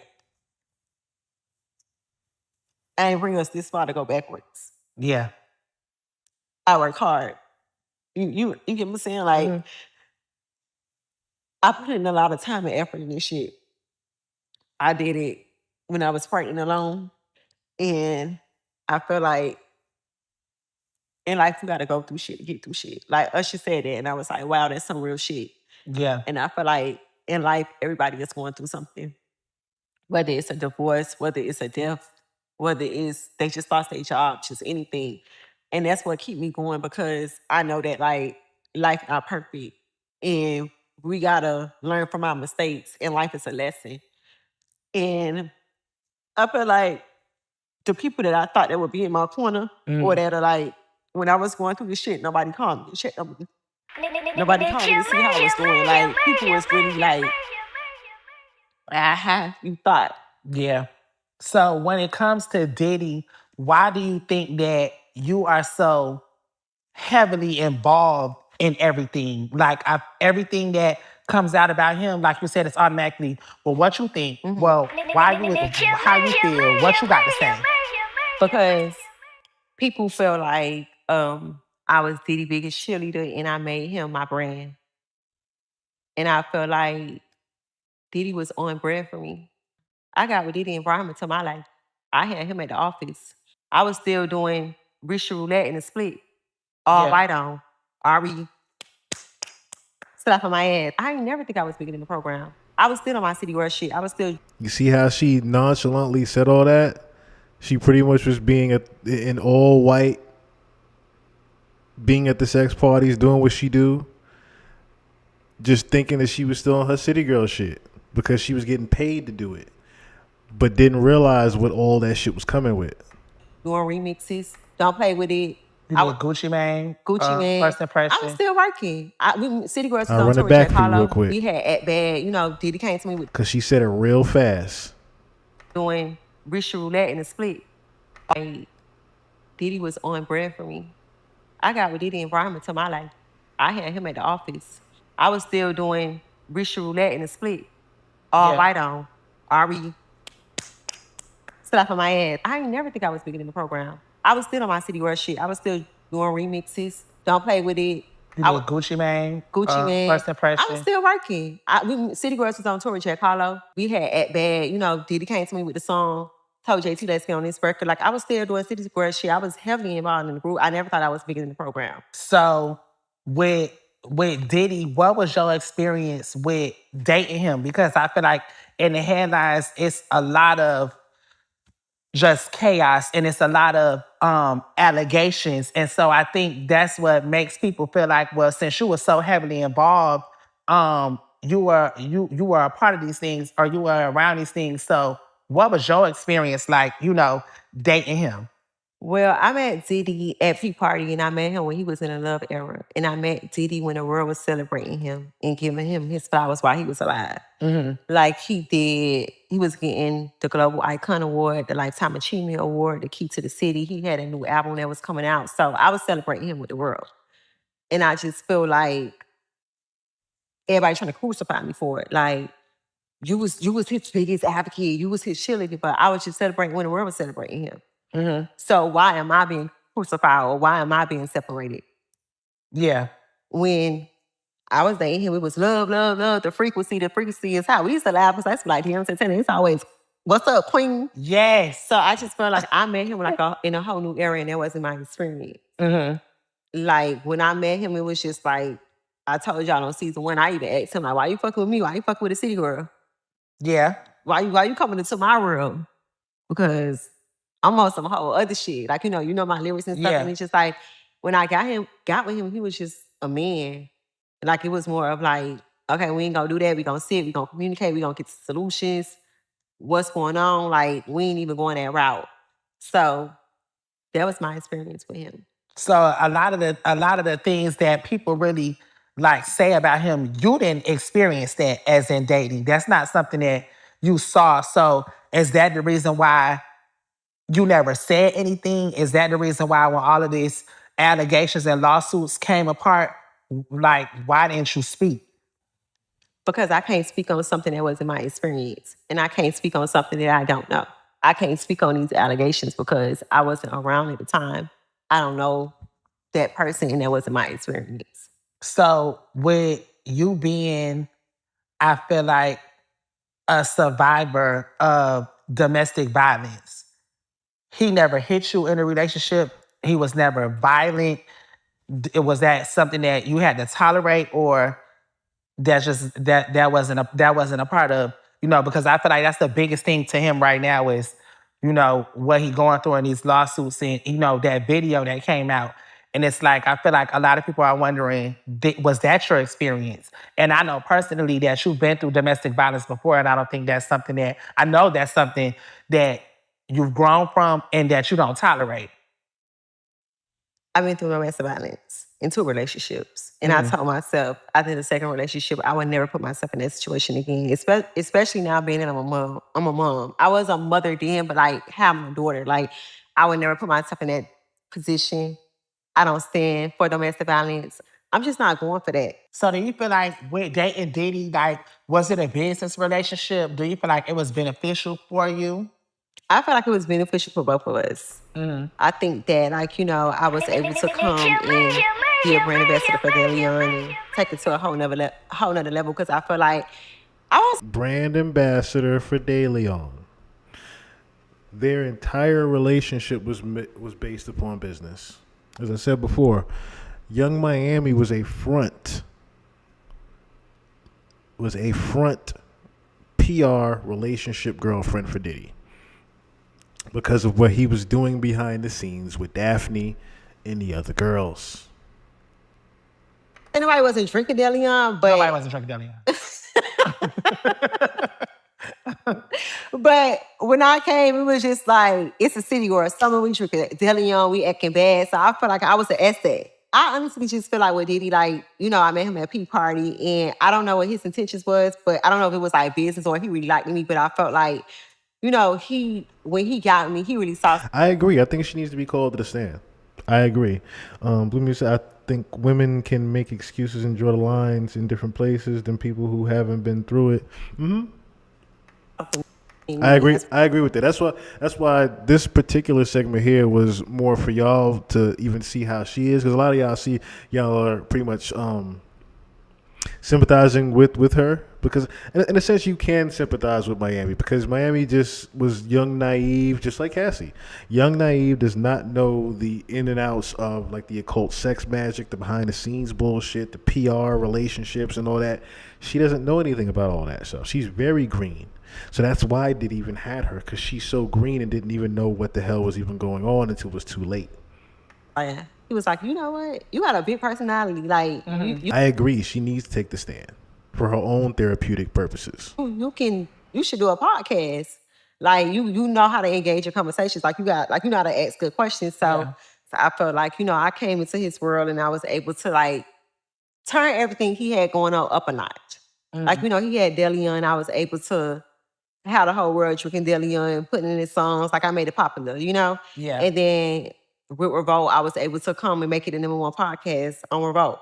Yeah. So I felt like, you know, and then with him, it was like he was able to, you know, take. You can't make DeLeon popular. Nobody listening to your shit. I'm sorry, Karisha. My career to the next level.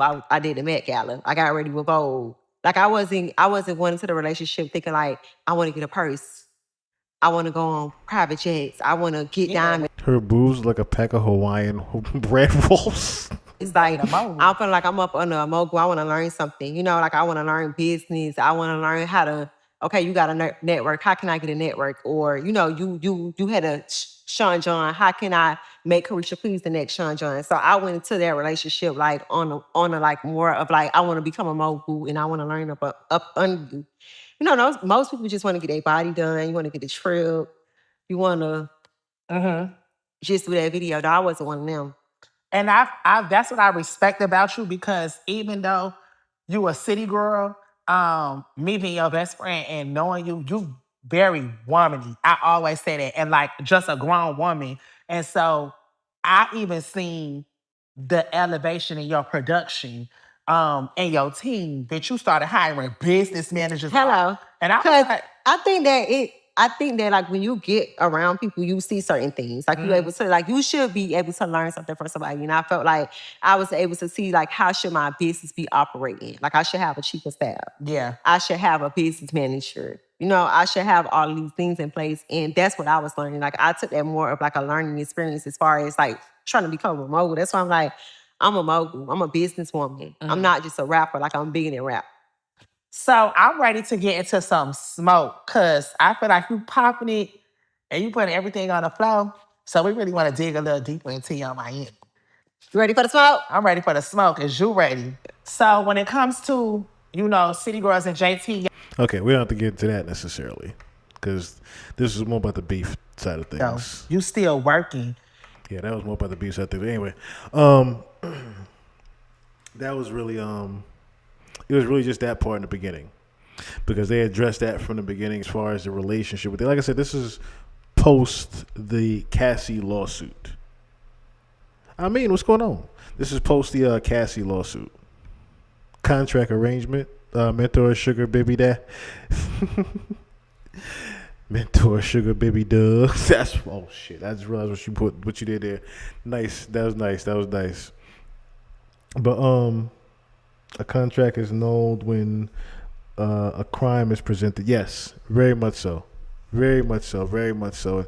That's really what happened with her and Diddy having to part ways, because now you can't be that brand ambassador for De Leon, as you say, right? You can't be his PR girlfriend like you were before. No, she really isn't. She just looks good on camera. That's literally all it is. Karisha just looks good on camera. You take all the glitz and glamour away from her, there's not much there. Because even though, you're hiring staff and this, that, and the third, well, where is the money coming from with you hiring this staff? Because I haven't really seen too much with Karisha Please. The last thing I saw with Karisha Please was a Rick Ross interview. So that just tells me right there that you were just trying to jump to the next ship for some money. You did a NLE Chopper interview and you did a Rick Ross interview.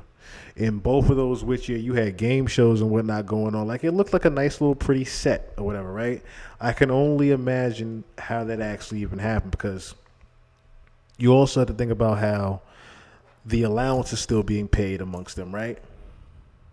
Or used to be. Because like I said, this is still last year before he actually went to trial. Her last interviews are all before he went to trial. Because in the trial, it even says that he's paying Daphne's rent still. He's still paying Gina's. He's still paying Jade's. Still paying Young Miami's. So if you're asking to yourself, okay, how did the shows, the last two interviews get shown?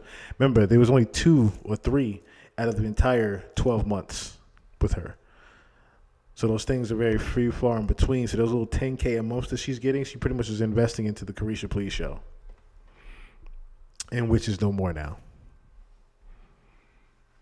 Or that staff that you hired, gone.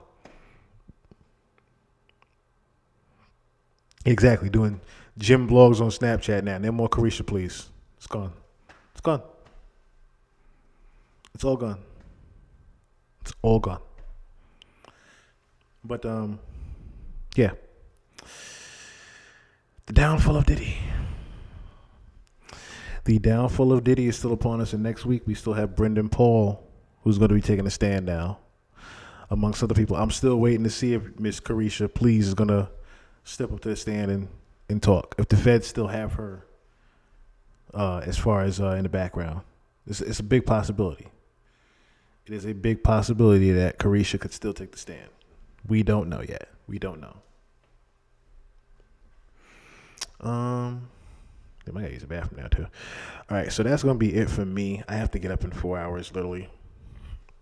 So I will be back here tomorrow, and tomorrow we will get to more Diddy update, but we will also we're gonna branch off into the Kendrick Lamar and Drake situation that's been going on. Kendrick just performed in Toronto.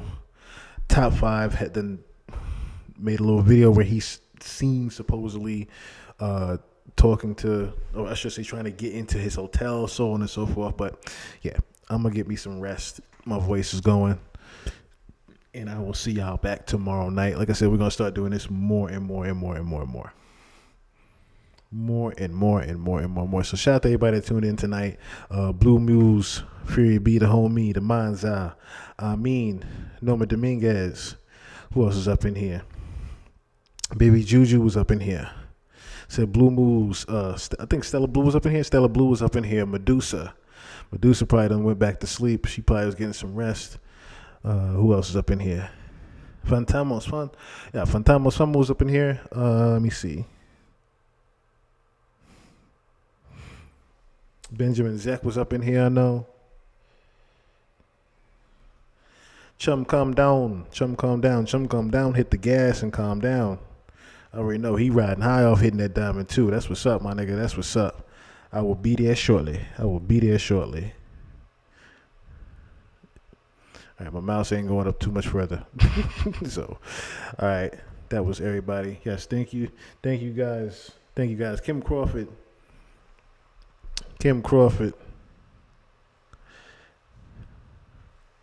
Hippie TV.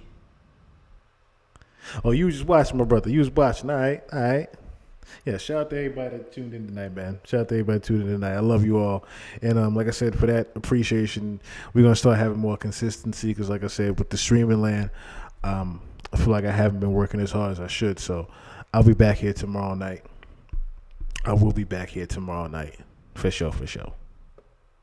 So we're going to end it off how we started off. You know what I'm saying? We're going to end it off how we started off.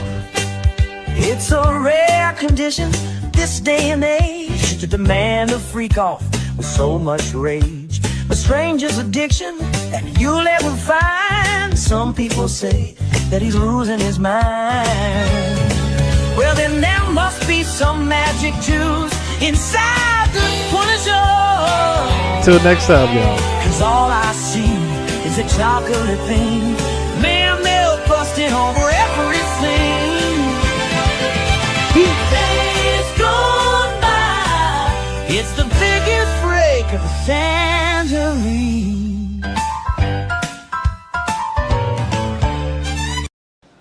But I was forced into this way of life. Hey, look, I've been dealing drugs ever since I was 12 years old. See, I didn't have the chances that you have, Miss Hawkins. I wasn't born with a silver spoon in my mouth, Miss Hawkins. I wanted to get out,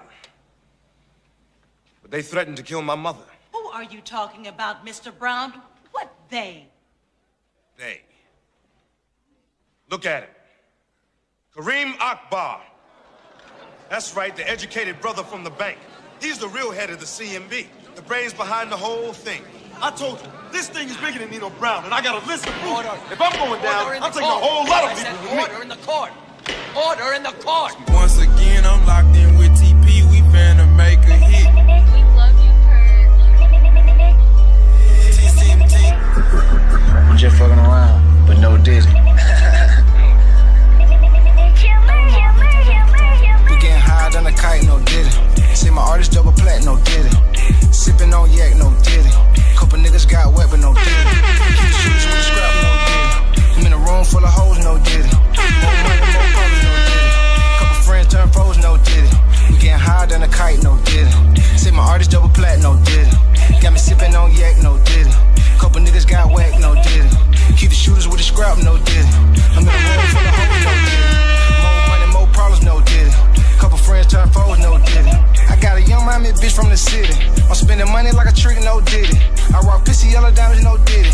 But you can't be underage, no Diddy. It's a Dendo with a switch, no Diddy. Folks passing pills around like frisbees. And booby trap going up on a Wednesday. I'm in the bag, it's a Monica Lewinsky. I'm fucking rappers, baby mama, no Diddy. I got these niggas in they business like Drizzy. In New York, moving prison, no Diddy. I got the power and respect, but no Diddy. The CEO in the video, but no Diddy. Cause I ain't dancing like a hoe, no Diddy. Can't go out like Pop, no kissing. Play with WAP and get popped, no Diddy. She on the pills and the coke, no Diddy. I keep a mule for the dope, no Diddy. Damage dancing on my chest, no Diddy. But I blow a nigga car up like Kid Cudis. I'm on a yacht taking shots, no Diddy. Paper top from the thought, no Diddy. So niggas wanna boss me, I'm not 50. But get a nigga ass touched like Biggie, no Diddy. What you talking about? What you talking about? What you talking about, bro? You raggedy bitch. Higher than a kite, no Diddy. See my artist double plat, no Diddy. Sipping on yak, no Diddy. Couple niggas got wet, but no Diddy.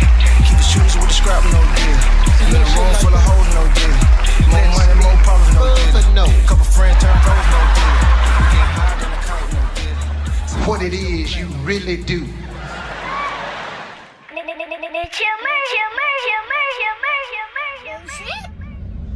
Bullshit.